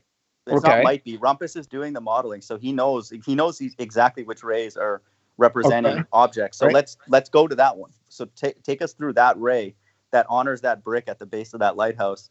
Take us on that journey to the eye. How does that work on a curved Earth?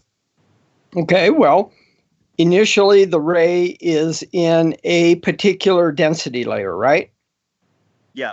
Let's say again, close to the surface. we have parallel density layers that are following the curve of the Earth, right? Just call them layer 1, 2, 3, 4, 5. The higher you get, the higher the number. So all right, layer 1. All right, we're starting off in layer 1, but we're not necessarily tangent to the Earth at that point. It could be going up in layer 1 at some angle with respect to the horizontal. Okay, fair enough. I'll give you that. Yeah, it's whatever so angle now you it want. hits the boundary of layer 1 to layer 2. Yeah. Well, it's not going to be orthogonal to that boundary. It's going to be at some angle to that boundary.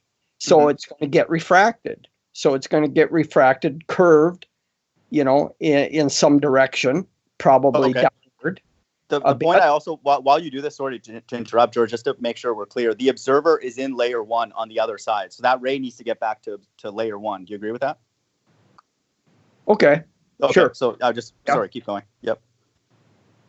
So how does that ray make it back to layer 1 before it reaches the observer? Well, you'd have, I can intuitively imagine it and describe it to you, but we'd have to really sit down with the mathematics to go through it. But I'll just give you a qualitative rather than quantitative description. All right, so we're going from layer 1 to layer 2. We have that boundary. So now we're incident on that layer at some angle that's different than a right angle. So now that is going to bend, say, rather than being at a 30-degree to the horizontal, it's going to bend, say, to some lesser angle to the horizontal, say 25 degrees or something. George, just to clarify for the audience, you're clarifying the 90 degrees because if it does hit at 90, it goes along the 90, right? That's right. Yeah, okay. I just want to make sure. Just for the people out there. A light ray will not refract if it goes into a boundary at 90 degrees. Okay. Yep. It goes straight through 90 degrees. Yep. All right.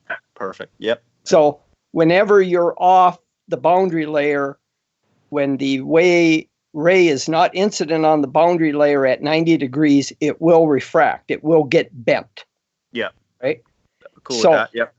Okay. So now it's going from layer 1 to layer 2. It's incident on that boundary at some angle that's less than 90 degrees. So it's considerably less than 90 degrees because it's coming off that brick, say, at 30 degrees with respect to the horizontal, and the boundary layers are horizontal, okay? At the tower that you're at, for all practical purposes, when we start off, the layers are all horizontal or parallel to the surface of the Earth, right? Yeah. Yeah. Okay. So in principle now, that light ray that's going upward, say at 30 degrees, is now hitting that boundary layer at a 30 degrees with respect to the boundary layer. So it's going to get bent a little bit downward, more towards the Earth. So it's going to go through layer 2 now at that angle. And now from layer 2 to layer 3, we have a different incident angle on that boundary. So now it's going to get refracted, a little more and bent a little more towards the Earth at that layer and go through that layer. So you can kind of imagine that there's going to be this smooth curve. And eventually, as you get out maybe halfway or so down, you're going to be kind of going parallel to the boundary layer until, they're curving until it hits, it might be at boundary layer 5, 6, or whatever. It's going to hit the next boundary layer. And then by the time it comes down, rather than going from, say, 5 to 6, now it's bent down enough where it's at the boundary layer of 5 to 4. So now it's going to start, going into the lower layers and get back to the observer at layer 1. Okay, so that's the part that inflection is what we would need to understand, is like what is causing. Yeah, well, again, I understand that, and I think this is something I've wanted to work out that I haven't. That one, yeah, I don't want to put you on the spot. I'd like to convince myself of that one too. Is I have never really worked out the mathematics of it. I can visualize it in my head qualitatively, but to actually go through the numbers quantitatively to verify it, I have not done that. I have to be honest with you. I haven't done that. Fine. Compass has worked more on that than I have. I haven't really had a lot of interest in all this refraction stuff.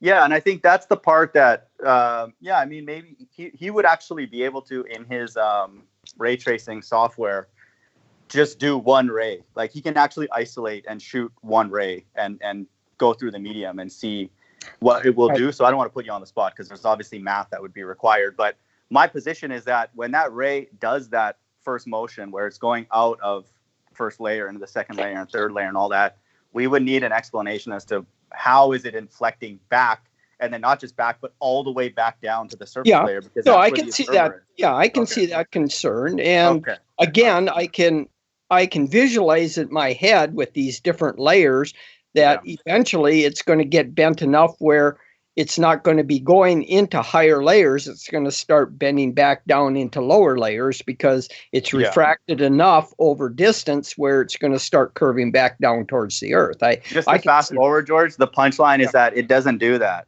It doesn't have the desire to go into all those upper layers, and that this is where, I mean, we need to see Rumpus do this, but those surface rays only work on a flat Earth. That's my point. I can't prove that right now mathematically, but that is our stance, really, as flat earthers. Well, that's your stance, and my stance is a little bit different. That's fine. So, no, I appreciate until we put numbers to it and go through the equations and the numbers and modeling it. It's your word against mine, I guess. No, that's fine. I appreciate you walking through it. I think that's my issue intellectually, is that those rays that are going through this sort of conduit, long distances, it would need a pretty clean channel to go through, flat for sure.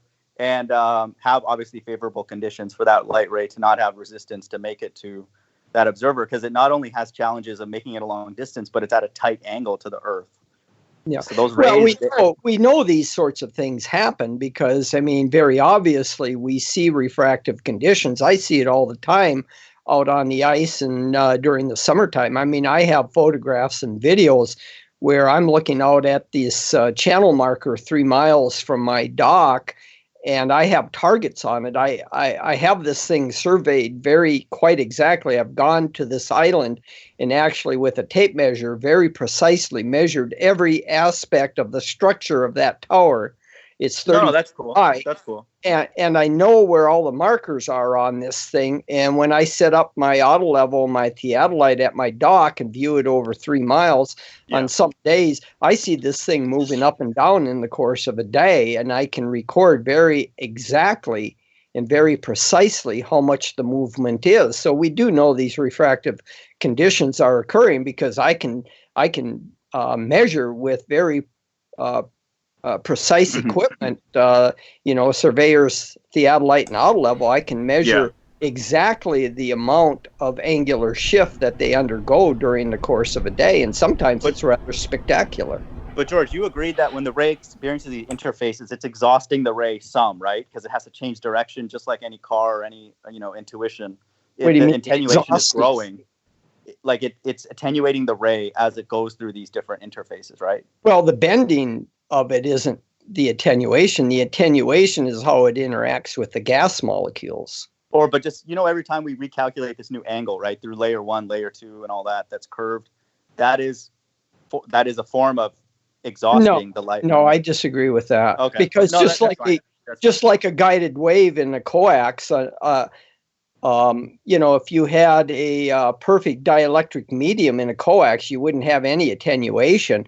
It isn't attenuating because it's bending. Your RF signal is bending in the coaxial cable around the house. It's attenuating because the electric field of the TEM wave is interacting with the foam dielectric between the braid, the outer conductor and the inner conductor. You have some dielectric losses because whenever you have a TEM wave, an oscillating electric field, it tends to try to move the molecules and realign the dielectric, and that dissipates energy to do that, and that steals energy from the wave. So it's more like that.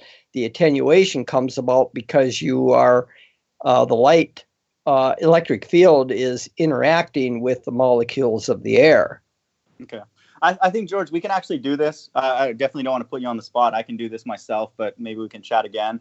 Is just draw those layers, just do a very cookie cutter thing, put an arbitrary starting angle theta, and then describe the next angle as greater than or less than theta. Exactly. And walk through it. Yeah. Okay. Oh, yeah, exactly. And the thing you'd want to use, I would highly recommend for you, if you haven't come across this, to study up on it, is there's a site called the engineerstoolbox.com, and go into the section where they have refraction. And there's two famous equations that are used. There's the critter and the, it's E, starts with an E, but it's the critter equation that I use. If you go at the bottom of the page, they have what's called a quick shop floor equation, which the critter equation is rather complicated, but I have put the shop floor equation through a lot of tests, a lot of calculation. I found it's as good as anything you need to do for these types of things, and it greatly simplifies the calculations. It's called the shop floor equation. Okay. I mean, we're lucky because we just have to do like 2 or 3 medium. We don't have to do anything crazy. I think Rumpus owes us to walk us through that. He owes us because he puts everybody through nonsense.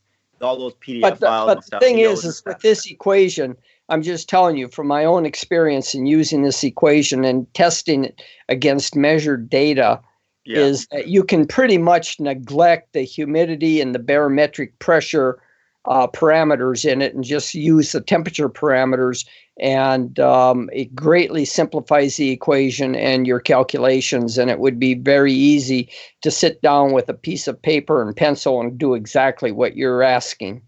George, would a light ray rather travel through a curved conduit or a flat one? Do you have any? Either one. It doesn't matter. I mean, they'll go with. No, I don't see any difference. I mean, it's going to travel through air, whether it's following a curved surface or a flat surface. It's going to go through both with the same amount of ease.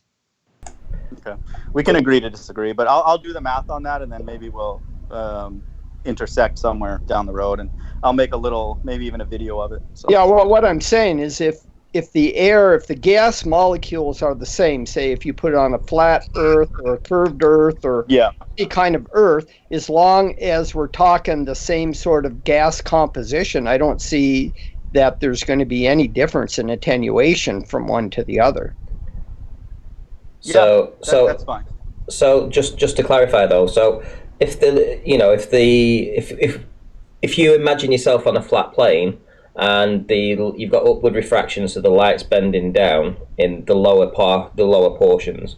Would that present itself as like the light rays never actually get into the observer? They would hit the ocean. Well, some of them would not. No, some of them would not, Ranty. You got to remember, like say at a target, you're looking at a target in a distance. Some object is like we were discussing earlier. If you pick, say, a brick on that object, the reflected light from the sun comes off at all sorts of angles. It's being reflected basically through a whole hemisphere of space, it's not just coming in one direction, it's going in all kinds of directions. Because, I mean, if it wasn't, you wouldn't be able to see that object if you were way off on the right side of it or the left side of it. You know you're going to see that object no matter where you are in space. So obviously light has to be being reflected off in all directions. So yeah, some of the light rays that come off that will never get to you. They would get bent and hit the surface of the Earth. Some will go off into space, and there's only a few that will actually reach your eye, you know. So you're trying to say that on a flat plane, every single light ray would reach the observer? No. Well, all right, all of the objects would still be visible. Yes, it would. Yes. But the thing is whether you're on a flat plane or a curved Earth, light is reflected in all directions off that object.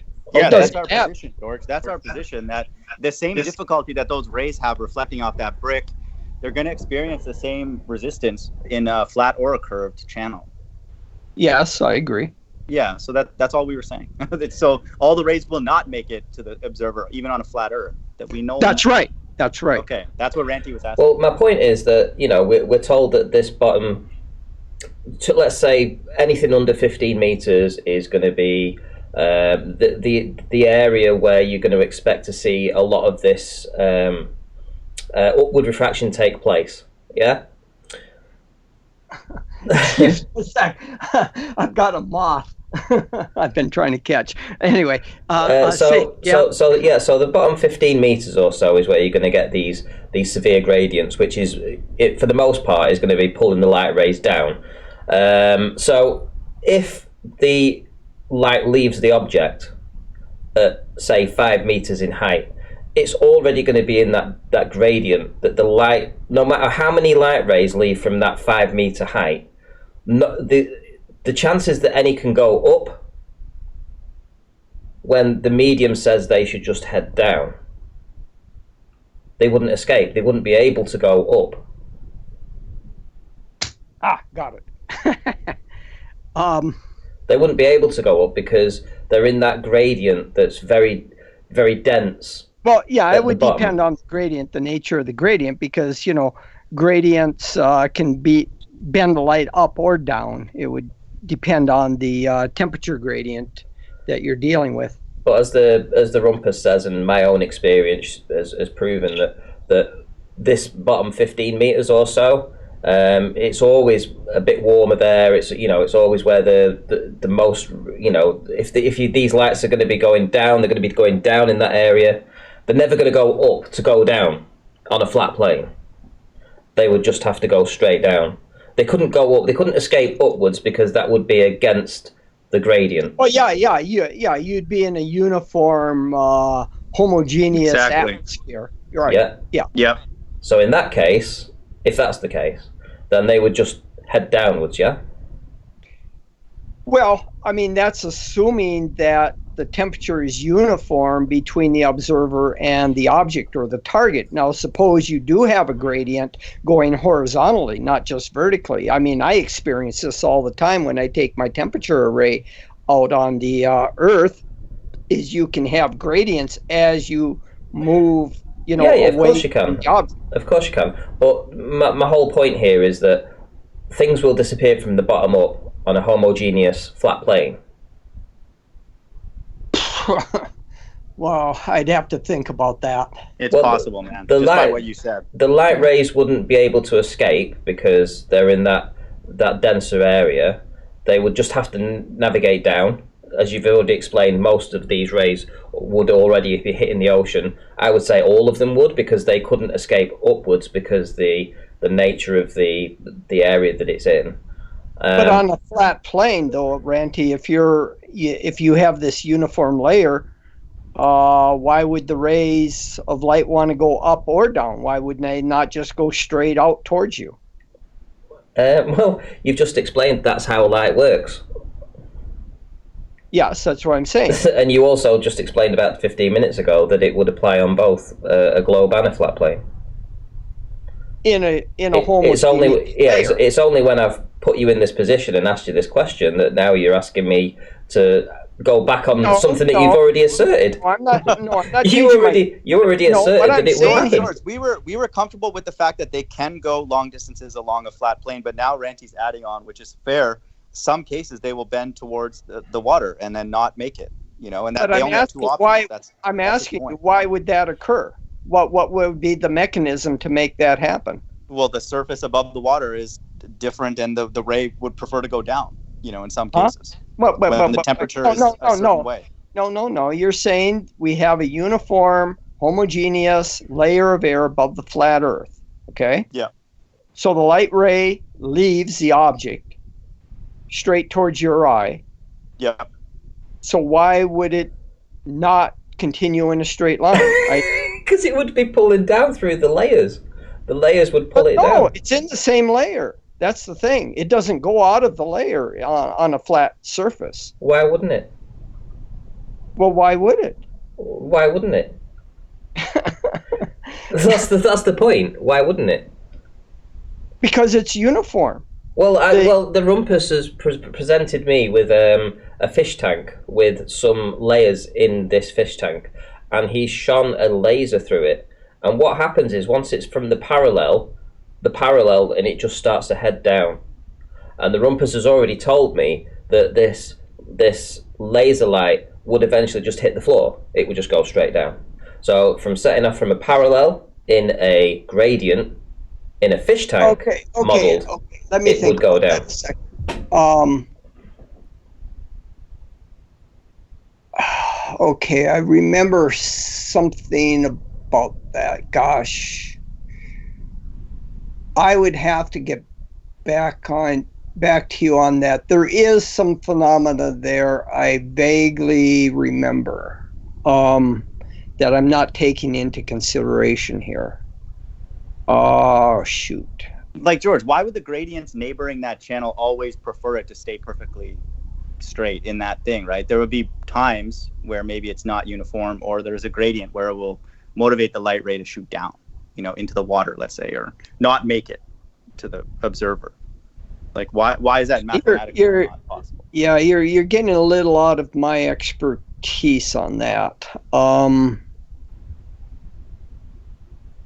My gut feel would be that in that density tank are we guaranteed that the density is uniform in layers? Yeah. That would be one of the things I would have to ask, you know. Has it been allowed to settle long enough so that, you know, the density layers would be uniform? Yeah, because what he did is he used it as a looming effect. So he actually set the laser light slightly angled upwards, so it created a rainbow effect. But once it if it's angled, then I could see it bending. Yes. But once it got to the parallel, it started to bend down. I see what you're saying. You're saying if it's angled up and it's curving upward and it's starting to level off and be horizontal with the bottom of the tank, why doesn't it just continue horizontally? Is that what you're asking? No, I'm saying that the experiment proves that once it goes into that horizontal, the light will then just naturally bend down through the gradients due to the effect of being in a gradient. I thought that's what I just described. What do you mean once it's in the horizontal? You said it would it continue in the horizontal, and I said no, it would start to bend down, which is my point, that on a plane, in a homogeneous plane, if the light sets off at horizontal, it will just naturally deviate towards the ground due to the density gradients. Well, I'll tell you what, to be honest with you, I'd have to study this because this is something I can't answer right now. I would have to look into that a little more. It's compounded. It's compounded by the fact that the viewing instrument, whatever that is, also has limitations, you know, of what it can receive. Yeah. Bottom up. To be honest, I haven't studied this near as much as Rumpus has. I think I see what you're at. Let me restate this, Ranty, to make sure that we're on the same page. Is say we have this density tank, and I'll take your word for it that you've allowed it to settle out enough so that the layering is uniform horizontally over the tank at each height above the bottom of the tank. Okay? Is that what we're saying? Hello? Yeah. Okay. Mm-hmm. So you're saying if you take this laser light, rather than shine it horizontally or parallel to the bottom of the tank, you angle it up a little bit. So now you see the light going upward. It's bending, starting to bend downward. And then what you're saying is that once it reaches its maximum height, so to speak, it's bent enough so that now it's reached its peak, and the light at that particular point of the peak is now parallel with the bottom of the tank, and that your contention would be that it should continue on at that point going horizontally rather than bending back downward. No. Is that what? No. Oh. My Okay. contention is that experiment proves the point. The point being that once you're in a density gradient and you've got that light ray firing off upwards, it's heading upwards. It's angled up. Well, the light ray never gets high enough because ultimately the density gradients pull that light back down and eventually it ends up hitting the floor. It never gets high enough to escape.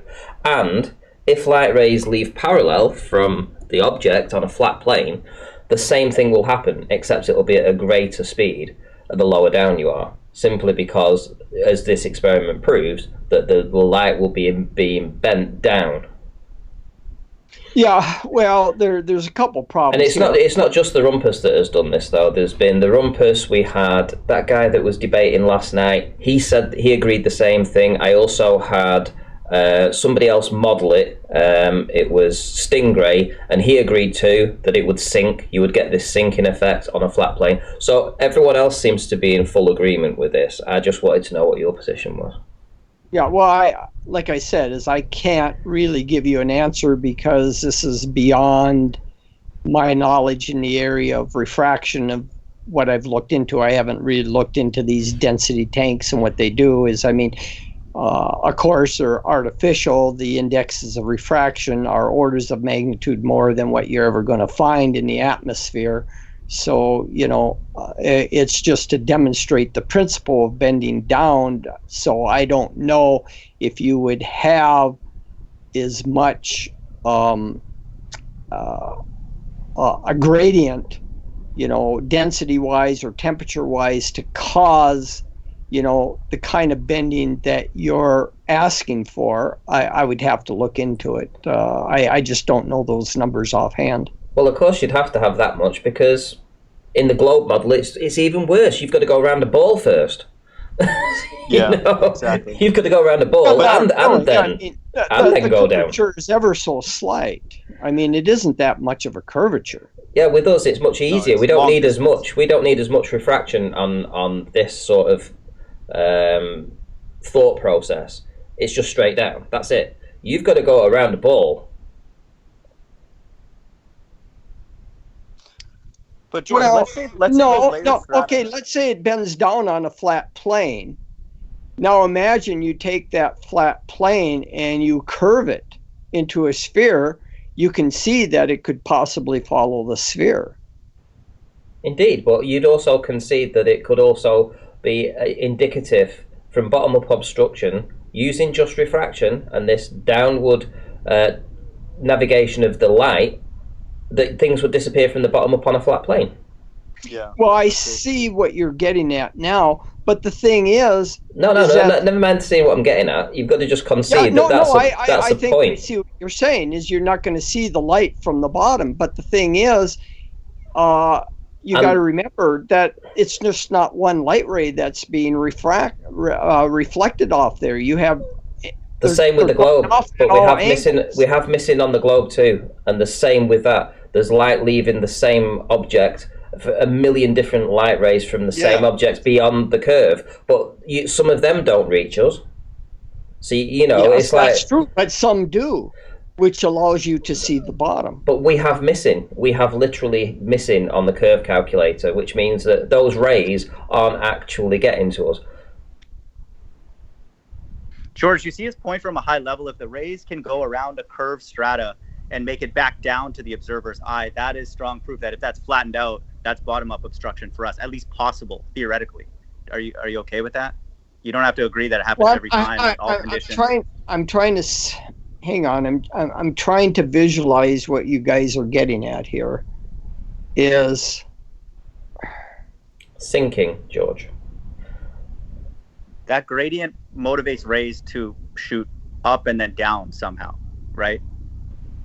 That's what your position earlier that we walked through. If you flatten that out, what are the implications? Well, see, what I'm seeing is I'm not sure these effects are as extreme as they need to be to give you what you're looking for.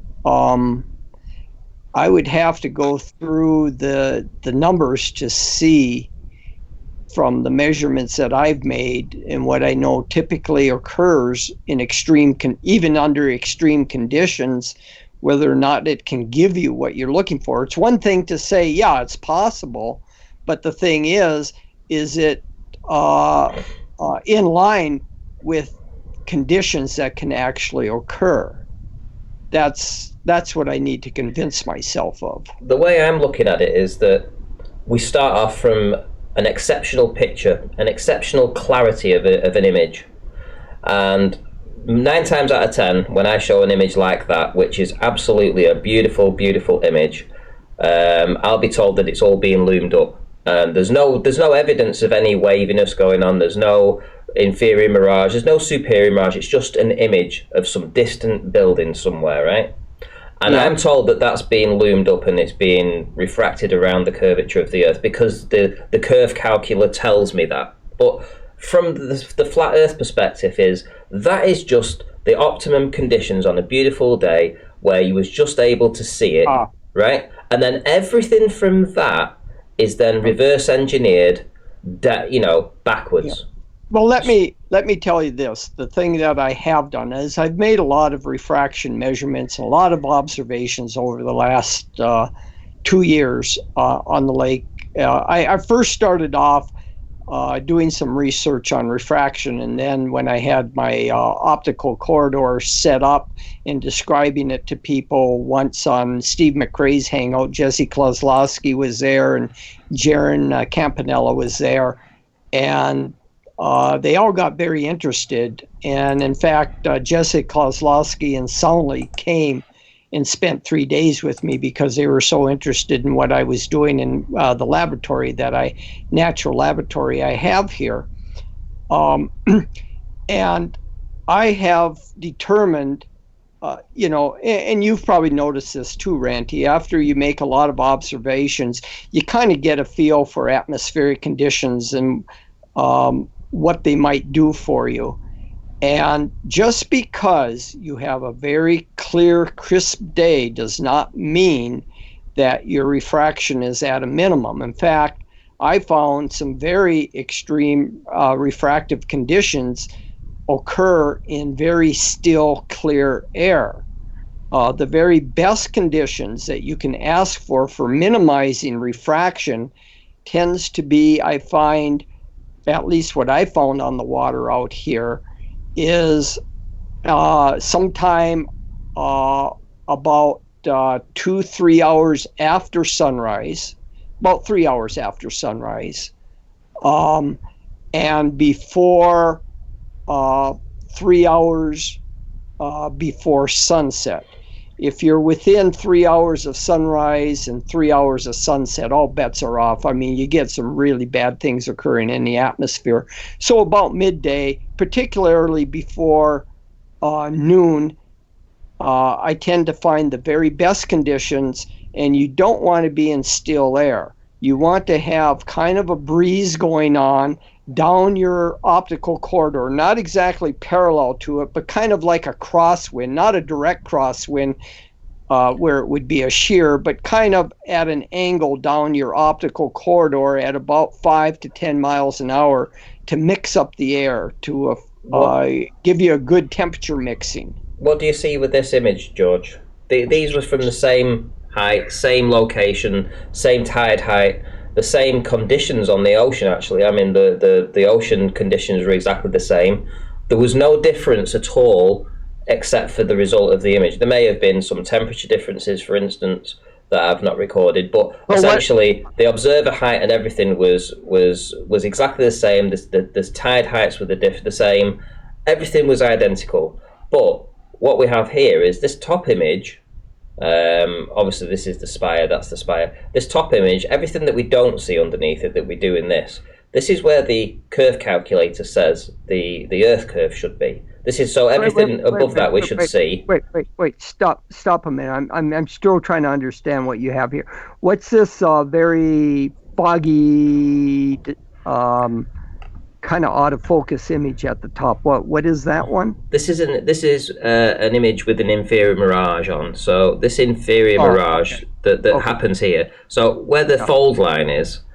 That is where the calculation tells, if I was to use an Earth curve calculator from this observer height, the Earth curve calculator tells me this fold line here is where the Earth curve should be, right? Okay.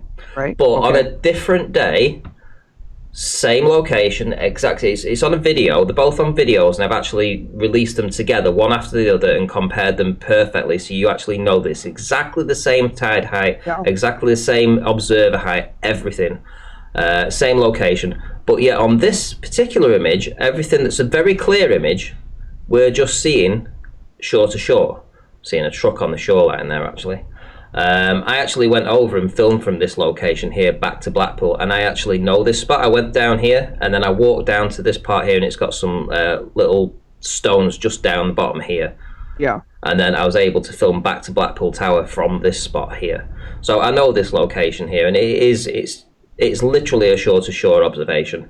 But tell me, I've been told that this is looming up and this is refracted and etc. But I'm going to say that this is just reality. This is just on a clear day. This is what it is, and everything from there is just back-engineered to get a worse and worse and worse to the point where this is probably the normal conditions on any normal day, where we get this downward refraction on a flat plane, on a homogeneous flat plane. Okay. Which would mean that, which just let me hear me out. Okay. That is saying that on just a normal day, all this light that, well, on a clear day, right? This is what you would see.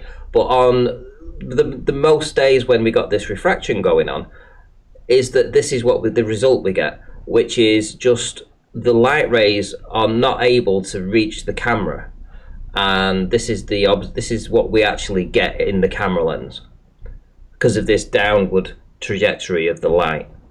Now this would be just on a flat plane. So this would be the control, this would be the beautiful day, and everything else from there would just be back engineered to the point where when this is the average, you just claim that as the Earth sphere. But we know it's not the Earth sphere because we can see everything here. But you're going to say this is a loomed up mirage and this is normal and this isn't. And this is where it's confusing, because when we see these beautiful shore-to-shore imageries, you guys are telling us that this is loomed up. Well, I don't tell you anything. I have been a part of these discussions. I purposely avoided them because I just don't try to assess what's going on with still photographs taken in unknown conditions. Well, these were videos that I took these from. Yeah. Well, the thing is, see, one thing I have learned. But no, just in answer to the question. This is a question I want to ask you. Just my thought process on that. Just my thought process on that. The question here, Ranty, is on this bottom image, the clear image. Do you have video on that? Yes, I have a video of both of these. Okay. Well, the question I would ask is, in live video, it only takes about 5 to 10 seconds, or just 5 seconds of live video to assess what kind of refractive conditions you have, because you know that in live video, if you're looking at refractive conditions where you have atmospheric turbulence, you'll see the background shimmering. You get this kind of, we call them heat waves. I don't know what you call them there in the UK, but you'll see a lot of shimmering going on in the background. The image dancing and that would tell me whether or not, just looking at this still photograph, it tells me, yeah, it looks like you have very nice conditions, but I wouldn't know until I saw some live video on that exactly whether or not, that just happens to be a frame. Yeah, if you go to my channel and you look up the video Game Over, I think if you just search up Game Over, you'll see that it's a video there. I show you the exact spot on both videos, show you the tide height on both videos, the exact same location. I pan across exactly the same. This is just happens to be a still that I took out of one of them. There's other stills that I've taken, which includes the lighthouse, etc., which shows this same effect. But it's interesting that this is where the Earth curve calculator tells me that this is what I should see. That anything below this fold line should be lost to Earth curve. But yeah, I can go, and to be honest, 9 times out of 10 we see this inferior mirage where I'm filming and have been for the past 18 months. We get this inferior mirage, and it's there constantly. Sky Free, who was in the chat, who is a wonderful new channel for Flat Earth, just these modelings on a small boat, and it's over a lake that's only 600 feet across, and essentially we get these effects on the boat, this inferior mirage, and this is what we see all the time, this inferior mirage. When we don't get an inferior mirage, the odd times that we don't, we just see shore to shore like this. So from a flat earther's point of view, we've got to say that, to us, this is just like this is normal. Well, this isn't normal, but this is what we should see, and this is just a backward engineered result from a flat plane. Huh? Do you see what I'm saying? But no, I don't. The bottom clear image is what you would normally be seeing. I mean, what I see in the top image is just a bunch of trash. Yeah, well, no, you get me wrong. Yeah, if there was no atmosphere, yeah, this is what you'd expect to see. But we do have atmosphere, so the normal conditions would be for this downward trajectory of the light, which would give this like inferior mirage, which is why we see all these inferior mirages all the time, because the light is being bent down, and these inferior mirages hide things behind them. And in the past, it's been mistaken for Earth curvature. There was a time when the globe proponents used to claim that this inferior mirage was actually the leading edge of their sphere. No longer the case. I won't go that far, but when I look at the top image, I just don't even bother looking at those sorts of things, because that just tells me you have such amount of turbulence in the atmosphere that you really can't assess anything that's really going on. That's why I don't get involved with these oil rigs and Isle of Man stuff, and that is I just find without having temperature data and distance data, that all you're doing is taking a stab in the dark and trying to determine these things and assessing these things.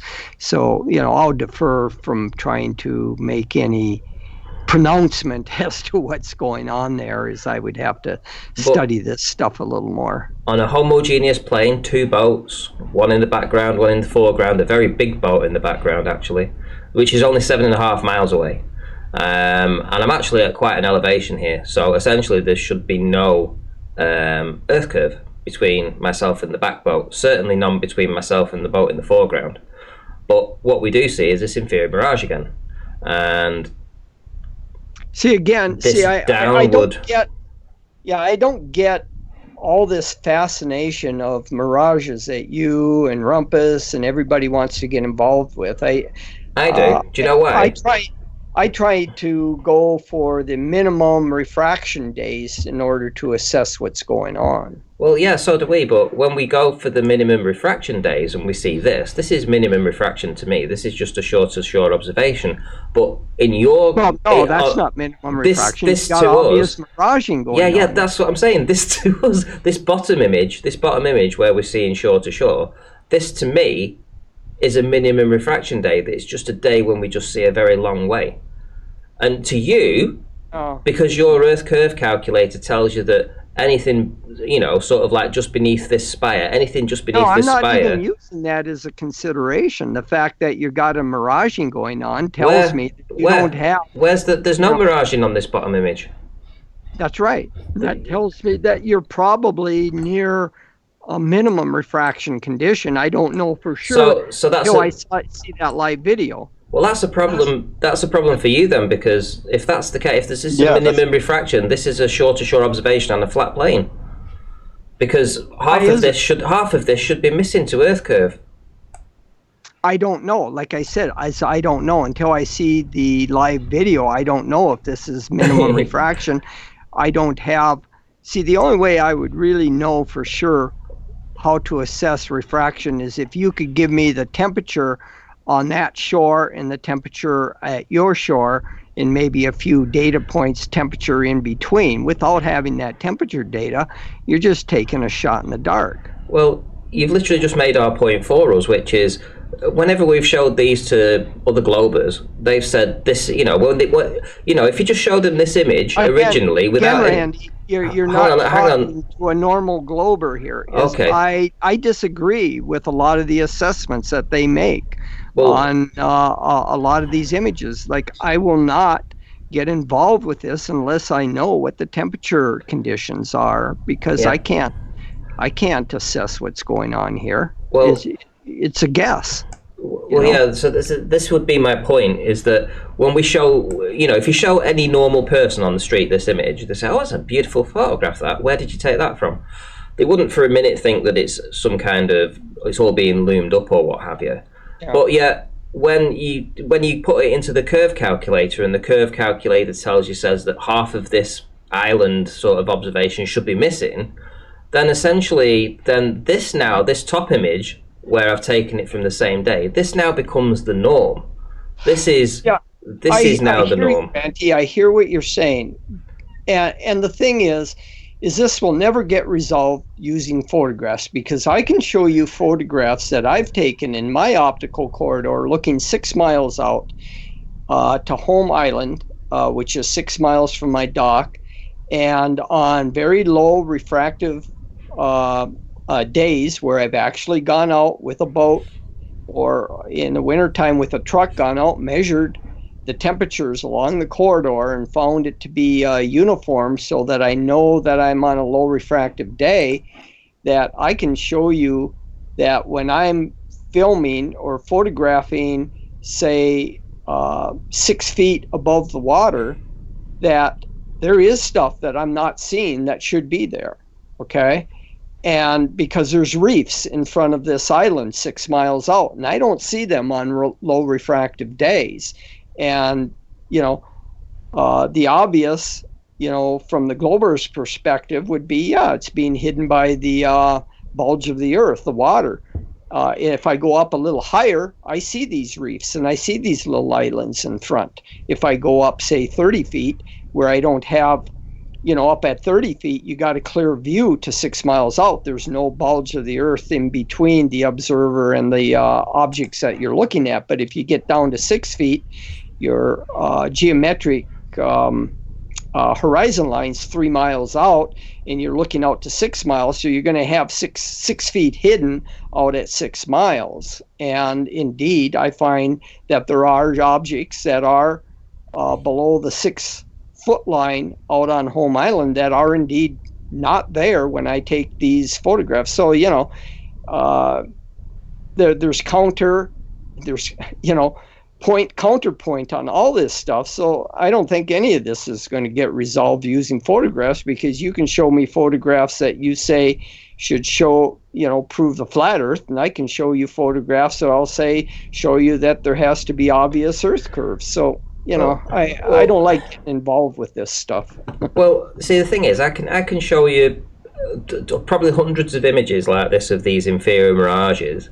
Yeah, and I can demonstrate. I understand, and I have hundreds of videos and still images looking over the same optical corridor. Yeah, and I can demonstrate that what's behind this inferior mirage we would see on a clear day. The same with this dog. This dog is bouncing in and out of an inferior. He's literally on an inferior Mirage line. It was really crazy. He runs 2 or 3 foot this way. You see all the dog. He runs 2 or 3 feet that way, and he disappears completely behind this inferior Mirage. Literally on this band. But again, Randy, I wasn't prepared for this, so I don't have my images that I can. No, I'm just talking. But I can tell you that I have photographs and live video taken through my optical corridor. I haven't changed in 2 years my optical corridor. I have a very beautiful natural laboratory here out on our bay.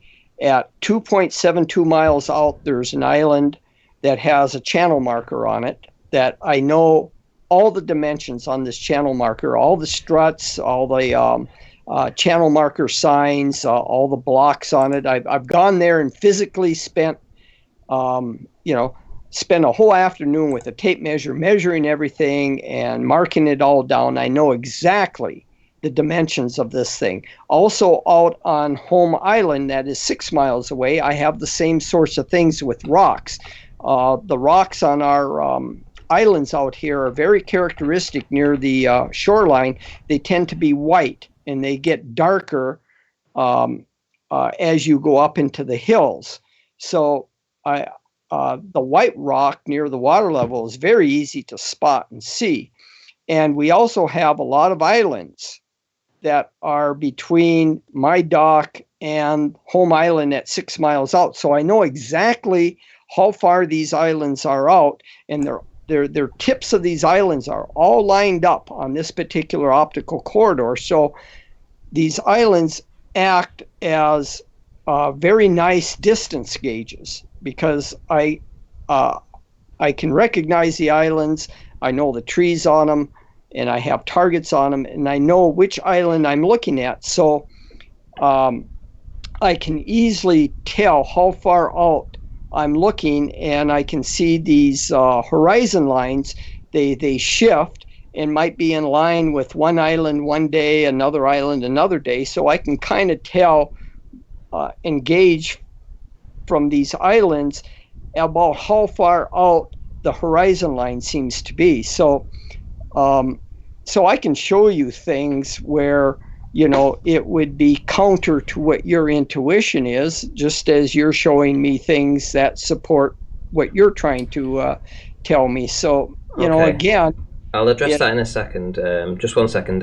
Just want to shout out Brandon Toy, who says he should be sleeping, but this is fascinating, Ranty. This is really the crux of the argument. How does George determine clear conditions are refractive?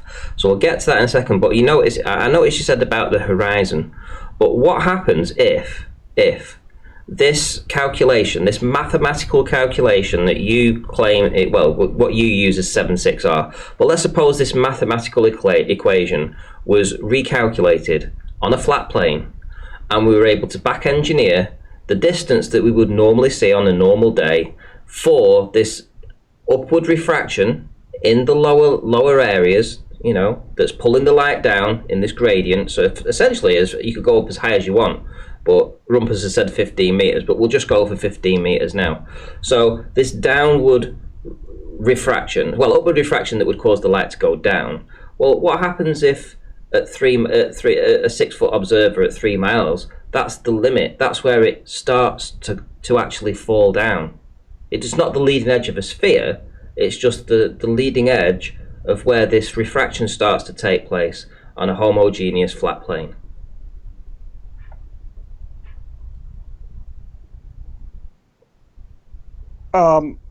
What are you trying to ask me here?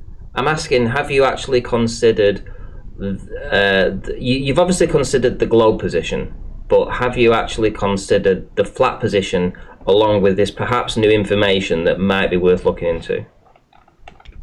Well, I have, 2 years ago, I made a rather extensive survey out on the frozen lake here in the bay, where I set up targets.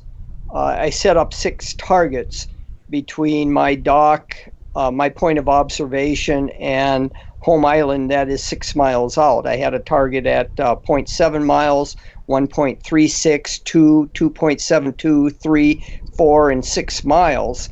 And I spent a whole winter every day. I was out for 75 days, and I would check several times during the day. And I have a very rich data set. Of course, some days I couldn't get any data because it was snowing out, and you couldn't see anything.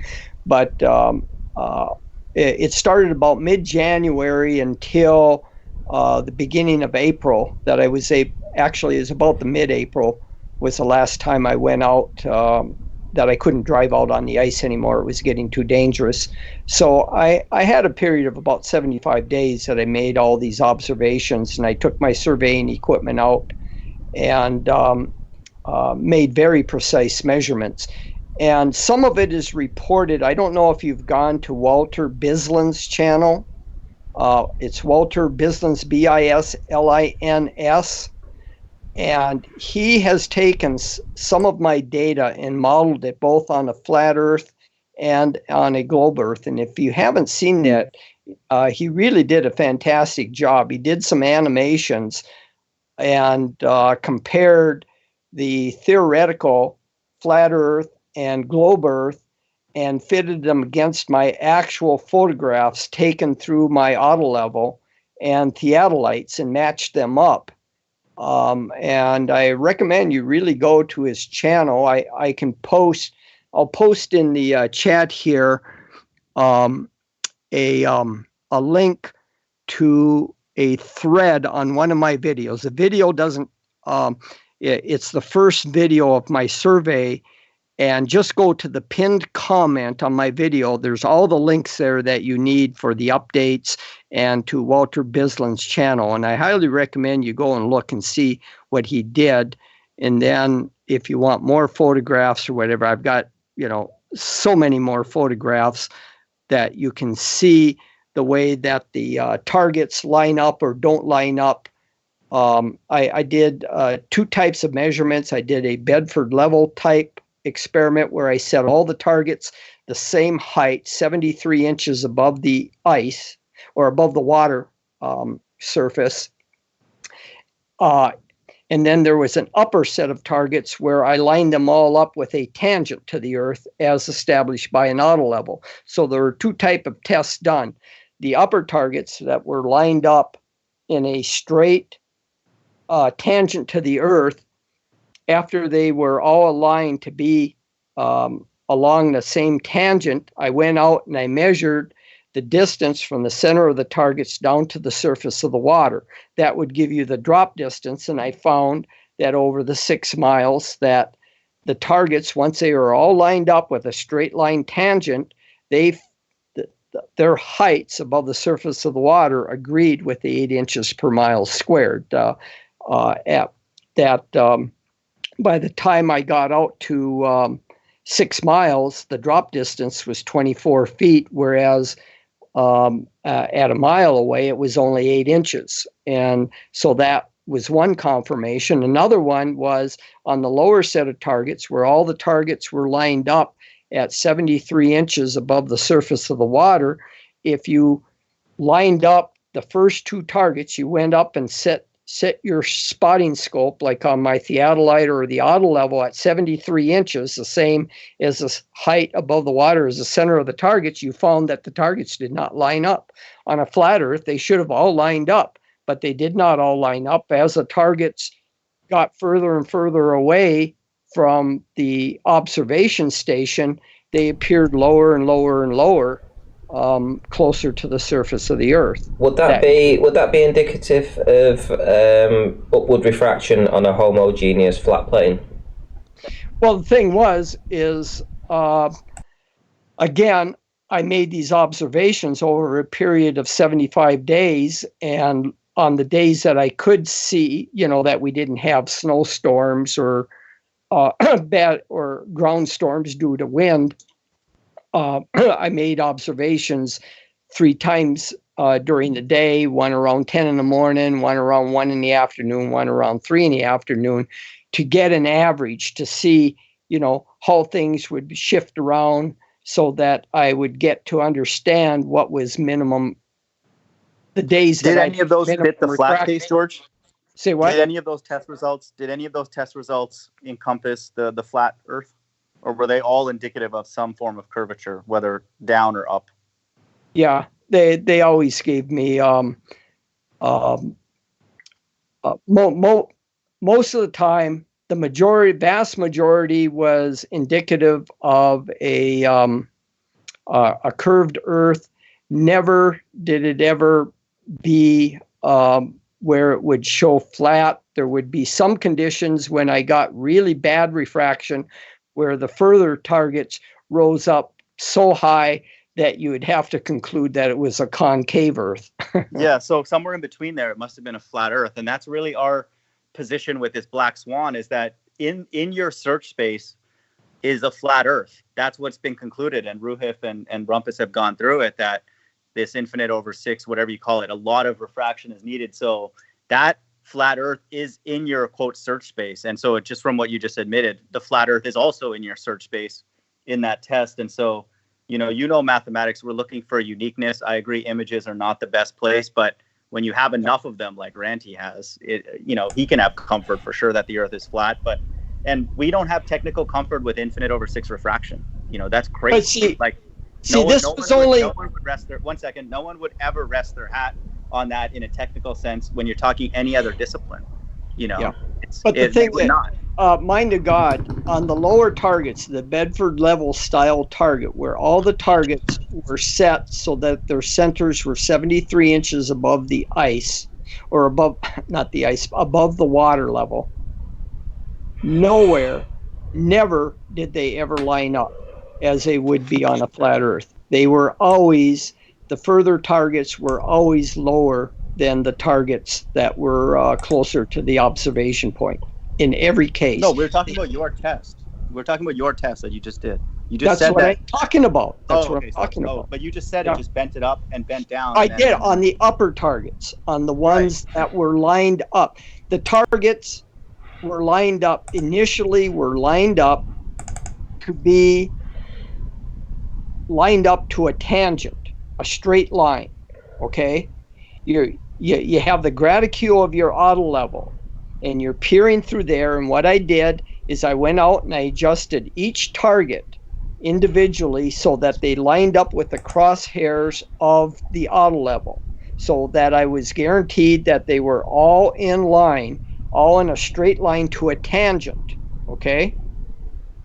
Now, on some days... George, we understand the test. The whole conversation right now, and not to cut you off to be rude, but the whole point of this is that you can create a channel that will make that flat. You can. There are statistical atmospheric conditions that will make that flat. That's you don't know that to not be true. That has to happen at some point. So that in and of itself, that's a bad way. One second, let me just finish my point. That's a bad test to pick, because like you just said, you had a bunch of data points that you had to throw out.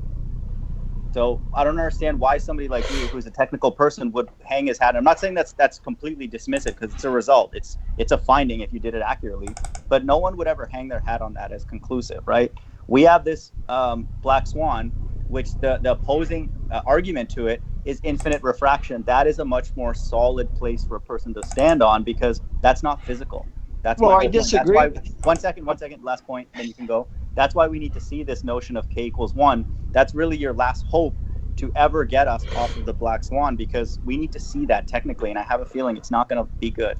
There's no way that works, the surface phrase, over 10 miles. The thing is, now you have to understand there's two different tests. There's an upper set of targets and a lower set of targets. Let's focus now on the upper set of targets. These are the targets that are lined up with a tangent to the Earth, okay?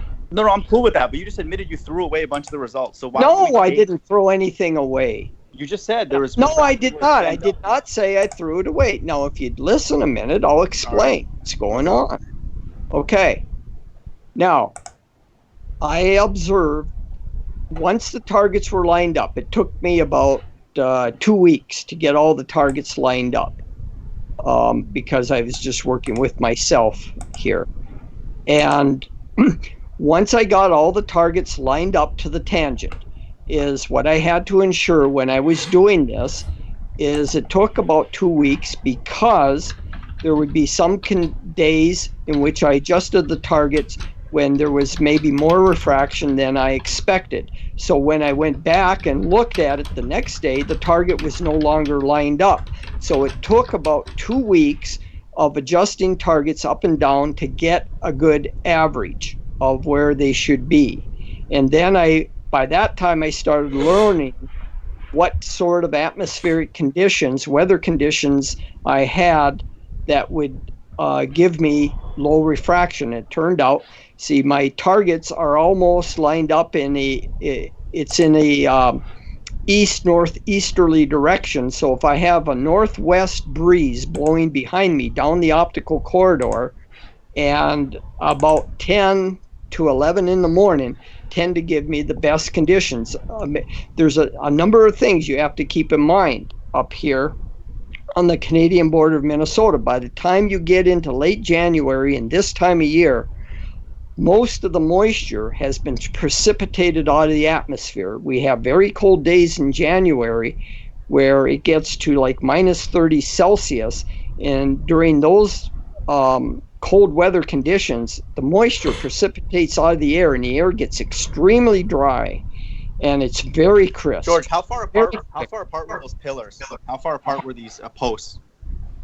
Well, I told you earlier, they at 0.7 miles, 1.36, 2 miles, 2.72, 3 miles, 4 miles, and 6 miles. Why wouldn't you just do something tighter and make a physical line? You know, is that just too much resources to actually make a tighter sampling and visually show a straight line? I'm not sure what you mean by a tighter line. Well, don't use something a mile apart. Well, there isn't enough curvature to really easily. No, I'm saying you have to do a daisy chain. Just do a tighter sampling and then make a physical line that people like a rope from a pole to a pole. No, how are you going to guarantee that? No, that's virtually impossible. Why? Because how are you going to get that line tight enough to guarantee that it is really straight? I trust the tautness of that line over this gibberish that you're doing with the optics. Oh, no way. No well, way. I would. You can do whatever you want because your experiment just sounds crazy. But yeah, I mean that's what a normal person would do. Well, you just said that you can do it. You're welcome to try it. Out. You're welcome to try it. In fact, if you want to try it, the best way to do it is get some bricklayer line because that stuff really stretches out and can really get tight. But the problem, George, that's going to show a flat Earth, dude. Are you sure you really want to go down that road? Yeah, okay. I'm more than happy to have. It's going to show a flat Earth because will you let me speak a minute? You're talking over me all the time. Now I'll tell you why it's not going to work. Is all right. Say you want to say you have enough line. I've got 500 feet of bricklaying line, an orange bricklaying line that you can really get tight as you want. It probably takes close to 80 pounds to break that stuff. Okay, the tension in it. So you can really get that stuff straight and taut. Now, how are you going to establish the next line to that's going to be guaranteed that it's exactly parallel with the initial layout of the line? How are you going to you have to use a level at the intersection. No, a level is much too crude for that. Well, it's better than putting pillars. No, it isn't. No, the auto level. Will you let me speak a minute? Yeah. Surveying auto level has an accuracy. Mine has an accuracy of 5 arc seconds. I'm just saying the way I would do it. I wouldn't trust. It's the atmosphere. That's the whole point with these images. And you are uncomfortable. 1 second, let me just. No, you're not understanding something here. The surveying auto level that I use, it's a Topcon G2. I don't care what it is, man. It still matters what the atmosphere. But it has an accuracy of 5 arc seconds. That means that you can set. No, will you shut up a minute and let me speak? You can set the vertical accuracy in a mile. In 5 arc seconds, the amount of error in 1 mile is 1.5 inches. You're going to try to tell me you're going to take 500 feet of line and try to line them up with a spirit level one on another, 500 feet of line. You're going to have to do this 10 times, and you're going to tell me that the accumulative error over 1 mile, doing it that way is going to be less than 1.5 inches? Yeah, because it's physical. You can actually see it. Like the All other right, stuff that you you're try saying, it.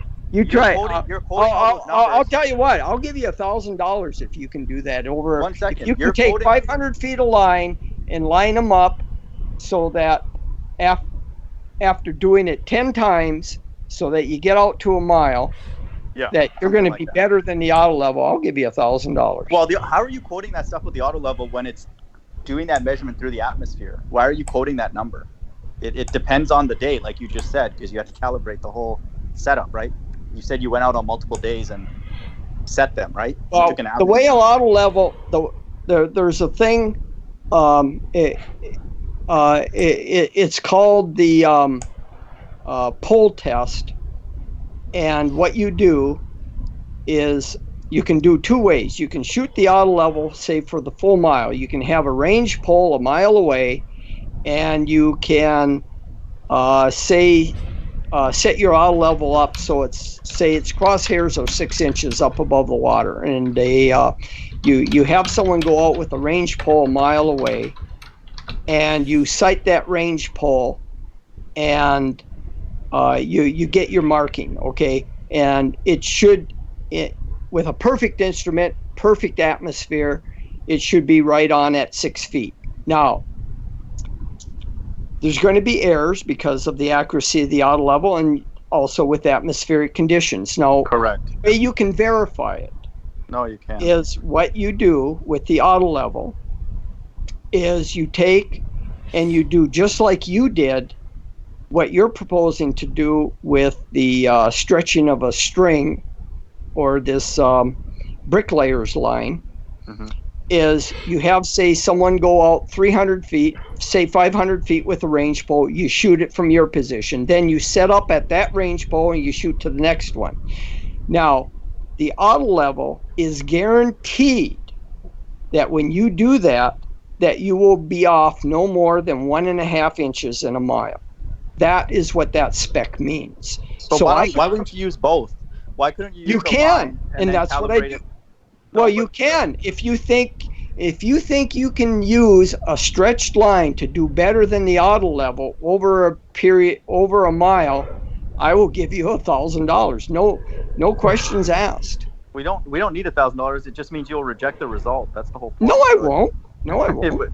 You just say it's just. See, not the thing is over. You will agree that in a shot of 500 feet, that you're not going to pick up much in the way of an atmospheric aberration. Right? Refraction isn't going to be much of a problem in 500. I can't make that statement, man. And I wouldn't even want a flat Earth result based on that anyway, because then it'll leave ambiguity. Well, how are you going to do it? The Rumpus the Rumpus would seriously disagree with that. He would say that the refraction would be the same, 500 feet, 2 miles, 5 miles, 10 miles. It wouldn't make any difference. It would all be being refracted at the same rate. I will disagree with that. Well, I've specifically asked him. Yeah, you might be. Yeah, you're probably more honest, but I've specifically asked him, and that's his response. Well, see, there is a way with the auto level or with a surveying theodolite that you can get around this problem. And what you do, rather than say starting at point A and shooting at point B 500 feet away, what you do is you move the auto level halfway in between, and you shoot first to point A, and you get the target with a range pole. You get your crosshair set up to the range pole at point A. This is called the foresight. Then you rotate your auto level 180 degrees.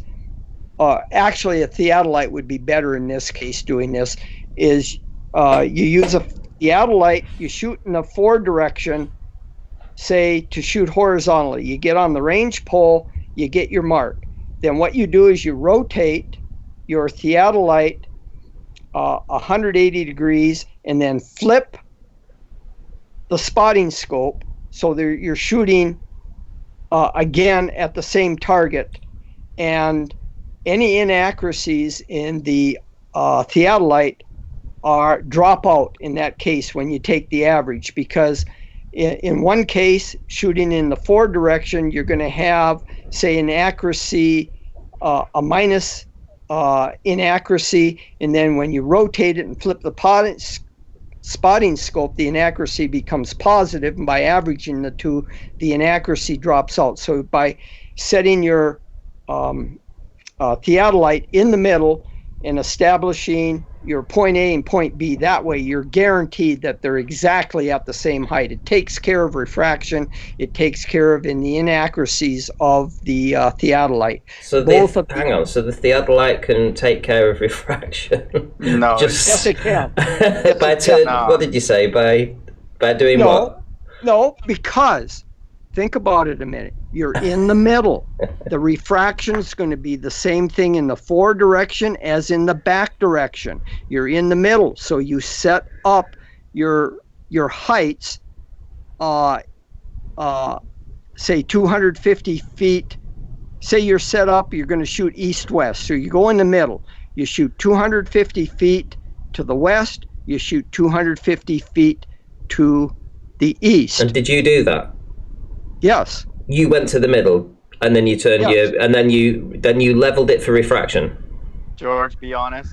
The refraction drops out at that point. No, did you do that? That's what he asked. Or Yes, I did. I've done it several different ways. That's what I'm trying to tell you. And I have both a theodolite and an auto level, and I've done all these different types of tests. Yeah, but did you do it on the ones that you were specifically talking about, the ones up to, Yes, that's how I set up my line. And you accounted for refraction, right? Okay. How did you know what to add? Did you take the temperature at that location, work out the refractive index? Adjust the theodolite? You don't. Yes, as long as your temperatures are uniform, as long as the temperature on both ends are the same, the refraction drops out. How far was it end to end again? Sorry, what's the breadth of this test? Say 500 feet. You're in the middle. You're in the middle. You shoot 250 feet in one direction, 250 feet in the other direction. Mm-hmm. And as long as the temperature on both ends are the same, the refraction drops out of the equation.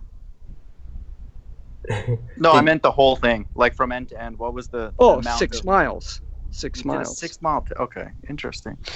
Yep. Okay, it's basically sly spark. You do it in steps like that. You do it in steps. That's why it took me so long. I mean, I spent the whole damn winter out there doing this thing. Did you have 75 days. Did you have a video of you taking the temperature and? Oh yes, it's in my updates. Yeah, and mark it, and then actually going and measuring out the distances and knocking it in on each day to account for the temperature. Well, I didn't do it for every day, or I gave a representative samples of what I was doing. I didn't do it for do all 100 points.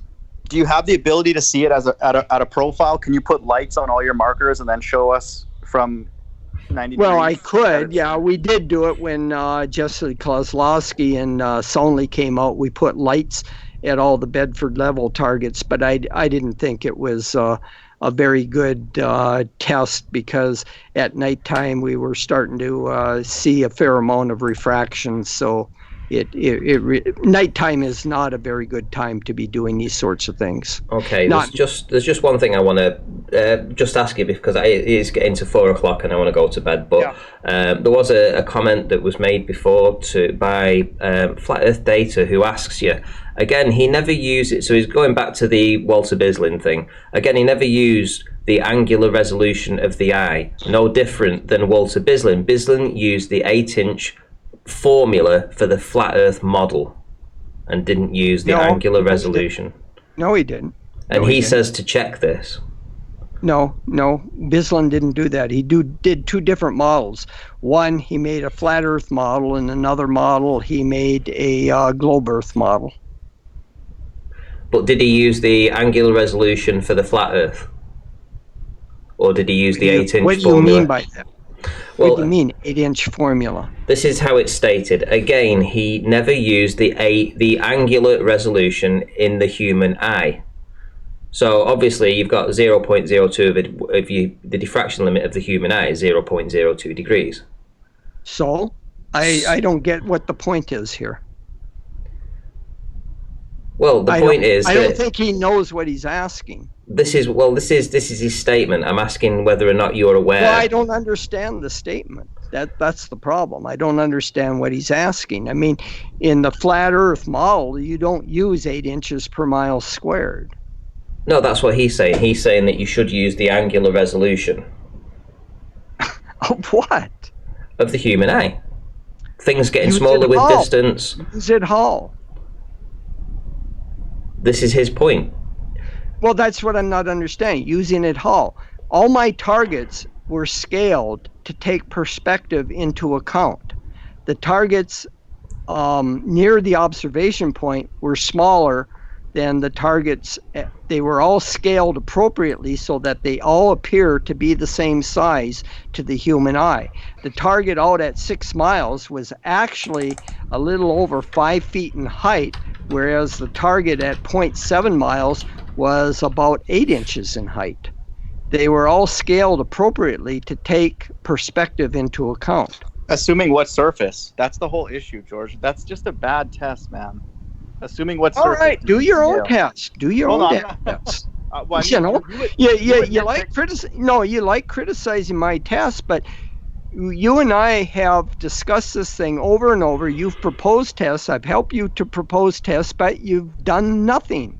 Well, You I haven't don't think done anything. I realize I don't think that it's that easy because. No, it's not that easy.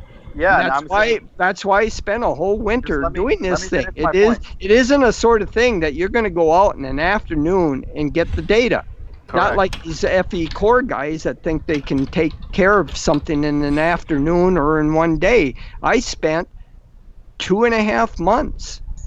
Yeah, and look how flawed it is. It's just No, not it's good. not flawed. No, it's not flawed. You'll have to show me how it's flawed. Well, what geometry you use to calibrate those heights that you were just talking about? You said that you accounted for to perspective. you already.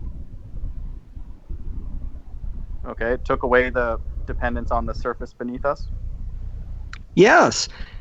If you take, I'll do a video on how this tests work, so that you'll see that the instrument, the instrument errors and the refraction errors drop out when you do this sort of test.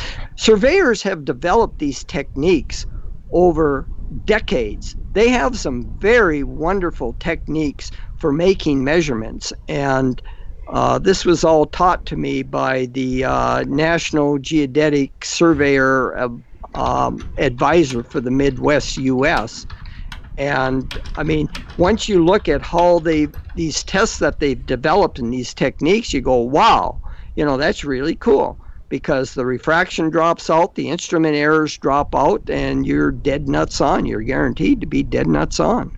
No, just that language doesn't make sense, because we were just talking about images for the last little while, and you were uncomfortable looking at images for all the different atmosphere and optics. Yes, when you do second. one shot. No, One when second. you do a shot from an observer to a target, yes, there's refractive effects. But if you get in the middle and you do a foresight and a back sight over, say, a total distance of 500 feet, the refraction, and if you measure the temperature and you find that the temperature, you wait for the temperatures on both ends to be the same, the refraction becomes a non-issue. You just said at the Drops out. You threw away a bunch of data points, and now you're saying everything's I dead did not on. throw away any data points. You just said that at the I beginning did of this whole not say discussion. that. No, that's your interpretation. I said there were some days where things moved. I never threw it away. I'm not ignoring it. You said some. The thing is it concave. doesn't agree with the average. There's Right. things, So you threw some when away. you do a statistical analysis, you're going to have an average, and you look at your standard deviation, and if some things are way out of bounds, you don't have to really take them into consideration. Yeah, if you want to call that throwing away a data point, fine. But That's the thing what it is, the is. data point is included in doing the statistical analysis in the first place, and then you look at your standard deviations and you find out what points are outliers, and the outliers you can ignore, because But George, How do you not get that? That's the whole point of what we were talking about earlier. No, Let me come finish my on, point. come on, man. If you went to engineering school at all, you know that you don't. George, if you have a rich first hour saying that all the optics you're uncomfortable with because there's too many things going on, then you're talking about averaging out your own test, and you think that that's somehow magically good. Why don't you take that same mindset to those other images and say, well, let's look at these. Maybe we can. 1 second, let me finish my point. The point you're missing is I have a very rich. Go ahead. Why don't you look at some of those clean images that Ranty was showing and say, oh, yeah, maybe this is the average, and then there's some perturbations around that. Why are you so quick to take the average on your? But again, I told you don't have temperature data that I can make an assessment as to what the atmospheric conditions are. That's the difference. I have a very rich data set. I have barometric pressure, I have relative humidity, and I have temperature data at all my targets along the optical corridor on the days that I made my measurements. I know exactly what that atmosphere has been doing over that 6-mile corridor. Good. And so we actually, just by visually seeing no distortion, we can make those kind of assumptions as well. If you take enough of them, we're not basing it on one image, and we're also basing it on seeing things that are very, very far in the distance. So how do you not see that just by what we see implies, a good channel, an optical corridor, as you describe it? Why are you so paranoid? I'm not paranoid. I'm saying I cannot assess from a still photograph what you have. If you give me some live video, I can maybe make an assessment as to the atmospheric stability, but it's still just a guess. That's what I told you in the first place. It's just a guess, an educated guess. Without the temperature data, without the humidity data and barometric pressure data, the best you can do is a guess. And you averaging out 75 data points is also a guess. That's the whole point. We don't want No, it's not a guess. Result. Yeah, it is. Okay, in your opinion. You just admitted it. You just said that it was, so I'm not... No, it's not a guess. Not when you have a rich data set that you can do a statistical analysis on. That's what we do all the time in engineering and science. To get an approximation, to get a best guess, to get a... It's not an approximation to get a best guess. You do a statistical analysis. You find the mean, you find the standard deviation, you find what kind of cluster your data points are. If the majority of your data points are clustered about the mean with a very tight, very narrow standard deviation, you have a very high confidence that that's what it is. Good. And I would say we have a high confidence because if you've seen videos lately, people are showing horizons past the geometric, so statistically no, you don't know. I've seen those videos. You can't say that. I didn't interrupt you. I'm just saying, if we find, and over time, let's say there are enough observations that show the horizon past the geometric amount, then you would agree, at least, just since let me test your intellectual honesty, it's statistically flat, correct? Can you get me the temperature data? The thing I would like recorded when you do this sort of thing, I want to see over the same optical corridor, over many different days throughout a month. I want to know the temperature at least at the observation point and at the target point, and I want to know what kind of wind conditions you have, and then we can talk. Okay, guys, listen, I've got one last question. This is the question. Can you determine the horizon line using the angular diffraction limit of the human eye, George? No. I don't believe so. Good stuff. Right, I'm going to round up, guys, because it's 4:10 in the morning for me, so... Yeah, get some sleep there, Randy. Thanks. Yeah, any final words there, Mind of God?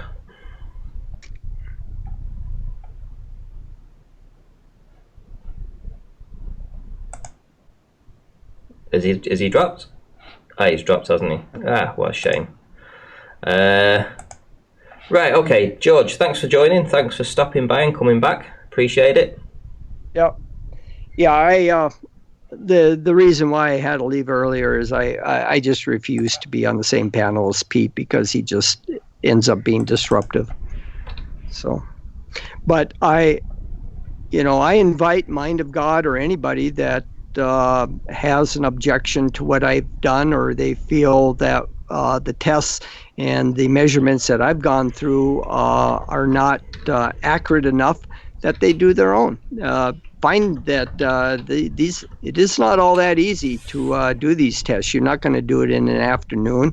You have to spend weeks, if not months, at it, looking through the same optical corridor under different conditions so that you can get a rich data set that you can do a statistical analysis on and find to determine what your minimum refraction conditions are. And I can guarantee you that the tests that I describe using a theodolite, where you do a force. Okay guys, right, I am going to round up. George is just monologuing again. He doesn't seem to understand that I've been doing this for 5 hours and I'm knackered.